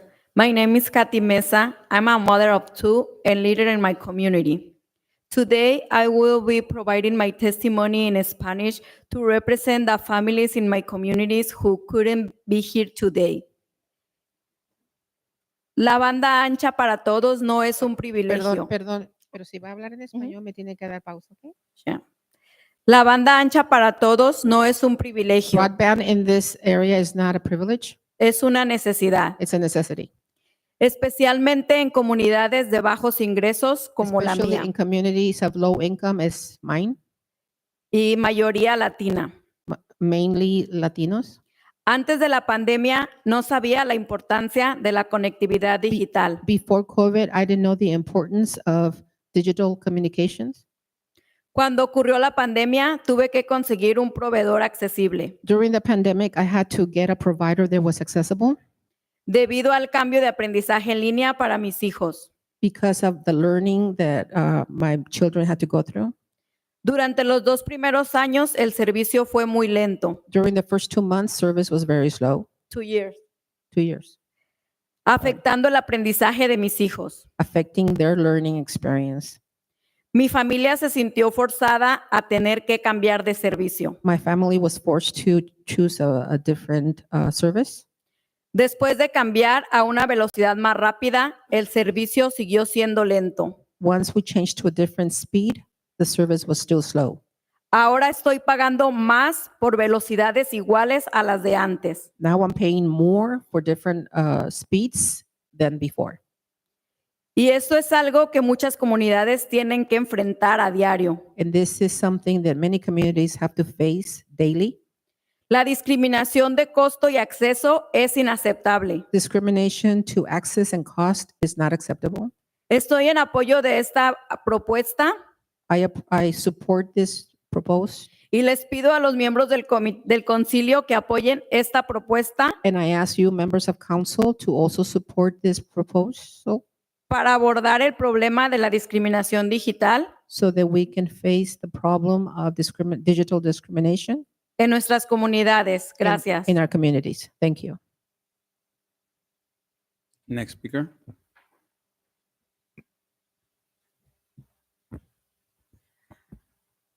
Buenas noches a todos los miembros del Consejo de Southgate. Good evening to all council members of Southgate. Mi nombre es Aida Vega y soy de la organización Innovate Public School. Good evening. My name is Ida Vega, and I am a member of the Coalition for Schools. Los padres líderes de Innovate Public School en CELA apoyamos fuertemente The parents of this collaboration from SILA support this greatly. a la coalición de equidad digital de LA. The coalition of the digital access for LA. Queremos que las familias de CELA We want that the families of SILA tengan una internet de alta calidad. have a high quality internet. Queremos un acceso We want access a la internet to internet con banda ancha accesible, with broadband access, justa. fair. Pagamos precios elevados. We pay elevated costs, Tenemos una internet de mala calidad. and we have low quality internet. Nuestros estudiantes, Our students, cuando hacen sus asignaciones y sus tareas, when they do their assignments and homework, la señal se cae the signal drops, y ellos tienen que volver a conectarse para que vuelvan a hacer sus asignaciones. and they have to reconnect in order to do their assignments. Cada vez que pasa un avión, Each time a plane goes by, también se vuelve a caer la señal. the signal also drops. Y tienen que volver a conectarse a la internet And y empezar They otra have to vez. reconnect and start all over again. Hay familias There's families que usamos la internet that we use the internet en una casa, in a home, 3 o 4, three or four, y los proveedores de internet and the providers of the internet, nos dicen que nos están vendiendo they say that they're selling to us una internet alta velocidad a high quality speed internet. y no es cierto. That's not true. Nuestras familias Our families están siendo discriminadas por la Are- internet. are being discriminated due to Como dijo internet. mi compañera Katy, Like my la colleague internet Kathy said, the internet es algo necesario, is a necessity. no es un lujo. It's not a privilege or luxury. Necesitamos que nuestros hijos We need that our kids estén conectados be connected en la internet. in the internet. Están agarrando tutoría They're receiving tutoring, y cuando agarran tutoría and when they do, se estresan porque no tienen una internet de alta velocidad. they get stressed because they don't have high quality internet. Espero que nos apoyen I hope you support us. a las familias de Cela The families of Sila, para que nuestros hijos aprendan y tengan una internet accesible. so that our kids learn and they have an accessible internet. Y no solamente los estudiantes, sino también los adultos. Not only the kids, Los but as adultos adults as well. Necesitamos We also need conectarnos to con be nuestras connected citas médicas o otras with our cosas, o trabajamos appointments, por la doctor's internet appointments, or we work with the internet. y tristemente no tenemos esta internet. And sadly, we don't have the Accesible. high quality internet. Muchas gracias y gracias por escucharme. Thank you, and thank you for listening to me. Okay, see no one else step forward. I'm gonna close the audience portion. Do you have any other comments? I do not, thank you. Okay, so, Mr. De La Paz? Yeah, interesting topic, right? One that's near and dear, to me, especially when we talk about technology. It's just, a recommendation, but, I would recommend, beyond what was mentioned, for our city council and staff potentially to reach out to Comcast, AT&T, Verizon, and the other major tier one providers to discuss their current infrastructure, but specifically for us, to look and review what their oversubscription rates are. So when we talk about slow internet access, it just means that too many people are using it all at one time. But what's causing that? If they're selling certain amount of access, when they oversubscribe it, there's a formula that they use. Are they using the same formula in our communities that they're using in others? Or is, what seems to be the discrepancy, because you don't hear other communities that are more affluent complaining about the same issues, and they utilize the internet just as much as we do. So it's something that I would look into. If, I worked, for one of the first, broadband providers in the US 26 years ago or so, when people were moving from dial-up, and this was a conversation we're having 26 years ago, the oversubscription rates. And I've partnered with a lot of these companies in the past to provide services across the nation. And I would say it's an area that we could look into and see, what their, services really supposed to look like, and what seems to be the gap, and what type of pipes, pipes is like, a water pipe, right? What types of pipes are bringing into our city, and is there enough pipes to meet the demand, or they're just not investing into our communities, and maybe that's the gap, or aging infrastructure seems to be a big gap as well. But just something that I would recommend, I'll be happy to lend, my 2 cents in any of those meetings if you guys bring them into City Hall. Thank you. Thank you. So real quick, because I put that item on the agenda, my colleague here to my left, Mr. Al Rios, and I attended a presentation on this issue. And what we saw was exactly what is here, which is a practice of having broadband service more available in affluent areas in which it's better service, but at a lower cost. And that is pretty much typical of what we see. I'll give you a couple of examples. We had the president of Union Pacific come here to a Gateway Cities Council meeting in which he wanted us to consider using more railroad for transporting goods from the ports into LA. And the issue that I raised is, why is it you want us to use that a little bit more, but yet when you cross through neighborhoods like Southgate, when trains go through, our cars are stopped waiting for the train to go through. But you go through an affluent area and they have it set up so that cars go underneath and they don't have to deal with the traffic.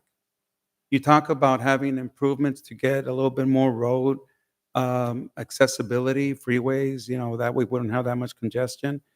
And it seems like the people who want to give us the money are penny pinching. But you go to where the 405 was being worked on years ago, and the people out in that affluent area said, oh, but that's going to look ugly. Can you do a little bit more to make the aesthetics look better? They looked into it. They said, it's going to be an additional $1 million. Oh, no problem. We got the money. So for affluent areas, they make sure that everything looks nice. With us, we have to deal with basically leftovers. And this thing with broadband, there's no reason why areas that are socioeconomically challenged have to pay more but get less quality service. Now, the timing of this couldn't have been any better. I got my bill for my internet, and it's higher this month. So I called up and I said, what's going on? They said, oh, it's because we had a lot of people in your area during COVID. We reduced it by, the government had us reduce it by $30 a month. But that's done. So it's going to go back to what it should be. So I said, okay, well, is there any way we can reduce it? Because I'm going to start looking at well, we'll give you a $10 discount if you stay with us. And see, he looks at like a $10 discount. No, it's still a $20 increase, But see, I can tell you that where I live, I'm doing well. I can afford that. But I live in an area where it's 200 and some odd units of seniors. They can't afford that.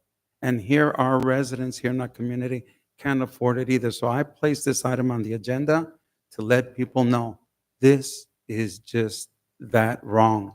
What they're doing to the people in socioeconomically disadvantaged communities is taking advantage, and I don't appreciate that. That'll be it for me for that. Go ahead. Anybody? Okay. Motion to approve. What items go through the list? All of them? Okay, all of them except for item 6, right? Because we did that. Okay. I'll So second. we have a motion, a second. Roll call, please. Councilmember Avalos, Yes. Councilmember Barron, Yes. Councilmember Rios, Yes. Vice Mayor Davila, Yes. Mayor Hurtado. Yes, except I must, by law, recuse myself from item number 5 because I live in proximity of the urban orchard, and I have to recuse myself on item number 9, even though I don't earn money from my volunteer work at the park. I have been recusing myself anything that's touching the park. Thank you. Thank you. Motion passes. So that item is approved, just so that you know. You can stay here, though, by the way. You don't have to leave. If you stay here any longer, you won't say good afternoon. Or you'll say good morning because we're going to be here. Good night.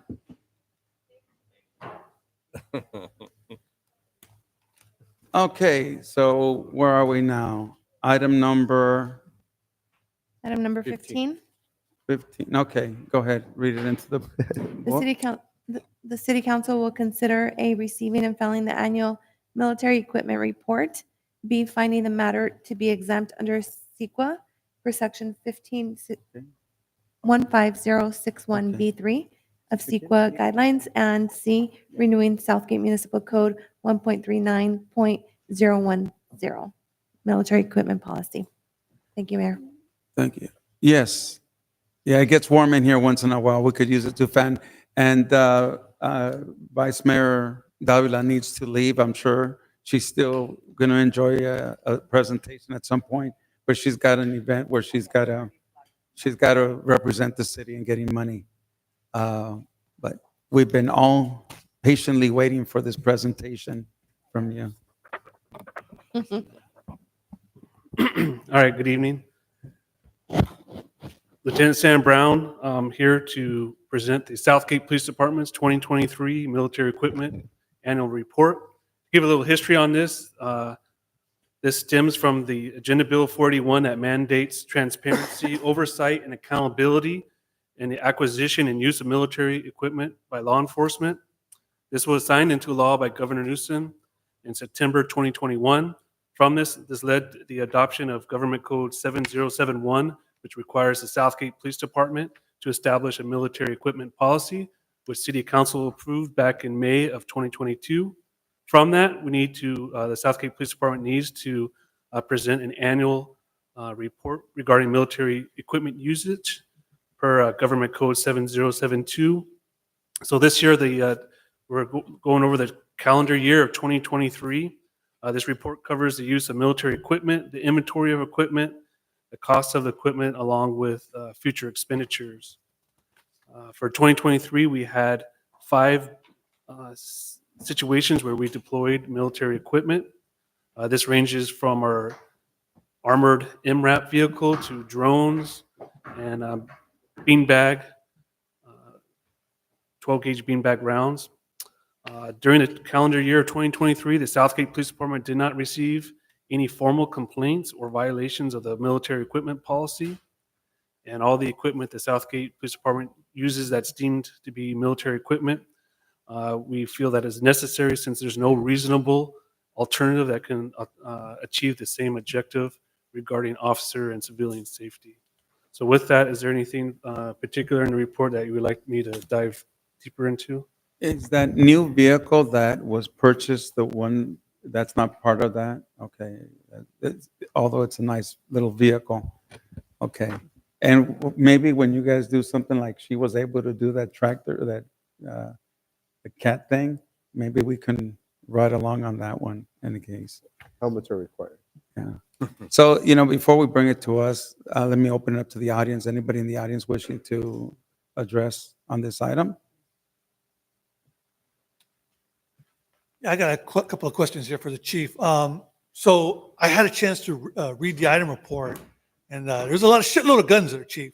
So my question is, we have a very big event next weekend, and is this type of event merit the deployment of these type of guns? And I don't see any reason why not. My concern is, and you hear it every now and again, these serial shooters. It's every city's worst nightmare to have an individual going running amok and shooting half a dozen or a dozen or so people. And so if you were to have our officers with these guns, I think that right there is a major deterrent.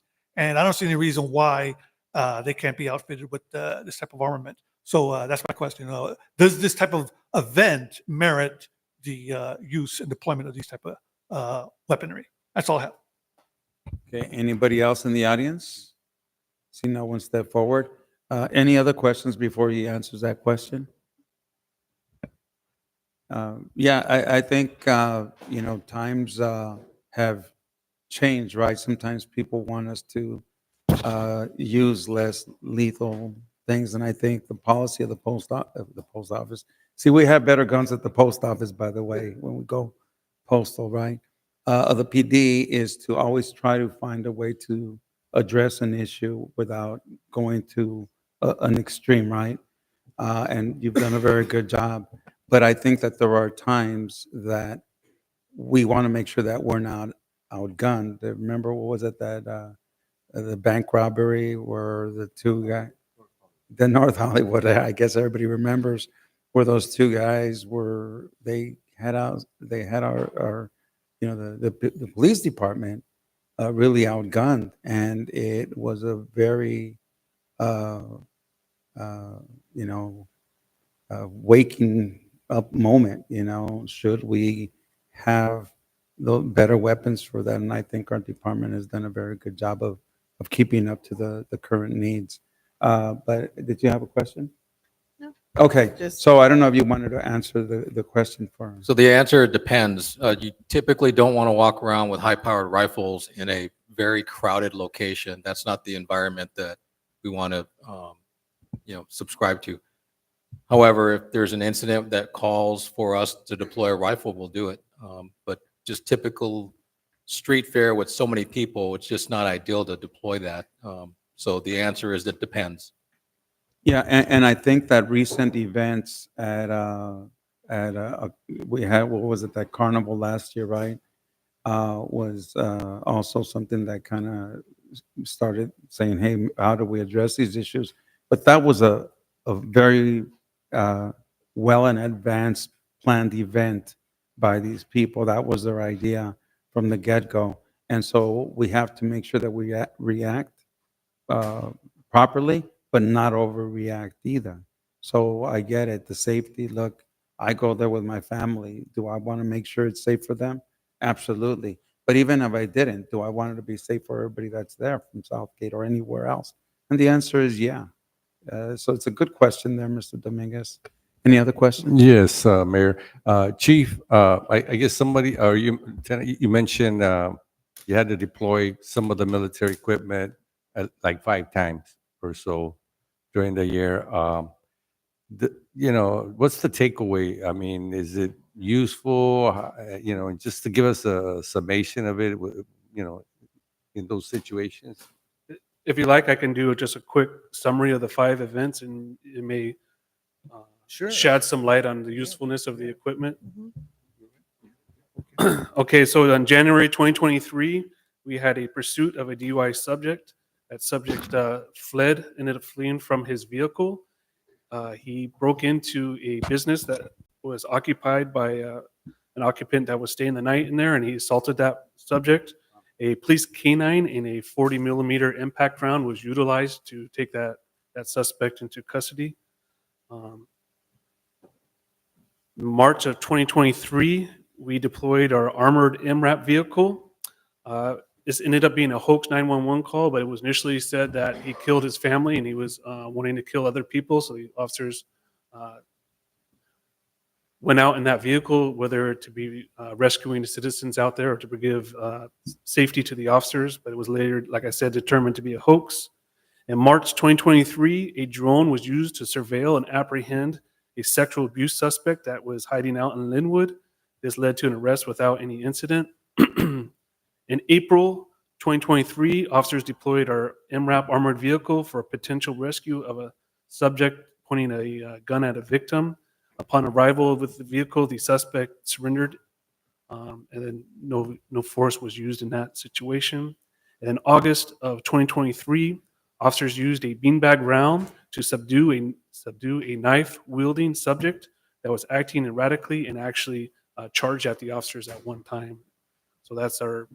So it actually could save lives, it seems like, too, right? I mean, If I can add, when the piece of equipment that we acquired through the 1033 program is the MRAP vehicle. That was a decommissioned vehicle from the military, and it's a armored vehicle that we take out for the protection of the community and the officers that are deploying. The drone and the 40 millimeter that Lieutenant Brown had mentioned, that's a less lethal impact round. So yes, the answer is we've been able to successfully de-escalate certain instances where it could have been very easily a deadly force incident. So we're deploying these for officer safety, but also to successfully take people into custody without using deadly force.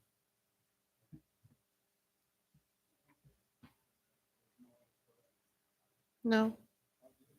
No. I just wanted to do the motion A through C. Second that motion. Roll call, please.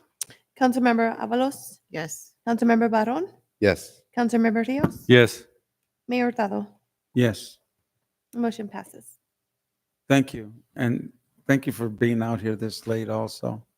Okay. And I love the photos of your kids on Facebook. You're a good dad. Okay, next item, please, item 16. Item number 16, the city council will consider receiving council strategic goal list and review proposed priority project list designed to support the city council goal list, approve council goals and priority project list to set 2024 priorities. Did you want to say something important here? This is important stuff. The council's put a lot of effort into setting some goals. My question would be the temperature and energy level of the remaining council members, and if this might be something we want to boot to the next meeting Bless to you. give it a little more focus and energy at that time. I think we have the energy, but out of courtesy to our vice mayor not being here, I would concur as a professional courtesy. given the fact that all five of us were present. Yeah, Hang we on. still- Hey, 1 second. So we will entertain this at a later date, but because it's on the, hang on, because it's on the agenda, anybody wishing to speak on this item is allowed to speak. So, Mr. Dominguez, you're certainly welcome to speak on this item. This is a tradition that if we move something to another date, we can still speak on the Thank you. item. I So, appreciate it. yes. Okay, all right, so the reason why I'm here is because I want to ask the council members to add 3 projects onto this strategic plan. 1 is the Celebridge Park, 2, the Southern Avenue Connector, and 3 is the splash pad that I'd like for us to have at Hollandale Regional Park. Now, for those of you who know, I've been chasing after these 2 projects for 2 years. A momentous opportunity has presented itself where Metro is doing the Long Beach to East LA Corridor Mobility Investment Plan, which means they're going to have $743 million by 2031. A gentleman by the name of Robert Calix, who was a contact that I had back in 2022 when I was trying to get the Southern Avenue Connector prioritized by Metro and pursue it with Metro and LA County, he got both the Celebridge Park and the Southern Avenue Connector onto this Long Beach to East LA Corridor Mobility Investment Plan. So what that means is that Metro can pursue these 2 projects on behalf of the city of Southgate and in partnership with LA County and with the flood control district for the Celebridge Park. They would have to be the proponent lead agency to develop that. And for the Southern Avenue Connector, it would have to be Caltrans and LA County. Now here's the thing. They're going to put together these working groups. Robert Calix is going to put me on the working groups. The working groups are going to be made up of the residents of the 18 cities that are going to, that this plan applies to. So the residents of the 18 cities, and it's from East LA all the way down to the southern tip of San Pedro and Long Beach, 1.2 million residents. So as soon as they put me on this working group, I'm going to be fighting like hell for them to prioritize these 2 projects and to move forward with them. And so what I want from the council members is to put these 2 projects on there so that eventually you're going to get a call from be it Metro or LA County saying, hey, do you want these 2 projects? All I need for you to do is say yes. That's all you have to do is say yes. And the way the investment plan is going to be funded is through Measure R and Measure M. They currently have $243 million. In 3 years' time, they're going to have another $250 million. And by, like I said, 2031, they expect to have the full $743 million. And the aim is to leverage it and go after what they estimate $3.2 billion in state and federal grants. So again, I'd like these 2 projects on the strategic plan, and for the splash pad to I'd like to fundraise the money and get the hell fundraise the hell out of it, and because again, I don't want the city to pay 1 dime for the splash pad. And I was told by Manuel Castillo Jr., the director of Parks and Recreation for the city of Baldwin Park, that if it's a prioritized project, that the city can simply use either Proposition A or Measure A. It's one of those A's, and that can do it. That can fund it. All right, that's all I have. Thank you. Any other speaker? Okay, do we have any emails? No, we don't, Mayor. Okay, so we will be bringing this at the next meeting, but I do want to say thank you. I talked to Mr. Dominguez quite a bit for I don't know how many months now, and he's been doing a lot of effort trying to get a lot of these projects done and reaching out to either congressional people, Senate people, Assembly people, county people, and is doing a lot of that groundwork and of it. As you heard tonight, we had that check of over $950 some odd $1,000 because of some efforts like that. And then you hear Vice Mayor Maria Davila having to leave right now because he's got to catch an early flight to go and lobby for more money. And that's how it's done. So thank you for that effort that you're putting together. Okay, next item, please. Oh, do we have to make a motion or to move it to the next meeting? It's just direction. Okay, all right. Item number 17.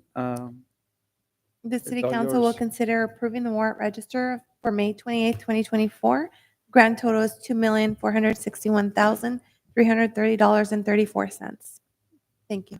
Thank you, Mr. Mayor. Go ahead and open up to any member here in the audience if you have any questions regarding the warrant registers for May 28th, 2024. Seeing none, I'll go ahead and close it.